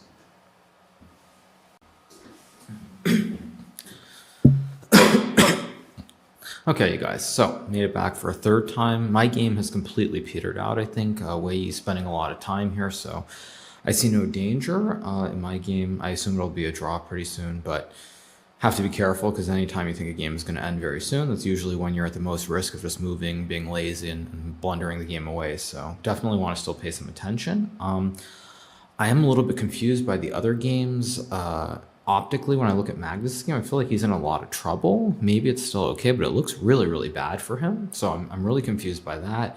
It looks to me like Fabiano has a great position. I think his attack on the queen side must be a lot quicker than whatever Gukesh is trying to do on the king side. So as it stands right now, I mean, I think Fabiano might win the tournament. I think there's probably a pretty decent chance he's going to win the tournament based on the current positions. But of course, everything depends on Magnus's game. But just looking at it, I think he's in trouble. So Fabiano's probably the favorite right now to win the whole thing, I would say, based on what I see in the game. So should be an exciting finish. And we're hearing from Hikaru Nakamura that he reckons that Fabiano Caruana has a great chance of becoming Norway champion. But you know, there was big news during that confessional, because the game between Humpy and Ju Wenjun finished in a draw, which means that Anna Muzichuk is Norway's women's champion. Massive round of applause. I mean, she deserved it after yesterday's brilliancy. She's been calm, composed. She hasn't lost a single game in classical, and she's been the Armageddon queen. So incredibly consistent, right? She was always in the mix, always in top three, sometimes chasing, sometimes right there. And today, this pragmatic approach also had it in the bag in the Armageddon. Didn't work out, but I think she did everything right. A very deserving winner. Heartbreaking moment for Humpy, who tried to create her chances, but probably never enough. And Anna Muzichuk is the Norway Chess queen. Yeah, you beat the world champion, you deserve it. And yeah, she was fantastic. Yesterday, I think one of the games of the tournament, just her win against Ju Wenjun. So despite the Armageddon disappointment today, Anna Muzichuk, she's going to be celebrating tonight. Yes. And we did see her on the camera, on the phone, calling perhaps her second, maybe her family, to say, she did it. What a moment, Anna. Or maybe her sister, Maria. Could be her Been a big sister, could be her supporter. second, could be her family, whoever it is. I mean, I can't wait to hear from Anna and just hear her thoughts. You know, she's been a world rapid champion, she's been a world blitz champion, and last year she was runner-up for Norway Chess Women. This year, she's gone one step further. Massive congratulations. What a worthy champion. And hopefully we'll get a chance to chat to her later. But yeah, fantastic. She was the favourite heading into today, and ultimately, I think, very pragmatic to go for the draw in the classical. That banked it for her. In the meantime, we saw Magnus with a couple of moves. He's trying to set up a fortress. That's the middle board on the top row there. He's trying to fight against the queen and knight. If you could remove one set of knights, maybe Magnus has a fortress there, but still a lot to play for. Hikaru talked about how his position was level. Does feel like lots of pieces are being traded off. Still some stuff to discuss maybe later, but Gukesh, big decision on the top left there, Tanya. And Hikaru also mentioned, right, that after looking at everything that's happening, that Fabi perhaps at this very moment in the tournament is a favourite to take it all, to be the winner. And I think the story in front of us tells that tale, right? Magnus struggling. If Magnus loses, he stops at 15 points. If Fabi beats Gukesh, he surpasses that with 15 and a half a point ahead of Magnus. And Hikaru, I think incredibly difficult for him with the black pieces and what he has on his board to get to that 16-point victory. So I think there's something to be said about that. Fabi, despite the heartbreaking losses in the last two rounds, at this very moment, at this very second, in Stavanger, a favourite to win the title. Only, though, if he plays rook takes knight and gives up his rook. That is the only move for white to keep the advantage. Otherwise, he's just worse. Gukesh's last move, pinning on the 5th rank, was genius. And now Fabi needs to find an equally ingenious move just to keep this game fighting. But that is an inspired sacrifice, and I don't think it stops there, David. So you need to explain to us, why does that work? Because black is just going to simply recapture, hit that rook on b5, also targeting the e5 pawn. Also, let's just do a slow replay of rook f5. Yeah, let's do it. We were talking about the bishop moving, retreating, potentially, maybe a counterattack against this white rook. Gukesh found another option, also to do with the counterattack. Very impressive, wasn't on my radar at all. Rook f5. Cutting the board in half here. The 5th rank is where it lies. Pawn takes bishop now would be a blunder due to rook takes rook, or at least it would throw the advantage away. Instead, Fabiano, because his rook is under threat, he needs to put it on a safe square, and the best way to do that is to remove one of the defenders, remove the knight. You gain a bit of time after a recapture to shift your rook across, hitting the black queen. Wherever the black queen steps now, your rook ends up defended on this square. So not even a check at the top of the board. First, you take the bishop, and when the dust settles, we would see this position. Due to the X-ray here, black needs to take with the rook, and it does feel like the white minor pieces are better than the rook. It's a lot of pawns, but the white knight's going to come to the center, and it does feel like Fabi's going to be a favorite. Yeah. And the black king is still, really shaky, whereas the white king can just literally hide itself on h2. So big moment. Can we run through that variation again? Because it's just so dramatic. So rook takes c6, b takes c6, rook a5, and queen b2 was the only other move that I saw. And here, you can't go... But now you can give a check first? Exactly. Give a check first. And then... Oof. Moves. Oh, not that one, apparently. Oh, right. Oh, this is nice. But now you just take the bishop. Loose pieces drop off. There's something even better. Oh, whoa. Oh, bishop takes pawn! Check, and next move, the queen falls once the bishop is taken. That would be so easy to blunder, and especially with not that much time on the clock. I would certainly fall for something like that. But, okay, rook a8 check. Apparently the other way, though. Apparently this way. That is crazy. The rook on d8. What happened to loose pieces drop off now? Yeah, this is what Fabi's calculating, though. Rook takes rook. And I guess after rook takes pawn, there might be some back rank troubles. I just see that the black bishop covers the white king's escape. Although to my eyes, it looks like white's just a piece up. But now Yeah, this is crazy. And it's better for black, being down a piece here. That is insane. For black? It is 6 pawns versus 4 pawns, so you have 2 pawns for the piece. But if white gets one more move and kind of puts the knight in e4, it looks over. This is crazy. What is the move? But also, let's just point out, our live board. First, Fabi has to play rook takes knight. I mean, this is the moment that perhaps the championship depends on right now. Magnus in big trouble. Fabi, if he plays rook takes knight, he's fighting for the win with a huge shot at it. Yeah, totally. So if Fabi wins this one, he picks up 3 points. He moves to 15.5 points, and he is heavily dependent that Magnus loses his game. Just me, or has Fabi gone really red? Yeah. Where's the camera color? That's the lighting. He's got a lot more time, though. He's got 16 extra minutes. It looks like he's about to go for something, and he knows it's quite brave. He knows it's going to lead to an even more complicated position, but he's just holding back for now as he does those last-minute calculations. Maybe two of the best calculators in the world in terms of long variations, evaluating those long variations. Fabi still pausing, though. It's here and now, 40 minutes on the clock. Does he do it? Predictions. Rook takes knight. Will it happen? Yes. Jovanka. It's complicated, yes. Yes, I think it will. Is there also a factor of process of elimination here? You know, the e5 pawn is falling. You need to find a way. If you fall back with the rook, black can simply snap up that pawn. So if you look at all these things, it does direct a player towards a move like rook takes knight, checks, captures, and threats. Exactly. That's the first thing you calculate are captures. The one thing that I think might throw Fabi off here is the fact he can take this bishop. Maybe we can just put this on the board, keep an eye on the physical board while we do this, because pawn takes bishop, allows this rook to fall. But after a capture, this is a check, very tempting check. The black king has to move. You take another pawn with check, the black king out in the open, and maybe you can bring your knight forward. Maybe you just start grabbing all the kingside pawns, and this just gets complicated. This gets messy. It feels like if you land one check against the black king, it could be the end. The more I look at this, though, the less tempting it does look. You are down material with white, and the black king might just be safe amongst its pieces. Yeah, I don't think Fabi goes for this one. He's going to play rook takes knight. I think rook takes knight. It happens. This is Fabi's moment, you know. He was on the lead for such a big part in this tournament, right? Getting those big wins at the right time. We called him Mr. Consistent this whole tournament. And the last two rounds have been absolute heartbreak for the American Grandmaster. And it just feels like all hope was lost. And this is his moment to shine back again. He's done everything right in the opening against the world champion.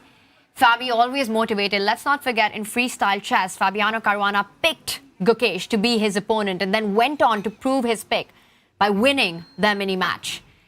And Fabi now on the brink of this. There's so much history between these two players. We look at their Olympiad chess Olympic clashes where Gukesh got two big classical wins, one in 22, one in 2024, which played such a big role in the India versus USA rivalry. And is this the moment that Fabiano gets his grudge match in, his revenge in? Yeah, I think he's just plucking up the courage to go for it. There was a bit of a, not quite shake of the head, but a bit of, it's just so messy kind of feeling from Fabiano. I think he will be forced to find this and forced to go for it, but it is still quite an irrational position. Oh, well, there you see him bobbing his head. I agree with you. Rook takes knight, pawn takes bishop. Those are the only moves he is calculating. I was personally quite drawn to the pawn takes bishop because, you know, black's king is so unsafe and you think, well, there must be... Check that out. Fabiano. Will he find an Caruana? He does it! Is Fabiano Caruana as rook takes c6 is on the board? Ah, fabulous Fabi, finding the best move. Now shifts his rook across, attacking the black queen. That rook is defended by white's bishop, and now the black queen has to shift. She's only got two safe squares. She has to go to either the b3 square or the b2 square, and things only get more complicated from there. Fabi does look red from this camera angle. I wouldn't be surprised, though, the blood pumping, because suddenly he knows Magnus in trouble, and he could leapfrog Magnus Carlsen with a win here. And you could see it on Gukesh, you know? He realizes that once again he finds himself in dire straits, a position that he'll have to defend. Maybe he missed rook takes knight. He missed this resource by Fabi. But that is Gukesh's stance when there's a shift in the position. Feeling like he's in control, suddenly having to back that rook f5 move up, suddenly having to find some creative defensive resources to keep things together, and maybe none exist. Yeah. Well, Gukesh's defensive skills will be put to the test here.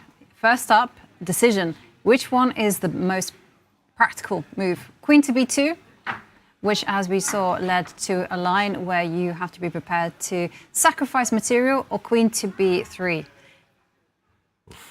Queen takes rook is absolutely silly, right? I mean, just to point out, inspired by Magnus's queen sacrifice. Crossed my mind briefly. I think just to put this on the board, queen takes rook giving up the queen, a la Magnus Carlsen, just as in the world number one's game. This would land a double attack, and for a second I panicked, but I think you can just defend your bishop with queen to d2, maybe even queen to a2, thinking about it. And the bishop does defend any squares, so the black rook cannot deliver any checks. And yeah, white should be able to consolidate. The bishop will drop back. The white knight will desperately race towards the e4 square, and white has a queen and knight for the two rooks. That is a material advantage. So yeah, definitely first thing you calculate, Tanya. I think we were remiss to not think about that one first of all. But yeah, ultimately he's deciding between two other safe squares. Just to point out one other detail, queen to b2. I think you can take this, kind of originally I just thought we couldn't take the bishop because rook takes rook and there was a pin on the second rank. But now the white queen can go and grab a pawn, and then you can go and take the rook here, although this gets even more complicated. Yeah, let's continue that line, because I know what you mean by more complicated. Now there's a check on a1 and you lose the bishop on a5. What happens then? Ah, ooh, Fun. Wait, it's a check, but we can drop back. Ooh, yes. But you can... I mean, who knows? I would rather have the two pieces than the rook, but still a very odd position. Rook takes pawn, and I guess the white queen, I don't know, comes back somewhere. Check first or back. And you're 2 moves away, right? Knight g3, knight e4, Jovanka. But you've got some kind of counterplay with c5, c4. You know, I'm just going to start being a madman and seeing what I Wrong can board. do. That's Arjun's board. That's where the action happens like that. Computer likes it for black, or at least thinks it's the best move. And yeah, I don't think we should take this pawn because this looks a bit scary now. Very strong. This could be the type of position we see, whether it's this exact position or not, whatever the pawn structure. Like even if the other move, queen to b3, we would see some captures. I mean, we could see the same plan that Jovanka mentioned there, the c pawn running.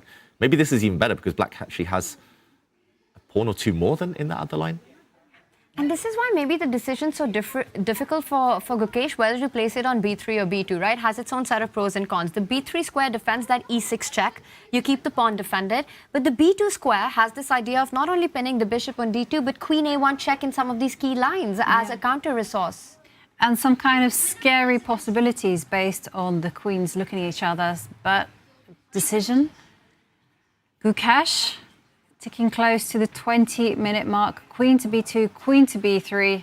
I think he's going to go queen to b3 and perhaps go for that rook against 2 minor pieces and then try to initiate chaos by advancing the c pawn. Oh, it's such a big moment. Things are getting critical here in Norway Chess. Everything is completely unpredictable, and we are going to go on a short break, and when we come back, of course, we are going to have Anna Mizichuk right here with us, the queen of Armageddon Chess, the queen of Norway Chess, right here in the studio, so you don't want to miss it.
We are back, final day of Norway Chess and Norway Chess Women, and we are here in the studio alongside Norway Women Chess Champion 2025. Anna Visitor, congratulations! And first of all, how are you feeling, and what does this win mean to you? Oh, now some time is passing, and I'm giving the interviews, but yeah, now it's getting better because I was really quite upset after Armageddon game because I thought I must win it just by the way the game developed, but I didn't, and then I had to wait for Humpy's game. But yeah, I'm very happy, and of course this is quite an important title, so because it's one of the strongest women's tournament, if not the strongest by rating. So of course it's a big success. Big success, yeah. And we did see you on camera calling someone, so can you tell us, who did you first call after you knew that you won? I always call my sister. I knew it was going to be Maria. That was my guess, Anna. After each game, yeah, because she's the one who is following. She's the one who is supporting. She asked me to say some nice words about Maria, we love you. Yes. We miss you. Yes, and she has the access to my files, so for Armageddon games it's quite helpful. Yeah. Yeah, did you kind of throughout this tournament, throughout the last 10 days, what would you say were the critical moments on your journey to becoming champion? Oh, well, there were many important and critical moments, but I think, the biggest one was yesterday winning against Zhou. Zhou with black pieces, and with one round to go, the situation has improved a lot, and my chances to win the tournament also increased a lot. So I think, this was the game. Anna, you've been a former World Rapid champion, World Blitz champion, and you said that this win at Norway Chess means so much to you. Where does it stack with your big achievements in chess, being the Norway Chess winner this year? Okay, I still put the world champion titles higher, but winning Norway Chess, it's it can be even after that. Wow, it's a big event. And what moment did you feel like, yes, I can win this event? Before the tournament, we were giving interviews, and in one of them, I think each player was asked to put 3 players top 3, but not only top 3 the names, but top 3 how you rank. And it was really inconvenient, and I was okay, I put myself the first. And but I wasn't so sure about it. It's I really wanted it. But at the same time I knew it would be very, very difficult, and also considering that I finished the Grand Prix not so long before this tournament, so I'm also quite tired. But I just kept trying my best, and it worked. You manifested it, a champion's confidence there. Anna, I noticed one thing, that you've been wearing this Norway Chess sweater for the last couple of rounds. Is that superstition? Do you think this is your lucky sweater? No, I think it's second time, but yeah. It's a different one, right? Yeah. You've got a few. I have the pink one. Last year pink one was my favorite. Now this is my favorite, so I simply allow the merge of Norwich. And some of us here don't even have one. One day I'll persuade them to let me have one. We don't mention the names. No, of course not. No names taken. Yeah, so the content with Take, the 1, 2, 3, manifesting it, predicting that you'd be number 1, is that what you're going to do before every tournament now? Predict that you're... Okay, it can't work all the time, so I don't think... Why not? What's next for you, Anna, after this success? I go to London to play World Rapid. It will be like this. And then a break. Okay, break is a strong word because I will have maybe 2 weeks, and then with the World Cup. So this season, or now I have quite many tournaments with short breaks in between. Yeah, and how will you celebrate? Tonight, tomorrow? Do you have a tradition when you win events? No, not really. Just finally, I will be happy that I don't have to prepare for tomorrow's game. And what's the preparation been like? Because it's been pretty intense, right? So you have the classical games and the Armageddon games. Yeah, it's difficult. It's really difficult because sometimes you prepare like for 2 games and your opponent plays more than one opening, so you prepare not one line but different lines, and you're like your head is explode. I've got a question for you, Anna, and I think this is a tip that I'm asking more for myself and maybe for others watching. But how are you able to handle the pressure of these Armageddons and stay so calm? At least on the camera, you look like, you're completely in control. How do you do it? But I have been playing chess for 33 years.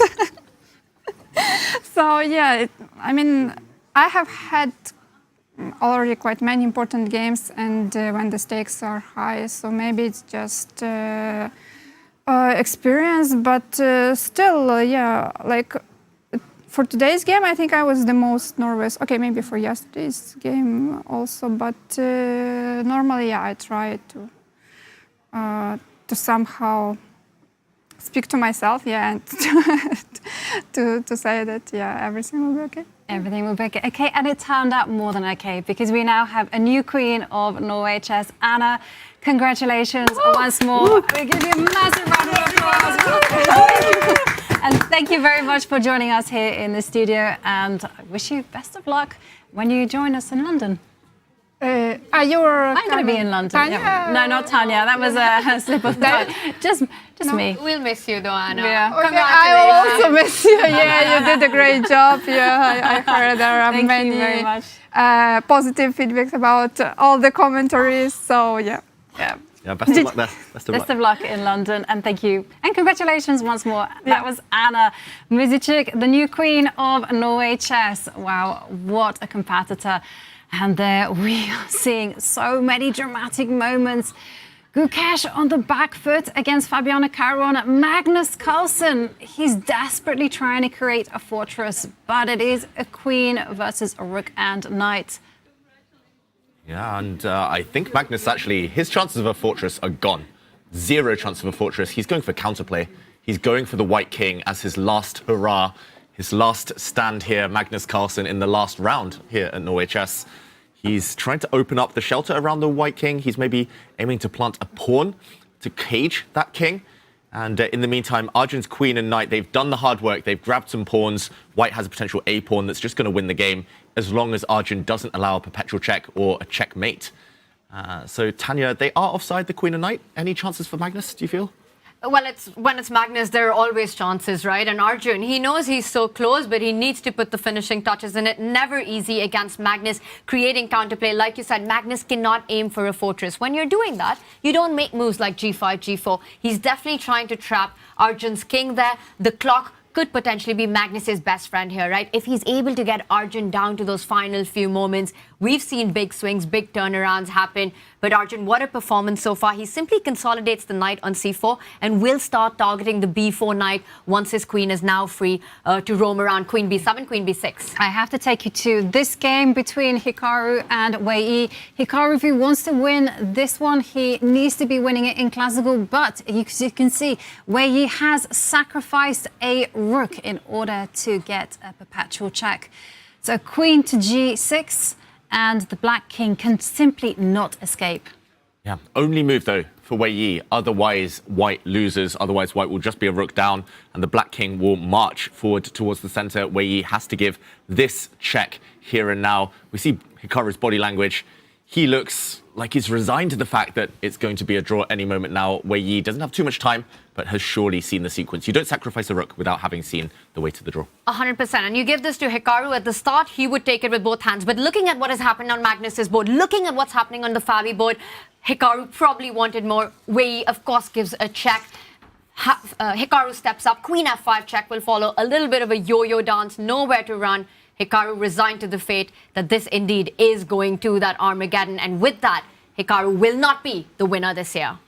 And Hikaru can go back when the position will repeat itself with another queen check. He can come forward when white will give a check. If he goes and tries to grab a pawn, if he goes for the win, he might find himself in danger due to a pawn check at the end of the variation. He's going to go forward, I think, just to test Wei Yi. But ultimately, this game is going to fizzle out, and one of the possible scenarios will be erased here. It will only be Magnus Carlsen, Gukesh, or Fabi who can win. Yeah. And you can continue giving the check here exactly where the queen came from. Black's king steps up to d5. That would be a checkmate on c4. I was going to say if the queen is on g6, but now the rook on e4 hangs. Can Hikaru take king takes pawn? Look at Hikaru. He's frowning. I think he can take the pawn, but it's going to end in a flashy draw anyway. With white giving a check, let's put it on the board just while Hikaru thinks. King takes pawn. There's no other move here. You're a rook down. You have to continue giving checks. And other than giving up the queen, which I think would be losing for black simply because the white queen now attacks the rook. That's the difference. Wei Yi put his queen on this square. So you have to take the white rook. The white queen swoops back with a check. The king moves. And now you swing across again, check. And you swing across again, check. And the yo-yo back and forward. And this is a draw. A beautiful perpetual for the content, right? You couldn't have asked for a more prettier way to get draw. But okay, that's why he's smiling. It's so beautiful. And he knew it, right? You put that queen on g6 with a check, you'd have the draw immediately. But it's Wei Yi who's playing for the content, as you said, Jovanka. It's Wei Yi playing for the crowd here with that pretty queen dance at the end. He's seen it all the way. Hikaru knows it. It's about to happen any moment. That's flashy. 2 rooks down, but Hikaru, he's just going to calculate the danger. If there's no risk taking this pawn with black, if he knows it's a forced draw, he would rather do this than let the position just fizzle out with a meek repetition. In the meantime, Magnus Carlsen, is he fighting back? I suddenly see the bar locked in the center again. Has Arjun Erigaisi blundered in the last couple of moves? Wow. Wow. Whilst we're expecting Wei Yi, Hikaru to finish in a draw, let's head here and find out what's happening. King to h2. It looks like a very natural move. Defending the pawn on h3. Where is the draw? But let's back up, right? Because we left it last when Arjun played b3. What happened? It's a miracle draw. I think Arjun's realized he's blundered. While Magnus is away, he's just defended his pawn with the king. Just to mention Arjun here, we last left it after b3. Pawn takes pawn. Magnus swung his rook across. The white king can just come forward to this square and defend the pawn. Should actually keep itself out in the open to run. But he's moved his king to the wrong square. Now, this wasn't me, but knight to g5. Giving up this knight, this is pure genius. Because if you take this knight, rook takes pawn, check. The king moves, rook g3, check. Giving up the rook, walking into a fork, saves Magnus Carlsen. And the white king cannot run away from these. If you step across to f2, you get forked again, and black wins. If you step back to f1, then black gives a check, wins the white queen. Magnus Carlsen, let's watch the body language. Knight g5 is a miracle, study-like save here. It's absolutely stunning, but it's so difficult to see. He sees it. He's going to do it, Jovanka. It's difficult, but this is Magnus Carlsen. He set this up, right? He moved the g-pawn forward. He's lined up the rook against it. The 2 knights are ready to pounce. Yeah. I mean, but it's just unbelievable. You're giving up the knight on f6 just to set up one of the most picturesque drawing formations I've ever seen. Wow. Look at Arjun's realized. Look at Arjun. He's staring. He's staring at the board. He's trying to keep a poker face. He's like, whoops, I put my king on the wrong square. If he'd put his king on g2, the black knight coming to g5 is not threatening because rook takes pawn would never come with a check. He's just chosen the wrong square, and suddenly Magnus is back in.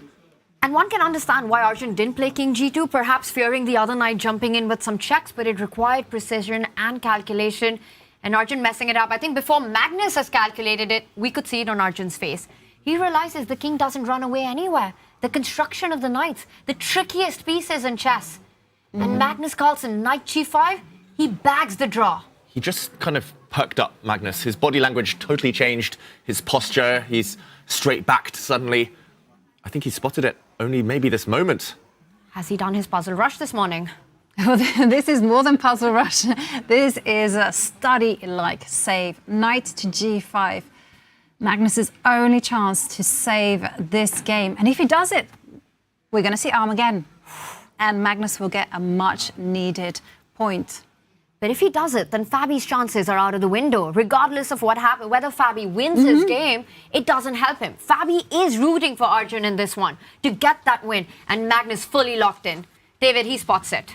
I think he's seen it. Otherwise, he would play, like, I don't know, a knight move with this knight that's hanging. Otherwise, he would maybe defend that knight, set up that threat. But that loses a key tempo, using your king to defend this knight. Magnus, head in hands here. This is full focus, Magnus locked in, and he's carved out a miracle opportunity for himself. Will he take it? Arjun must be kicking himself. He's normally so sharp tactically, Arjun Erigaisi, but this is such a rare pattern. And Arjun has played spoiler in so many tournaments. He's the one who took down Gukesh 2025 Tata Steel that last final round after having a disastrous tournament. Bouncing back there, getting the win in.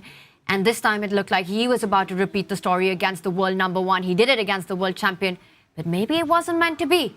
If only Magnus can spot knight g5. No, what was that? Did you see what he did? He kind of made a gesture as if, oh, it's not working. He grimaced. He's shaking his head. If he's spotted knight g5, he would have played it. Magnus Carlsen trading hard right now. Head in hands a moment ago. He needs to find this move. But why doesn't force to grab that knight on f6? That draws instantly, right? After knight g5, if you go queen takes knight, game over, draw, Magnus bags the Armageddon. But the game still goes on if Arjun is able to find another resource there. There are other moves. It is possible to fight on, and the computer still gives white a tiny little advantage, but it does get scary. If this black knight comes forward, the black rook takes a pawn, the other black knight will start jumping, and the white king is going to be struggling to dodge all the checks that are incoming. I don't think Magnus has seen it yet. Body language, he's definitely not seen it yet. He was looking maybe at knight g4 check or some others, but he figures they're not working yet. He's either seen it, and he's looking at other possibilities, Jovanka, instead of queen takes knight, or he hasn't spotted it at all. Knight g5 not on his radar. No. Yeah, knight to g5, you have to overcome the whole thing. And we have a draw between Wei and Hikaru Nakamura. So that's our third Armageddon of the day. Does mean that Hikaru is out of the race for becoming Norway champion.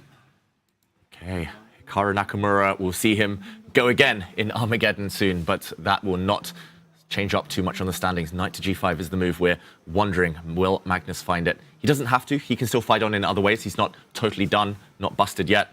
But that one should get him closer to the draw. That can be all important. He'll have half an eye on the other game as well. Gukesh in a little bit of trouble, potentially. So knight g5 would be huge for Magnus Carlsen. Tournament-defining move, potentially. Yep. Oh, Magnus, he's trying to work this out. The big question, is it on his radar, this move, you know? Because once he spots it, it's just so tempting to play it as well. Once you see knight g5, the knight on f6 cannot be captured. You're about to win that h3 pawn. The white queen and knight offside, too far away to defend it. Nothing else matters. It doesn't matter if white has other ways to proceed. You still go knight g5. But the big question inside that head of Magnus Carlsen is reaching for the king. He doesn't play it. He doesn't play it. He misses a golden opportunity. I'm not going to blame him. That was just a ridiculous move. Knight to g5, giving up the knight. But instead, there's a lot of complications still left in this position. He is threatening knight to g5. He just sets it up. But he could have played it one move ago. It's only easy if you find them.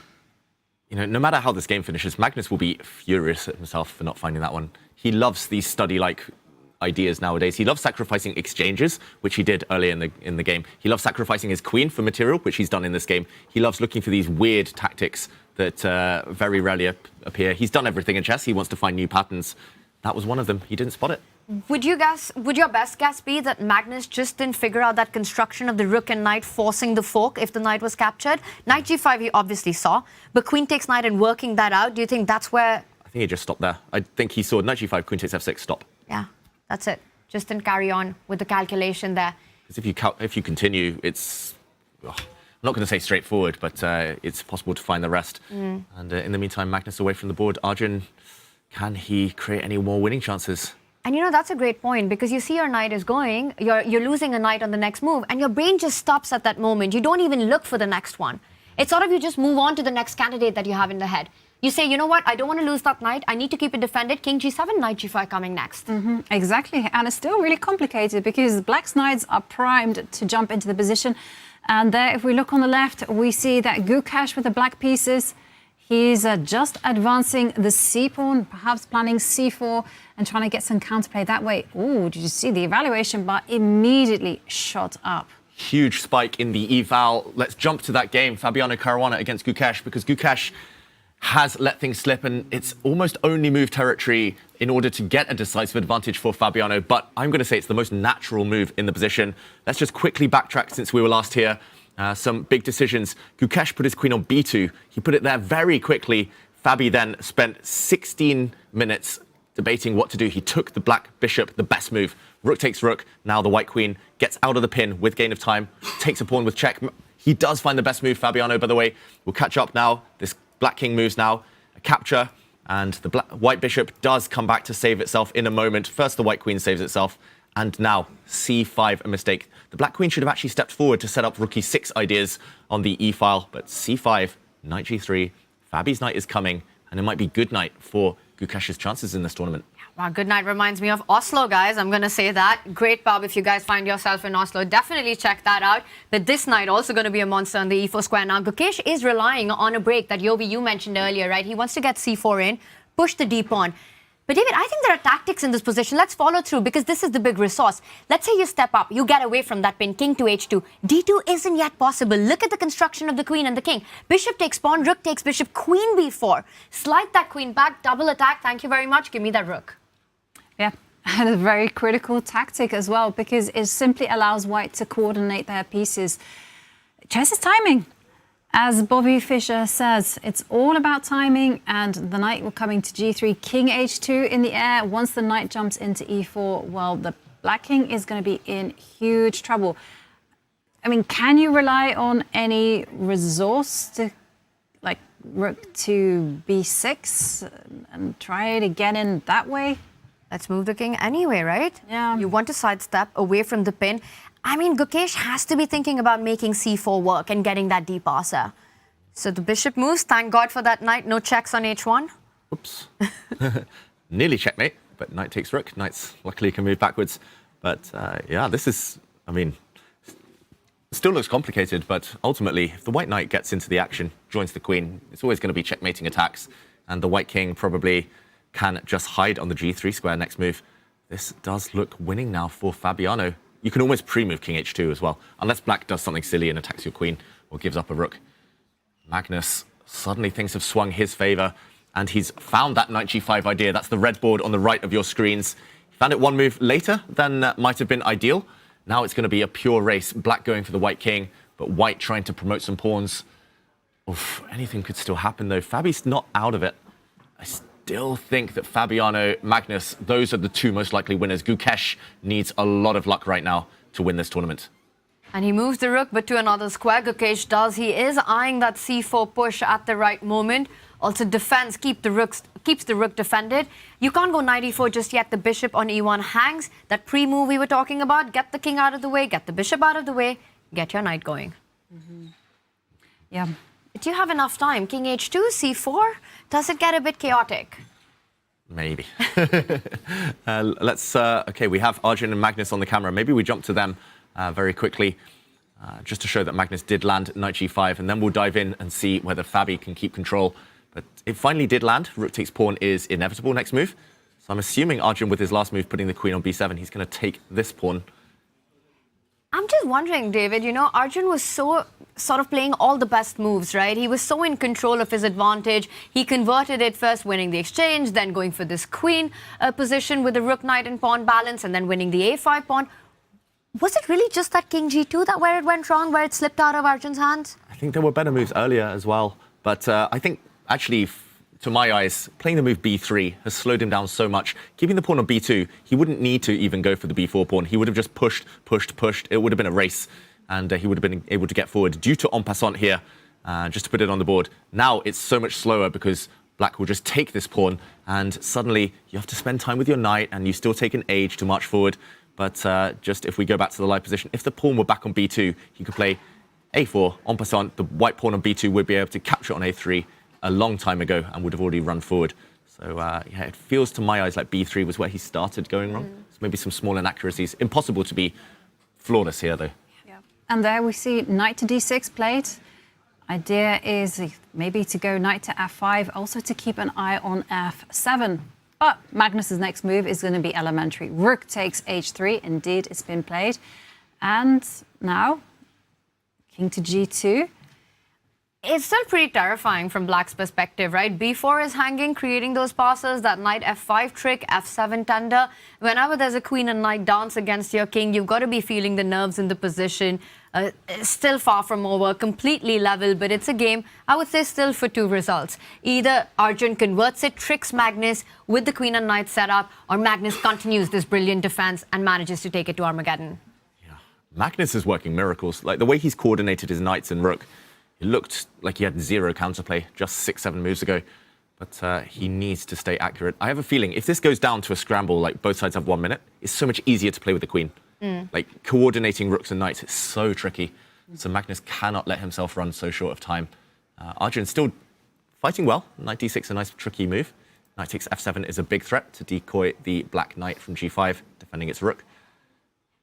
And you earlier spoke about the move b3, right? I wonder if this is sort of Arjun's intuitive style coming into play. He's not thinking about the long-term passer and trying to convert it like that, but he wants to set up tricks with his queen and knight. He wants to come at Magnus's king. So trying to do that, stabilizing that knight on c4, and that is what gave Magnus the chances and the time to come back into the game. But the defense is still far from obvious for Black. Yeah, very difficult moves ahead still for Magnus Carlsen to hold the balance. In the meantime, Fabi did, on that left board, the blue board there on your screens, he did move his king off the back rank, liberating the white bishop, getting ready to leap forward with the white knight.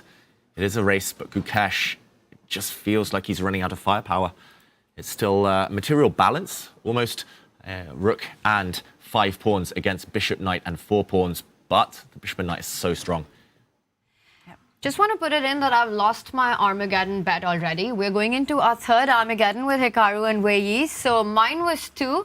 Yovi, what was your call on this? Mine was 3 in the end, and I think I'm well on my way to losing that one as well, because I do feel like Magnus will draw it against Arjun, and it's still very, very tense between Sarah Kadam and Lei Tingjae. Lei playing to win and try to snatch the second place. It's so annoying that David Howell will win the whole thing even if he loses today in the Armageddon predictions. Can I say, you know, it's just... I even tried... No, I'm not going to say I was trying to throw today's... I just said 5 or 6 because I thought it would be a funny... But it was just a random, that was the thing.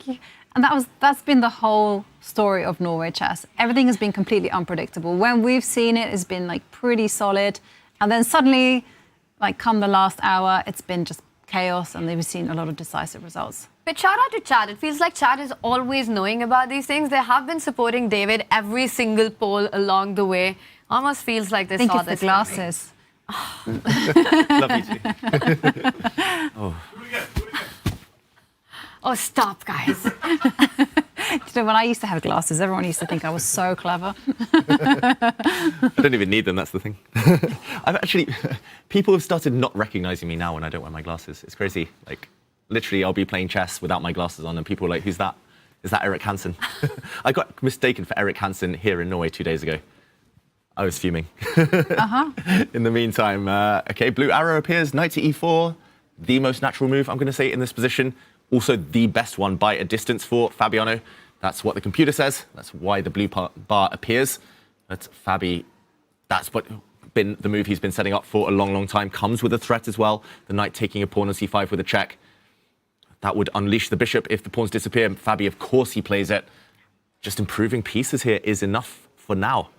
I mean, Fabi's been setting this up for the last 5 moves, right? You don't miss it, the opportunity that you see it. And look at the beautiful coordination. Now it's all about getting that dark squared bishop to a good square where it starts playing a role. And I wonder if ideas like planting it on g3 on the diagonal might be something on Fabi's mind.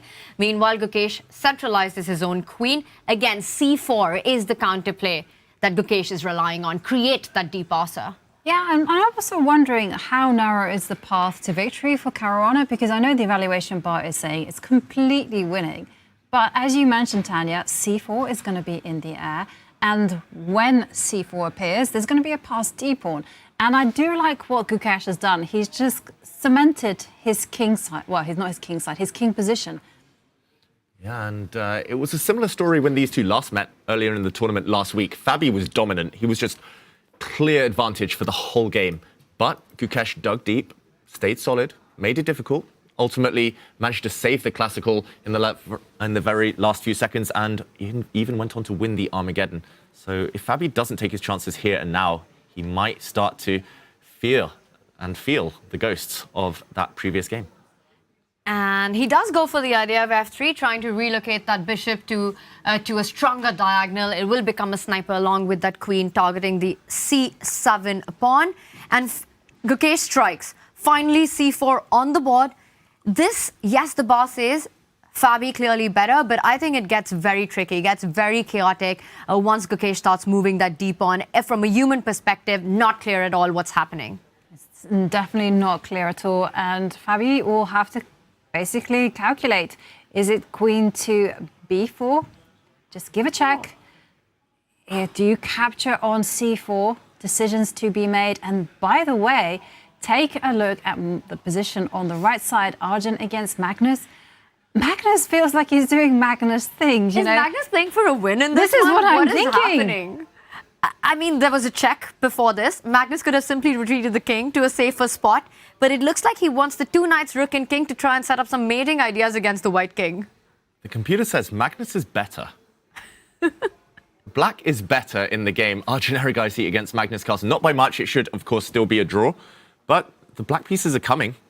He's just left his king alone, Arjun Erigaisi. He could have run away with the king a lot earlier. He could, by now, have created a very powerful pass pawn. That's the board on the right, the red board there. But suddenly, the two black knights are riding forward. They will support their rook. And Arjun has to be really careful. Queen takes pawn played. Look at that bar slide. It's a spike in the favor of Magnus Carlsen. But the knights are coming. And then there'll be rook checks. I hear people screaming downstairs, by the way. Crazy stuff is happening. Magnus turning this around. It looks hopeless just 10 moves ago. But is that the only move that he has to fight for the win here? Does he have to get the knight to the center of the board? Only move, otherwise white is better. Wow. Knight to e4 and the white king is in danger. And you can see that Magnus is going to be the one advancing his forces together. And Magnus, he's in full focus mode. He's reaching out for the knight. He's reaching it. It's about to happen. Is it going to e4 or g4? That's the big question. Oh my goodness. Just the chess that he plays. It makes it impossible to commentate on it sometimes. You run out of attack. And look at that. Look at that stare. Did Arjun just offer him a draw? Why would he react? Why would he look at his opponent like that? No, knight into e4. The game continues. And suddenly, the white king is about to face a scary attack. Arjun has to be careful here not to get checkmated. The black rook is coming. There's going to be knight checks galore. I think this is already a winning threat.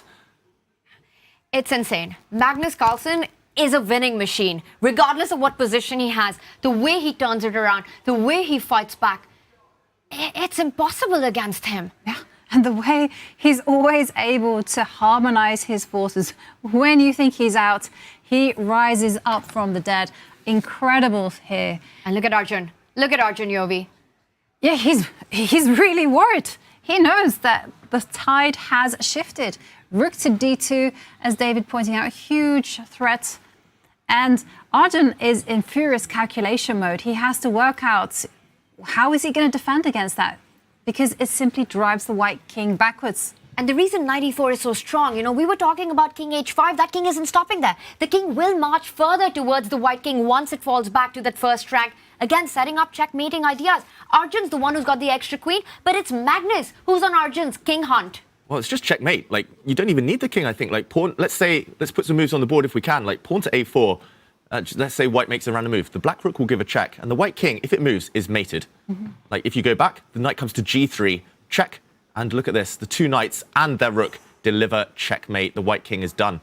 Arjun runs away with his king preemptively, but the same idea might continue. If black plays the move, rook to d2. The blue arrow appeared. I accidentally cancelled it there, but rook to d2, the best move for Magnus Carlsen. Also the most natural one. It's the move he's going to play anyway. And then the knights are coming forward with mating threats.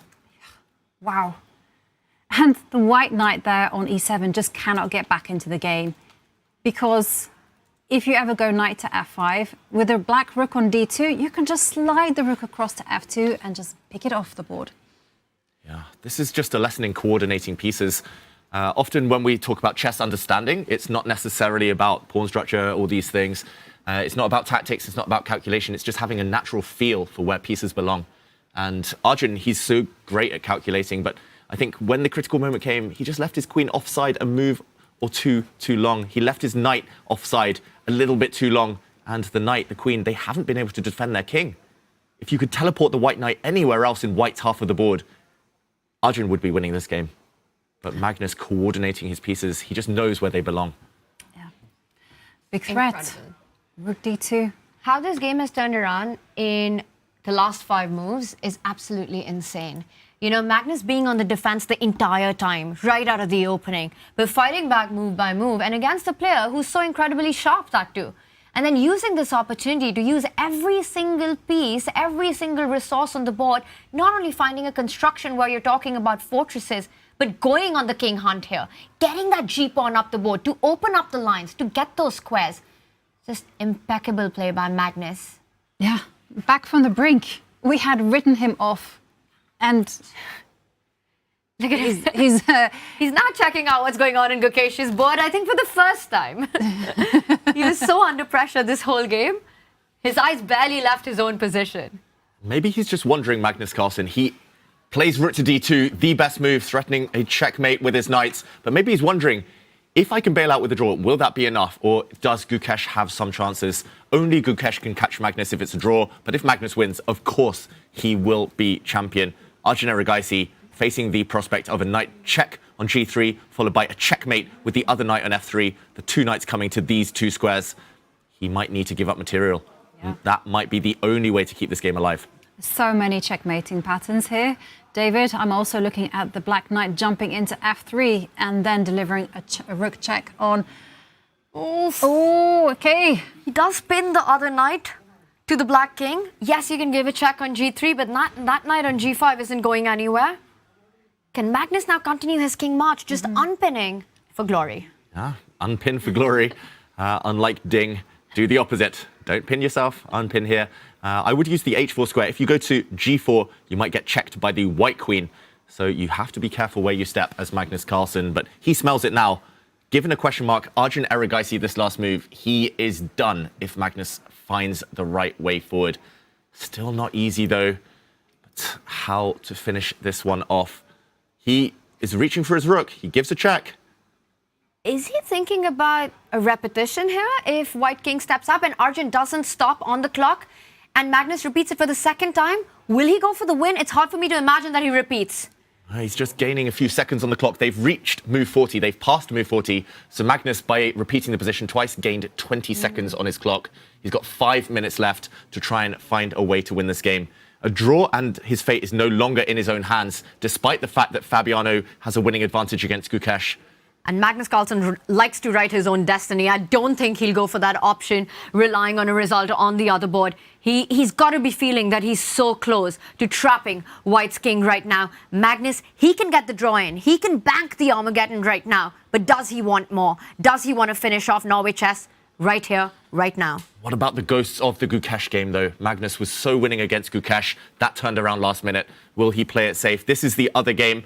This is Fabiano turning the screw, doing all the hard work against Gukesh. He's won a pawn, and the black pawn on d3. Okay, will it fall? And there's this feeling, right? Gukesh is about to lose, and Magnus, we saw him glancing up. He knows Gukesh is in trouble. Does Magnus feel that a repetition is the pragmatic way to go? Nobody else except Gukesh can catch him. Mm-hmm. That is true. And you see Gukesh living another day, king to c8. And it's still difficult for Fabi because he still has to handle this passed d3 pawn. I thought he was actually going to win that pawn with a series of checks, but maybe not. Maybe after a white queen check here, the black queen can slide back and block, defend, and the game continues. It's not over yet. Fabi with 8 minutes against Gukesh's 3. But I like that line. You know, that centralized queen, you get it to a worse square, and then you continue playing.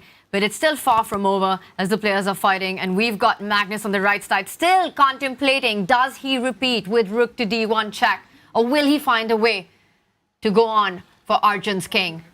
But what is the way here? What are the options for black? How do you do it? It's very difficult. I've consulted Mr. Stockfish, Mr. Computer, and black has maybe 2 winning moves. One is to move the black king out of the way, that red board on the right there, to shift the black king just down 1 square, keep it on the edge of the board, just break the pin that the white queen has set up.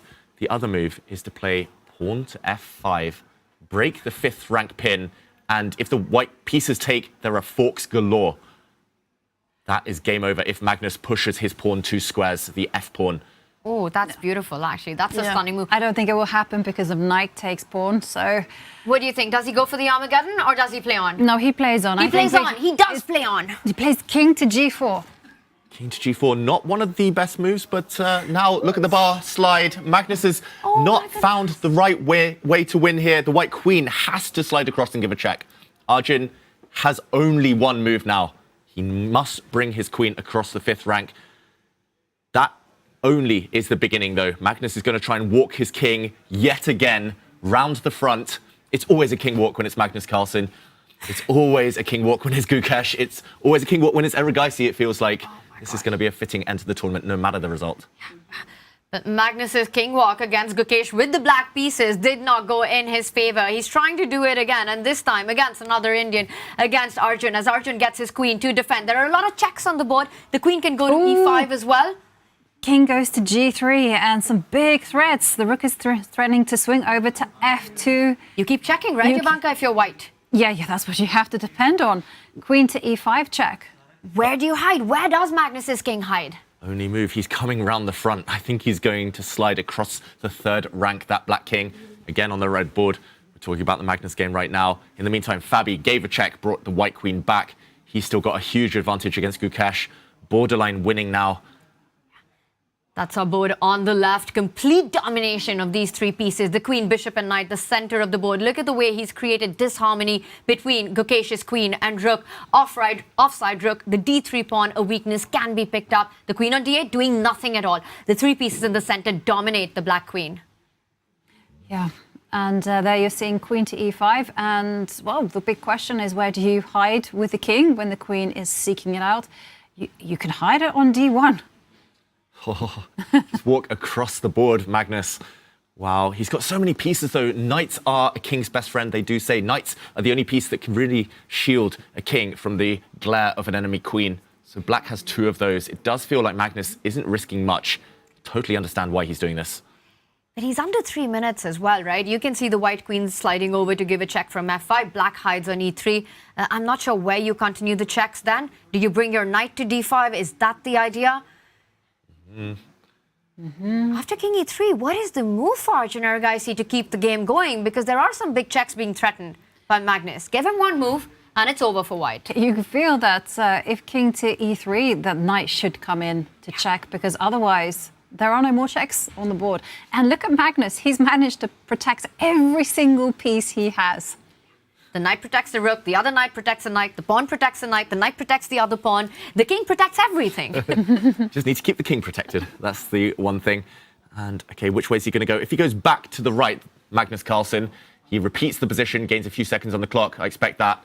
Whether he's going for the draw or not is another big question. A draw might be enough for Magnus, but he won't know that for certain. And Arjun, instructive by him, right? When you're on the defense, you don't want to think about your moves for too long, giving those extra seconds to your opponent. He knows a draw is his best shot. He repeats instantly. Yeah. Well, we're seeing also on the left that Gukesh is now ticking dangerously close to the minute mark. And his king is in big danger. Also, it's very difficult to come up with a good move. Look at the clock situation for both Gukesh and Magnus under the 1.5 minute mark there. Gukesh, it looks like he's just frozen. He needs to make a move. But it's kind of difficult to even come up with a move for black here. No good moves for Gukesh, that's the problem. Maybe best would be to throw away his pride and joy, the black d-pawn. Again, the blue board on the left there, to throw it away in order to try and trade queens. Black can push the pawn to d2 if it's captured by a white knight. You can offer a queen trade, but that endgame looks lost. It looks bad. Gukesh does not typically try to bail out into bad endgames. He'd rather take dynamic chances. Although it's looking difficult for him. Magnus moves his king, meanwhile, on the other board. And Arjun immediately checks it for Gukesh. No good moves in bad position seems to be the storyline there on our board on the left. Now, a big question for Magnus Carlsen. Does he slide over to e3 to keep the game going? Or will he, once again, having the opportunity, take it to Armageddon? Yes, but big decision there for Magnus, because if he wins in Classical, that's it. He will be Norway champion for the 7th time. And for Gukesh, well, if he's looking like he's on the way to a loss, Fabiano Caruana is hoping that Arjun turns it around if he wants to be Norway champion. But Gukesh desperately trying to hold on, desperately looking for that draw, because at least then he will net 1 point and the pressure will be on Magnus. Gukesh, though, his last move has turned a bad position into a dead lost one. He's actually going to lose his rook if Fabi slides his queen across and pins that piece. That being said, it's not over. At least in human terms, you do start to fear Black's passed pawns. Fabiano still has a lot of time on the clock. Magnus, though, moment of truth, he plays for the win. The world #1. A draw would have been enough, surely, for him, but he goes for it. Again, I hear the Norwegian TV crew here getting very excited because Magnus Carlsen is taking a small risk here. He's allowed the white knight back with a check, and Magnus centralizes his king. Yep. And this isn't the first time Magnus has done this at the big stage. You know, it was in the World Championship match against Vichy where he continued to play, and it did pay off dividends. Magnus still on the clock there. For Gukesh, 15 seconds. Yeah, Gukesh making that last move with just 5 seconds on the clock.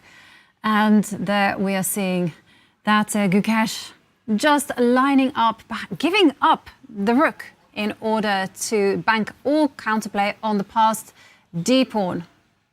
Okay, big news on both boards. This is a very tricky move from Gukesh, trying to push his pawn forward, trying to trick his way into saving that game. Magnus, meanwhile, about to reach out. Is he moving his rook? He grabs the pawn himself, the world #1. Is that a good move? Arjun Erigaisi now in only move territory yet again.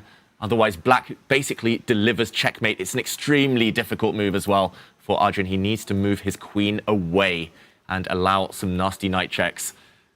But you want your queen and king to be as far away from each other as possible, right? To not walk into any forks, but also calculate that you're not walking into checkmates with the 2 knights and the black king and the rook all ganged up against that white king. For Magnus, it's about hiding his own king. For Arjun, he needs to find a good square where the queen can start checking that king at the center of the board. Also, there's a big threat on the board of the black rook sliding up, and the white king will be driven to the e2 square, upon which black can just simply go knight to g3. So there is danger lurking right now. Where do you move the queen? Where is the right square? Where you can start not only defending your own queen against folks, but also get towards Magnus's king in the center. Queen to d7, that's the right board. The red board there, he needs to line up the white queen with black's king, threaten some discovered checks, but that feels like it's playing with fire. If we do see that move, though, if Arjun does find it and he does have 6 minutes, then we might see some counter chances. Magnus is not entirely safe himself. Magnus might have to bail out at the right moment. There we see the blue arrow shows it. The only move for Arjun Erigaisi. Otherwise, he is lost. He can resign on the spot unless he finds it due to knight forks. Just to show you Vanka's idea, if we see a pawn move, for example, the black rook will come down, check the white king, and the white queen turns out to be on a vulnerable forking square. So you need to move her away, get her out of that line of sight of the black knight. Queen to d7. Not easy at all. And he finds it. He plays it. It's game on as Arjun lines up his queen against the black king. And now Magnus has to be careful. Knight b4, a big threat on the board. Yeah. Discovered checks everywhere. And seconds left on the clock for Magnus. Okay, he's frozen a check just to get those extra 10 seconds. Arjun will step up with his king.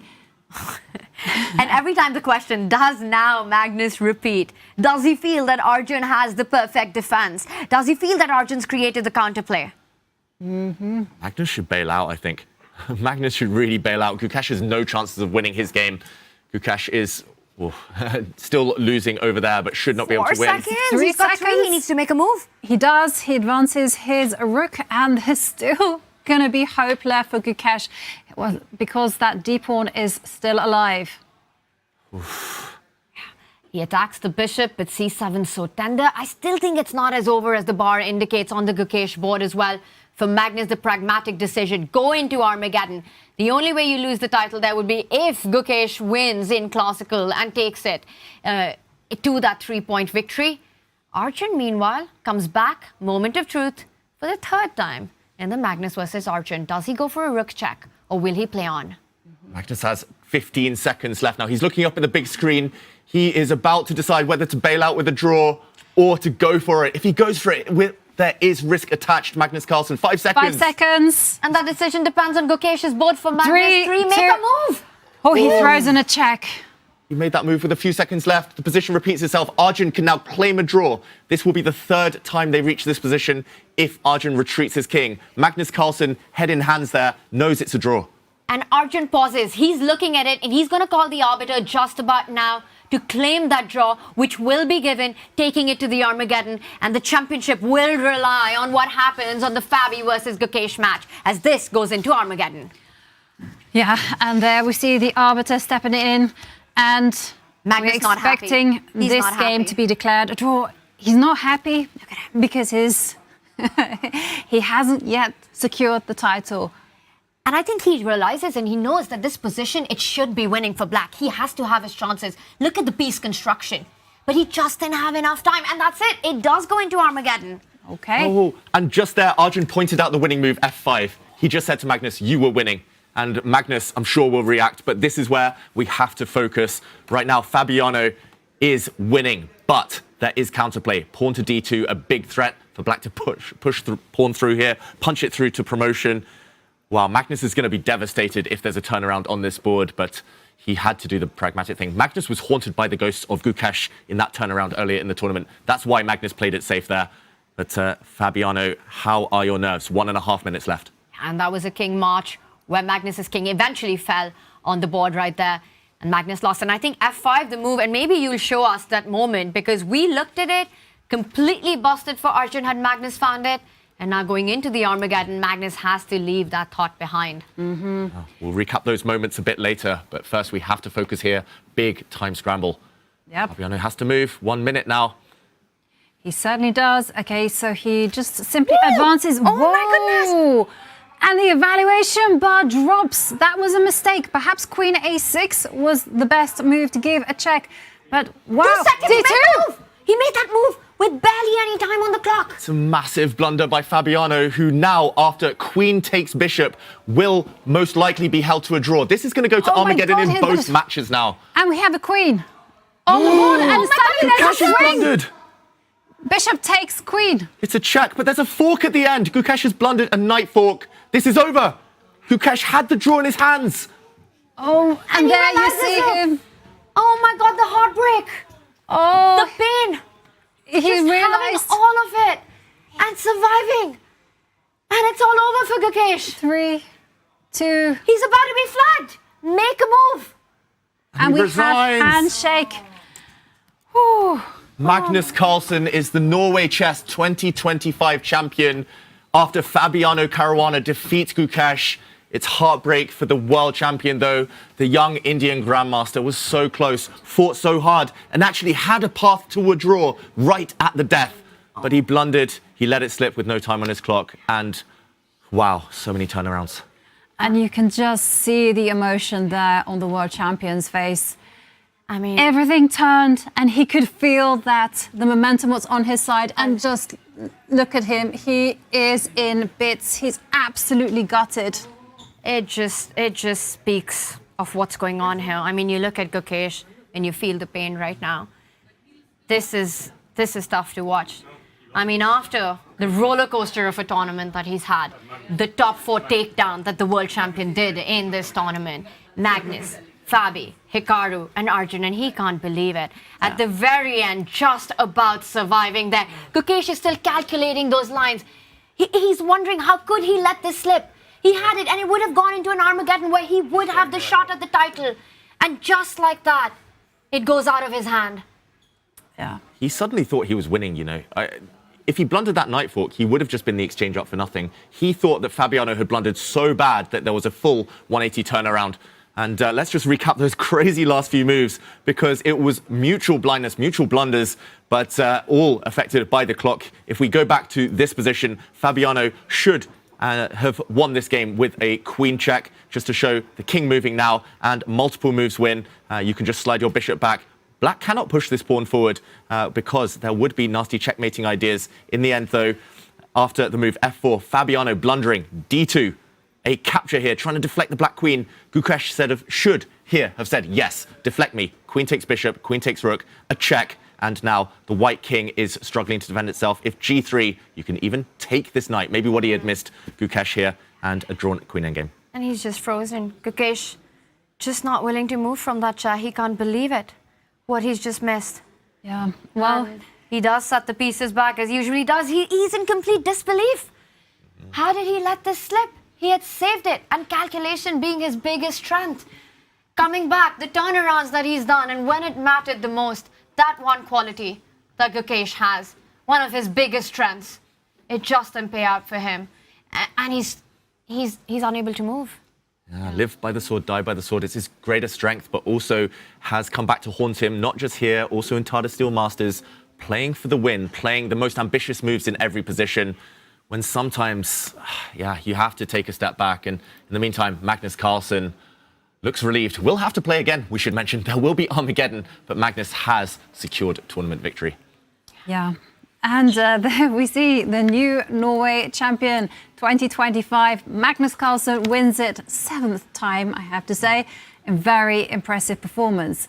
And he had to recover from some dark moments there. Magnus losing to Gukesh and surviving some Armageddons. But in the end, there you're seeing some smile on the face from the world #1. As eventually, when push came to shove, he showed that he really, really wanted this. Incredible. I mean, call it dominance, call it destiny. Magnus gets his 7th Norway Chess title. It's his legacy here. What a tournament it's been for him. So many emotional swings as we still see the world champion on our screen. But for Magnus Carlsen, he just makes the impossible look inevitable every single tournament. Yeah. And the pain of chess is real, as we saw there from the world champion Gukesh. Still in shock. I think part of it is also the adrenaline rush, because he was surviving on those final seconds.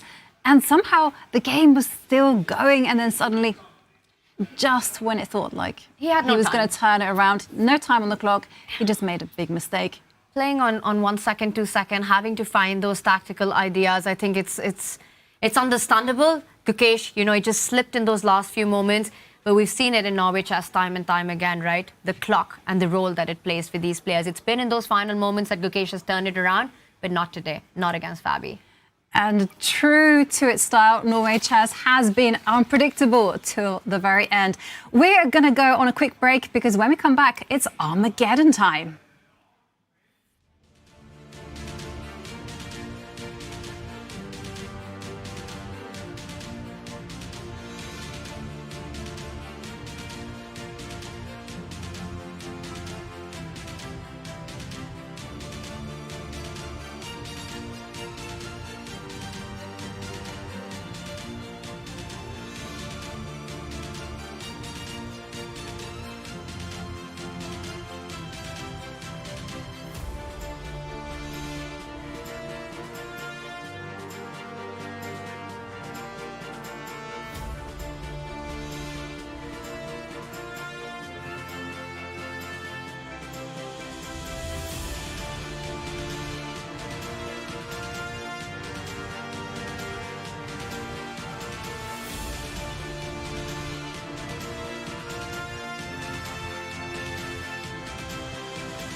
back with the last day of Norway Chess, and it's been a round full of thrills and spills, full of all the surprises. And I just have to take us to the direct bird's eye view, because have a look at this. You are seeing that there are only one decisive result, and we are seeing that Sarkadam is going to be losing against Leiting J, and we have a very intense competition going on here in the studio. The look of it. Armageddon prediction game, and David is in the lead. Yeah, David was 3, I was 2. And I was 2. Yes. So where are we now? So I've lost today's Armageddon. I predicted 2. I predicted 3, so I'm out. And that means David, regardless of whether he wins this round or not, is the winner. What can I say? You know, it was written in the stars. It was a close run thing, but it was pot luck, David. This is not fair. Are we sure about this? I mean, did we check that he gets it right? Yeah, sadly. How do you do it every? Oh my God. Oh my God. Oh, not fair.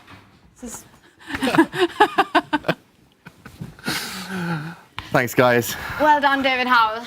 Well done. You get the Armageddon predictions in. You get the bragging rights here in the studio, and we can see one classical game still remaining. I think we've traumatized David for life. Yeah, one potential classical win here, but it doesn't change anything today. And yeah, the one Armageddon. We're going to end with the tournament winner, Magnus Carlsen. We can't complain about that at all. And we see him re-enter the building. Some new words. He took a breath of fresh air. Magnus maybe went out to celebrate, maybe to call a few people, but Arjun Erigaisi will try to spoil his party in this final Armageddon game. Yeah. And I will say one thing, that does matter. You know, you want to finish the tournament on a high. You get this victory. He's had so many swings this whole tournament, but still at the top. Magnus is doing Magnus things, but he still wants to get the Armageddon in. And Magnus there took a very interested peek at a screen that was showing some football.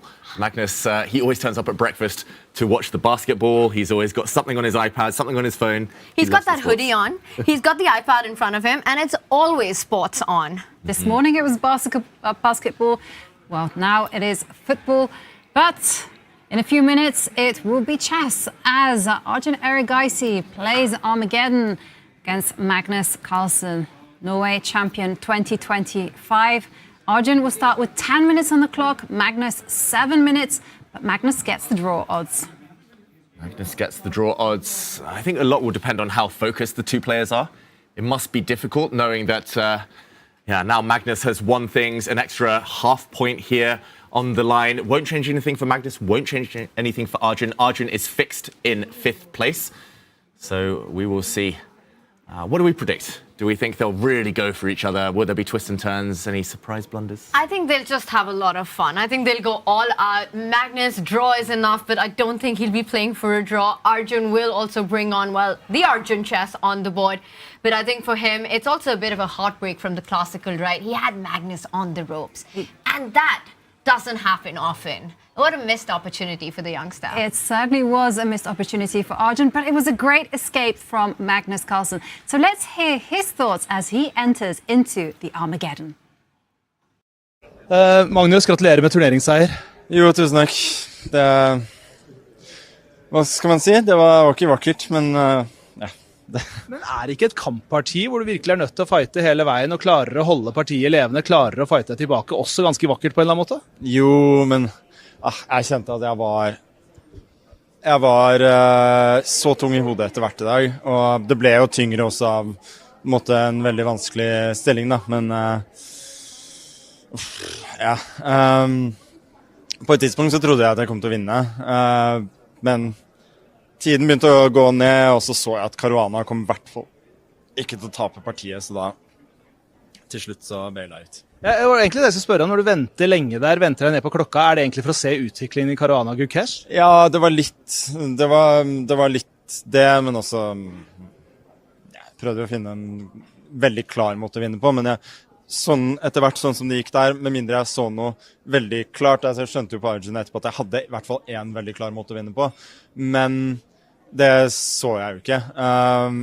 Men sånn etter det så var det i hvert fall prøve å finne noe veldig klart. Hvis jeg ikke finner det, så får jeg heller bare baile ut. Kommer du til å legge mye innsats i Armageddon nå? Nei, det er jo, jeg vil jo spille, men det er ikke så viktig nå. Magnus, gratulerer med dagen. Vi håper å få deg i studio etterpå etter at alt er slutt der. Og så nå kan jeg bare si mester nok en gang av Norway Chess. Jo, tusen takk. But Magnus clarifying that he did struggle in that game, finding it difficult at moments. But, you know, when he sensed that the momentum had turned, he also struggled with the clock time, and in the end he just decided just to agree a draw. But he did say he was going to try, but not that hard in the Armageddon. So we will see how the Armageddon gets along. Still in the mood for a party. I think Magnus already is getting ready for the celebrations. Yeah, he looked relieved, if anything, and I can't blame him. It's been a roller coaster event. In the meantime, it looks like the Armageddon has begun, so let's try and jump in when we can to that game. Here we go. It was a King's Indian defense that is marked by the advance of these pawn pushers, and of course it's crazy between these two. It only took them 12 moves to initiate the chaos this time, and this is a pawn sacrifice by Magnus Carlsen, but a capture here. Magnus will most likely castle his king and regain the pawn. It was a King's Indian defense that shows that Magnus wants to have some fun. Yeah, move 12, I have to say this is the most fun Armageddon position that I've seen all week here, initiating that chaos with f5. It is a pawn sacrifice. So is Arjun going to go pawn hunting? He still got the lead on the clock. Arjun with the white pieces needs to win.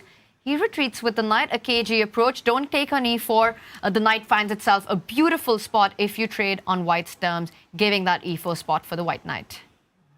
And f4 looks very tempting. There we go, the white bishop trapped, although it can be saved after an exchange of minor pieces. And look at this, a counterattack against black's bishop, which was his better bishop, needed to save itself.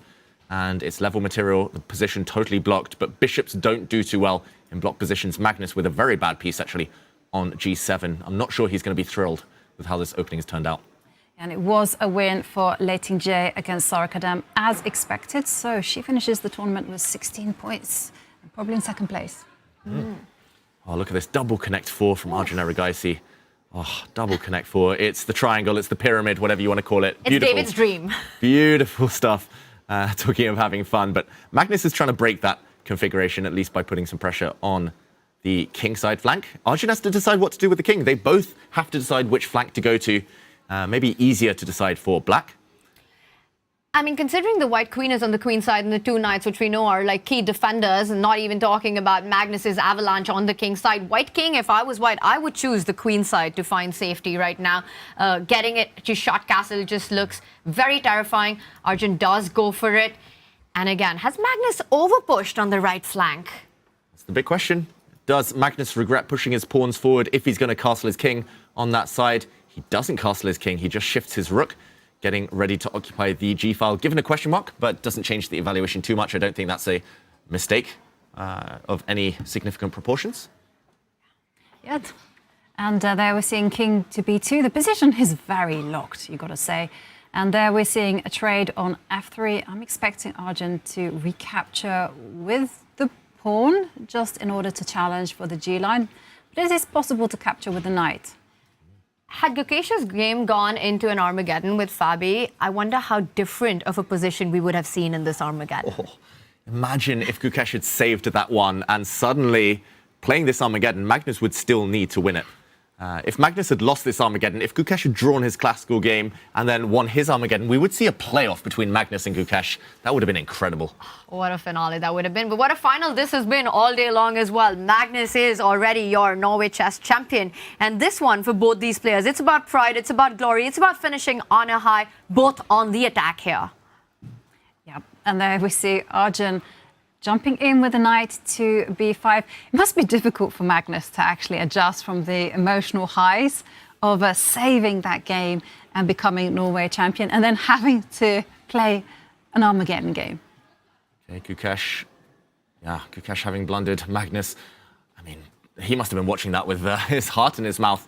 But this time, it's Arjun Erigaisi in the move. He moves his rook across, unpinning the white knight on f3, defending his pawn in the center. I'm just waiting for Arjun to push on the queen side. I don't see any other plan for white. But you need to time that really well, right? Because there are ideas of opening up the A-line after the trade, the knight jumping in with the check eventually. Does that lead anywhere for Magnus, or will Arjun take it head on? You have to push that knight back at the right time. It's such a complex position. If you had to play from a side, would you rather be white or black here, Yobi?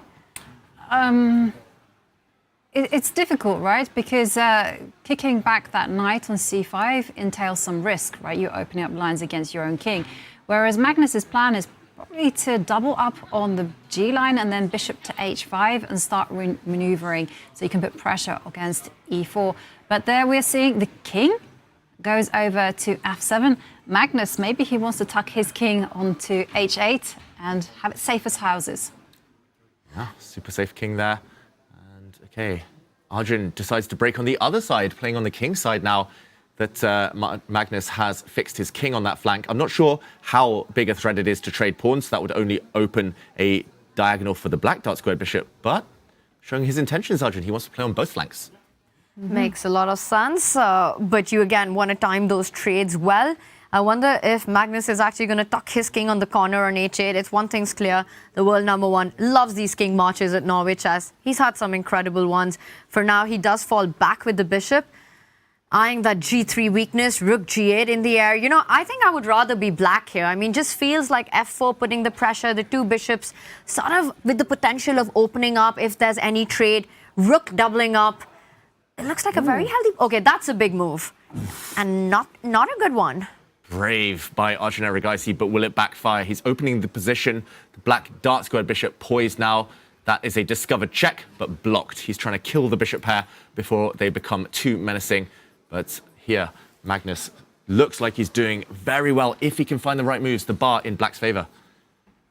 How to continue, though? Magnus, that is the big question. He's 1 minute down on the clock. He brings his queen out, Magnus. Wow. And there you can see the evaluation bar just keeps on rising for white, but it's not immediate, like why this is such a bad move. Perhaps it's just simply all about the exchanges, and the black king will be vulnerable once those trades occur. Okay, big moment. Will he lure out the black king? Magnus pauses, maybe deciding whether to trade rooks first or not. He wants a king march. Interesting decision. Also, if the king marches up, does capture, you have to think about ideas like e5, breaking open the center with eventual knight jumps. There are rook trades. The c7 pawn is thunder. What a crazy position this is. Everything hangs. Magnus, he's not happy with either of the decisions. Ooh, he does trade on the rook. Rook takes rook. King takes bishop will follow. And I love your idea, Tanya, of just introducing the d2 knight into the attack. Do you go e5? Is that a possibility, eyeing that h7 pawn once Magnus's king is on f6? Super tempting. You can also get greedy, right? Go knight takes c7 and just enjoy life being extra material up. Magnus is suddenly hating his position. The tap of the hand shows that he is not enthused about recent developments. It is a check. Look at this. It's actually not the best move, apparently, but Magnus feels like he's getting attacked now. He has to take back with the pawn, otherwise it's game over. Magnus Carlsen, he has to take with the pawn, and then he's got to find the move. Bishop to g4, closing down the white rook next turn. But this is difficult. Magnus, with only 2 minutes left, hand reading there, body language, it feels like he thinks he's lost. And that's understandable, right? Your king on f6, the queen opening up, the white knight's so strong. You don't have the eval bar saying. And that is a big blunder by Magnus. It's king of the hill, but this time it's about to fall. Do you just simply take on h7? Yeah, go in. It's always going to be checkmate. Any check to that king is just going to be decisive. I played king of the hill with Magnus before the tournament, but this king is not going to survive long. Look at Magnus. This is devastation on the board. And for the second time today, Arjun Erigaisi with a winning position against the world #1. Yeah, but at least this time, ultimately, in the big scheme of things, it does not matter because Magnus is already Norway champion 2025. And we're expecting queen to g7. That's a beautiful check, eyeing up the bishop on g4. Mate into queen g7. The Knight king d4? moves. Knight d4 is checkmate. Oh, and it comes. Goodness. It's about to happen. Magnus Carlsen about to be checkmated. It's on the board. And handshake. And Arjun Erigaisi wins the Armageddon, picks up 1.5 points. And Magnus Carlsen, he doesn't care. He literally doesn't care right he's now. He's Norway champion. He's won the big title. It's his 7th crown in a row for Norway Chess. Just complete domination here. And Arjun, nice touch there. He said congratulations to Magnus. After the game finished, he just said congrats. Magnus said thanks. Great sportsmanship between these two at the end. Magnus, though, he did it the hard way. He was only half a point in front at the end. But, I mean, ultimately, this tournament won't just be remembered for Magnus winning. It's going to be remembered for all the games, all the surprises, all the headlines, the memes it made. And can you imagine, like, Magnus winning 7 times, not in a row, as I said, but 7 times. 7 Norway Chess. I mean, that's a legacy, right? Yeah. What a number to have, and sort of what a way to build your domination here. And I think this was one of those Norway Chess where it was just not a given. It was such an up and down roller coaster, so many twists and turns for the world #1. But in the end, as it always does, you know, chess is a simple game. 2 players play. Magnus Carlsen always wins. Magnus Carlsen is the champ. But there were other Armageddons, and one that's especially fascinating was the game between Wei and Hikaru. So maybe whilst we're waiting for Magnus to maybe make an appearance here, there, everywhere, let's have a look at this particular ending. Yeah, and I'm going to take us back a little bit. This was the final position. Hikaru resigned. White has a rook for bishop advantage, just mopping up all the pawns. Endgame win. Hikaru resigned. But I'm going to take us back to when the queens came off, because already there was some crazy stuff. Wei had castled his king over to the queen side. We saw the queens disappear. And, oh, I hear some commotion. Maybe we'll have a guest soon. But pawn to g5. And Hikaru started to go wrong in a moment. It was after some exchanges, bishop to c7, by the way, a very crafty move, totally paralyzing the black pieces. I just want to point out, this is one of the star moves to my eyes. If you ever take this bishop, you simply get forked by the white knight. So this bishop alone keeps the black bishop caged, therefore the black rook cornered.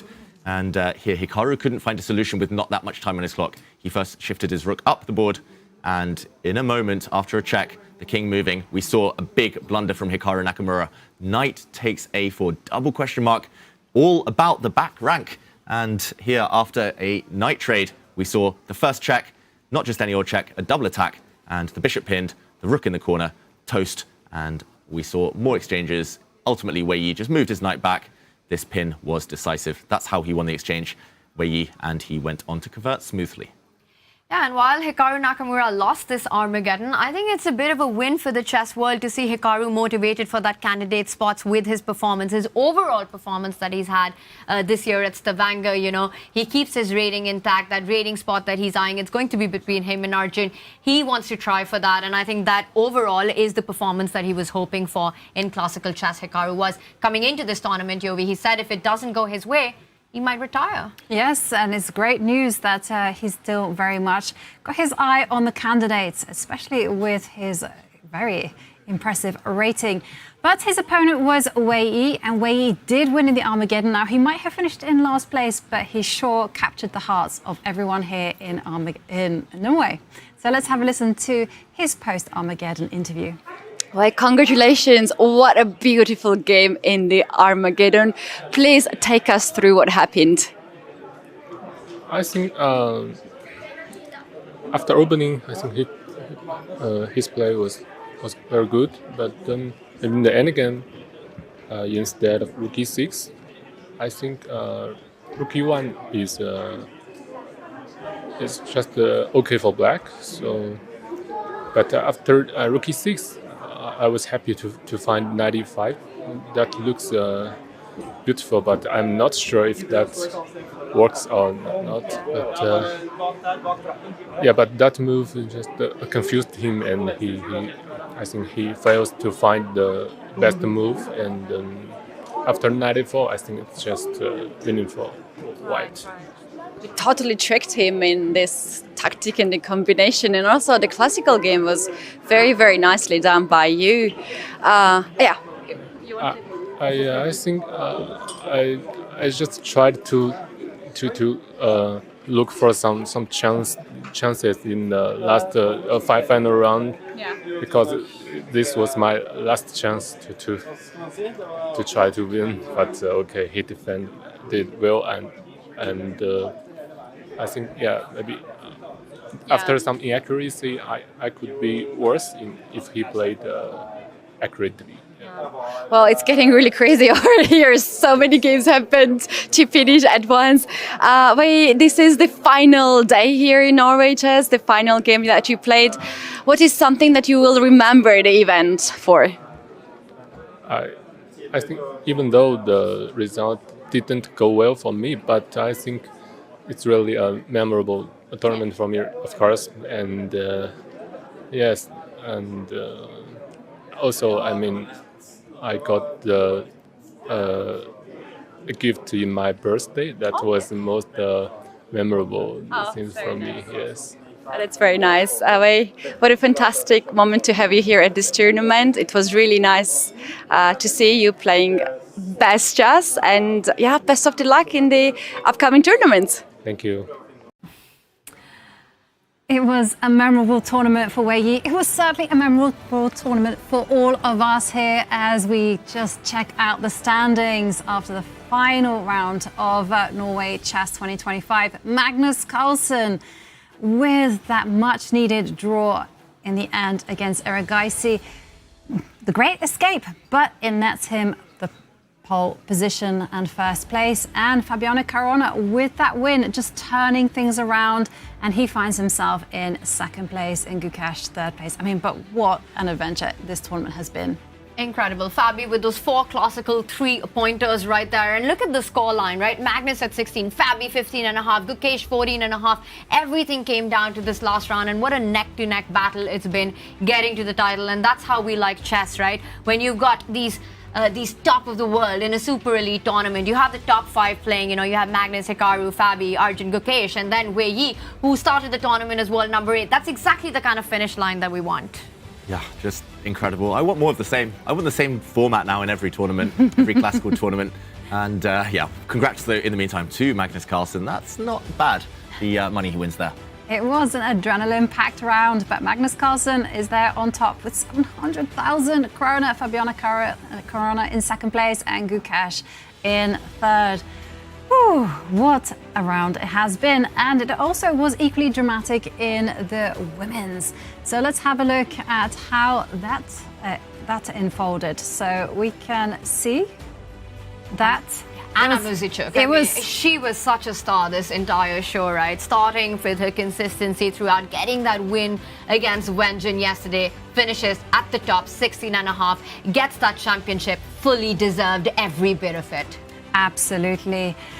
She did finish her game with some disappointment because she lost the Armageddon. She had to wait for Humpy to finish her game, and in the end, that was also a draw against Ju Wenjun.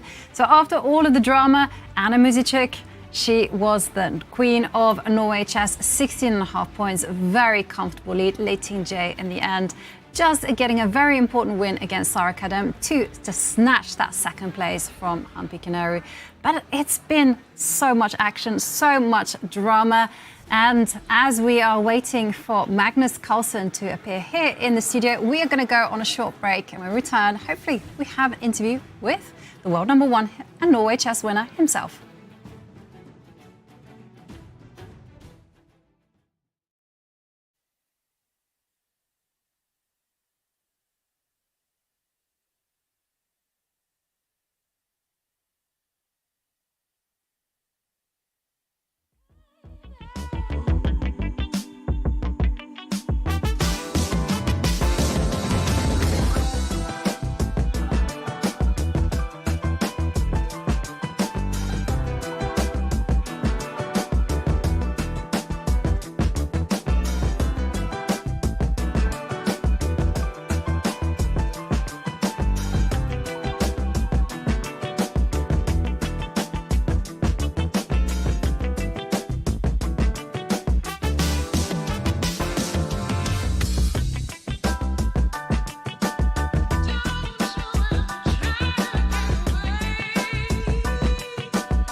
We are back, and joining us here in the studio, it is 2025 Norway Chess winner Magnus Carlsen. First up, congratulations!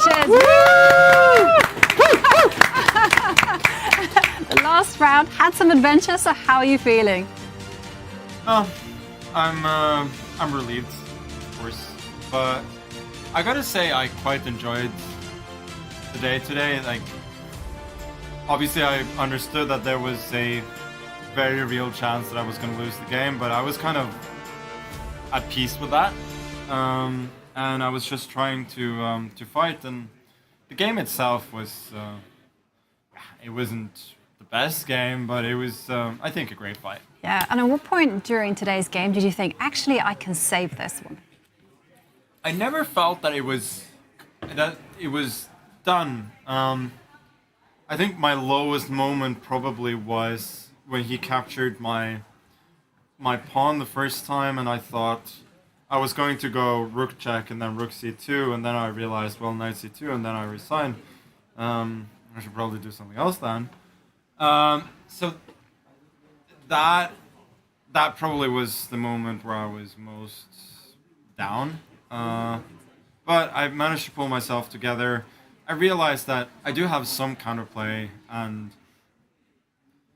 in some of these cases, I know that it can be more about the amount of pieces you have rather than the quality. So the fact that I have 3 pieces attacking, eventually 4, I thought I would always have very good practical chances. And the funny thing is that, I mean, I understood, and later Peter told me that knight g5 was a draw on the spot, and I actually seen this in a different line that I had this trick, but like maybe it was this, I don't even know. But at this point I was already happy that I have actual counterplay, and even after king g7 I felt confident in that I would have at least have very good chances to hold. And Magnus, does title number 7 for Norway Chess feel like a statement with all this talk about next generation, motivation questions, that you're still the final boss? No. It's more of a relief to win the tournament. Like, if I'd actually won the tournament convincingly, we might have been having these talks, but honestly, there were at least 3 people who could have won this tournament easily, and I kind of stumbled into it. So I don't think that's much of a statement. I would say overall, though, that, I mean, the Armageddon games were atrocious, but in the classical games, I did score +2, and it definitely feels like that was on the lower end of what I could have gotten from my position. So I'm happy with the fact that I managed to create a lot of chances, and I felt that I generally played the best chess. But, you know, stumbling over the finishing line, winning by half a point after a lot of results go my way, yeah, it doesn't feel like that. But it's good to see that I feel like, at least in parts of the game, I am a lot better than, you know, the kids who are trying to take over. Fabiano Caruana are still very, very good at what they do. That's fair enough, but I generally feel that I can outplay the kids, which feels good. And Magnus, I mean, as a chess fan, as a commentator, I felt like this was one of the most fun tournaments in years.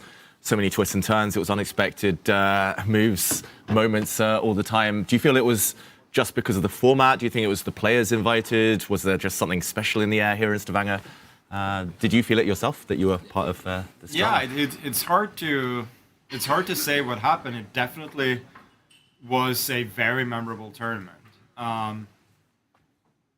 It's rare to see so many twists and turns, and of course that comes, like, the quality wasn't perfect, but there was a lot of good chesses as well. For instance, I mean, Gukesh scored 4.5 out of 5 with white, and then, I don't know, lost, I guess, half out of 5 with black, or I think so, yeah. I'll double check, but sounds Sounds like it. Yeah. Only the crazy game against Wei was a draw. And in the 4 games that I actually tried to win as white, I got serious chances in all of them, which is quite unusual. I don't know quite why this happened. Like before the tournament, I was kind of thinking that I should try and play relatively safe, try and pick up a chance here and there, and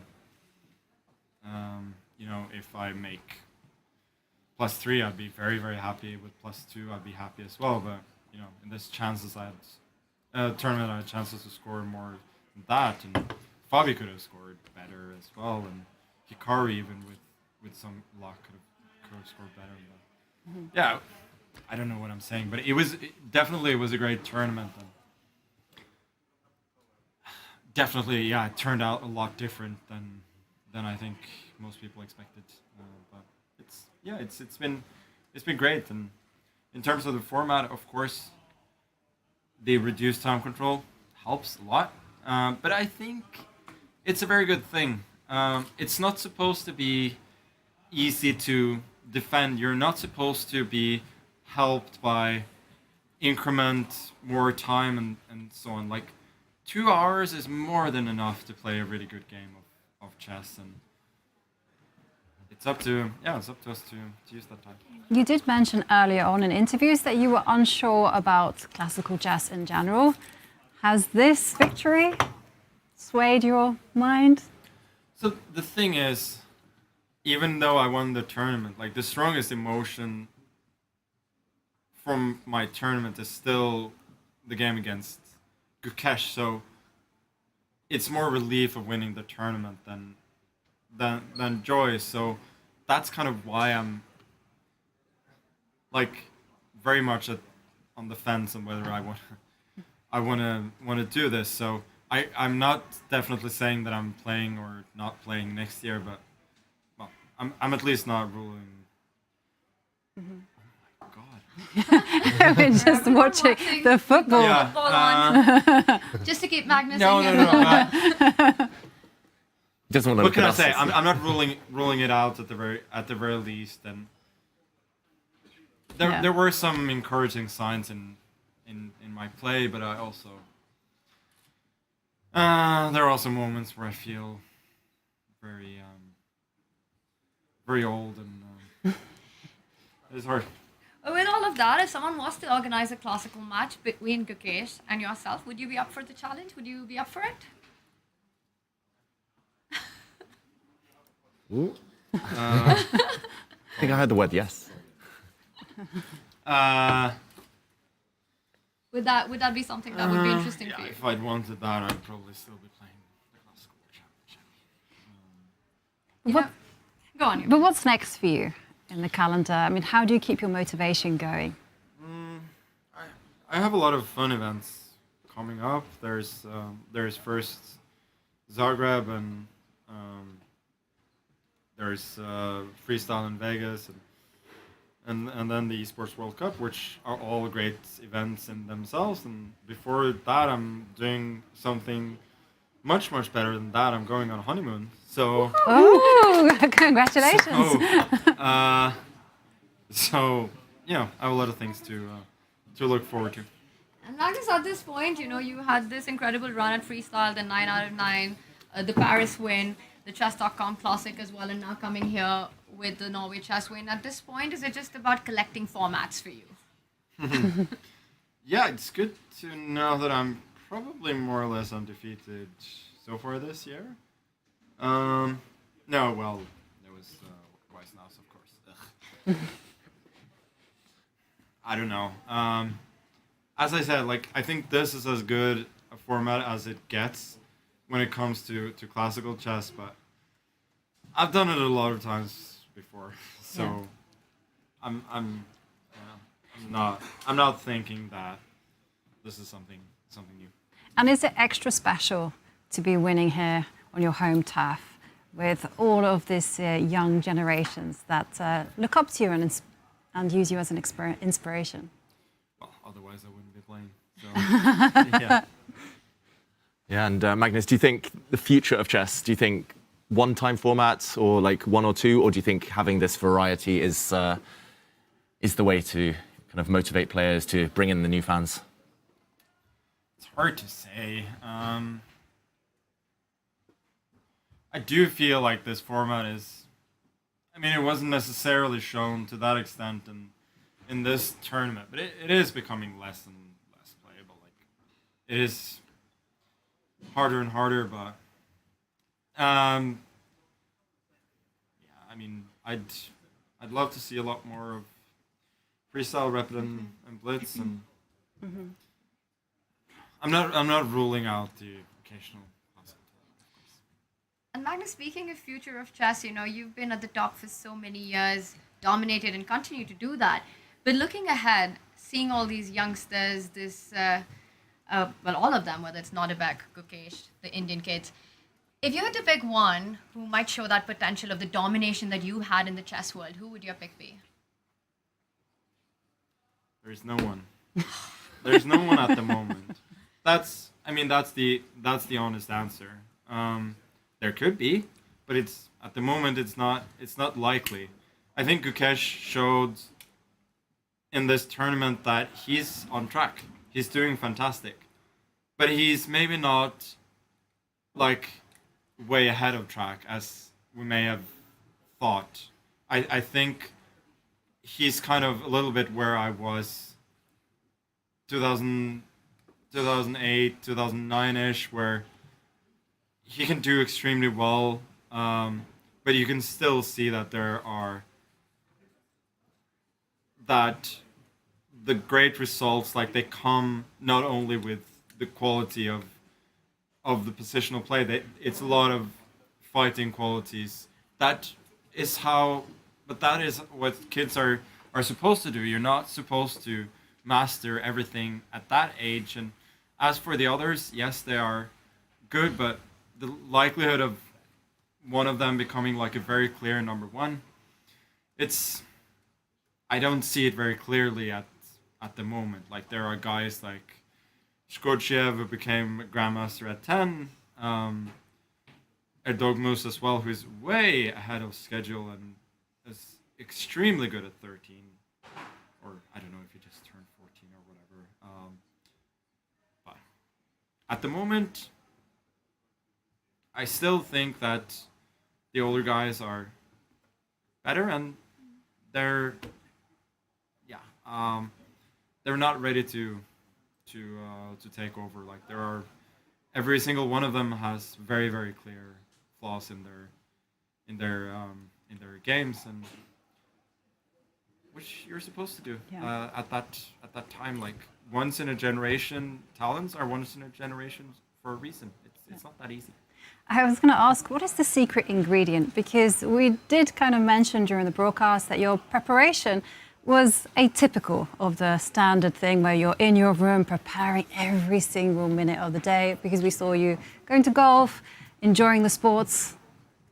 Yeah, I mean, I do want to enjoy my time here. So whether that be golfing with Peter, or, you know, shopping with my wife, going to lunch or whatever, like, it's good to kill some hours with other things than prep, and I wanna enjoy the tournament as well. Like, the hardcore grind is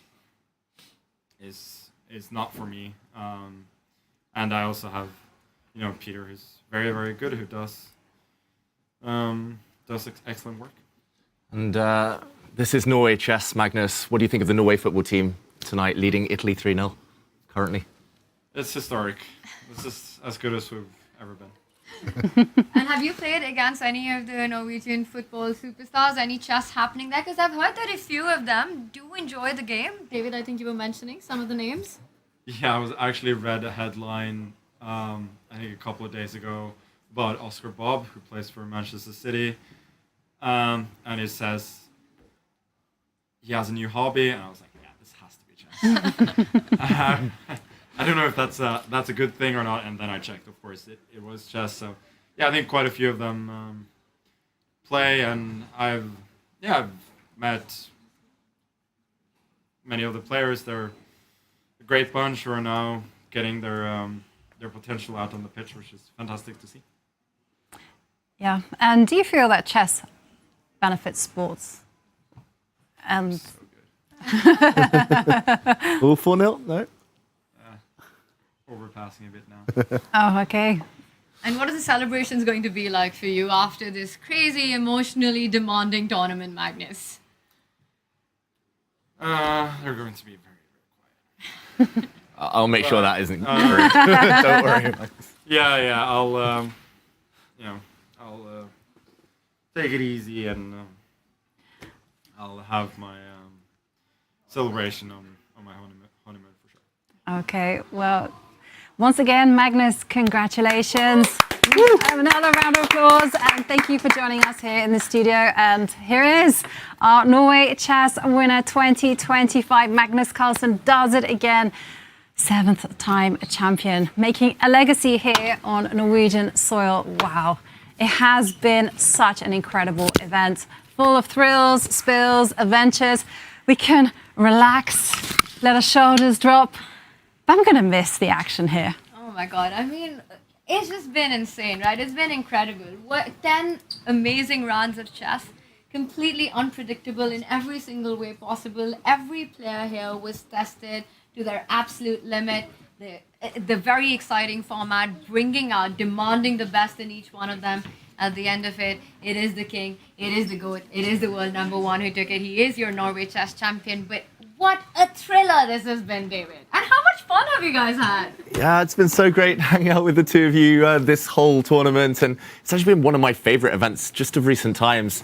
It does feel like some events don't stand out anymore. There's not enough on the line, not enough at stake. But here we had all the best players in the world, you know, the main characters, the Avengers we were calling them, and it lived up to expectations. They all wanted it so badly. We saw that with the emotion with Gukesh, the heartbreak of his loss. We saw it with Magnus there, the smiles, and yeah, more of the same, please. I want this to continue forever. Yeah. And you know, Jovi, honestly, I think working with both of you has been so awesome in the studio. We've had these incredible moments with chat as well. Armageddon prediction game won by David Howell. But it's been such a blast doing this.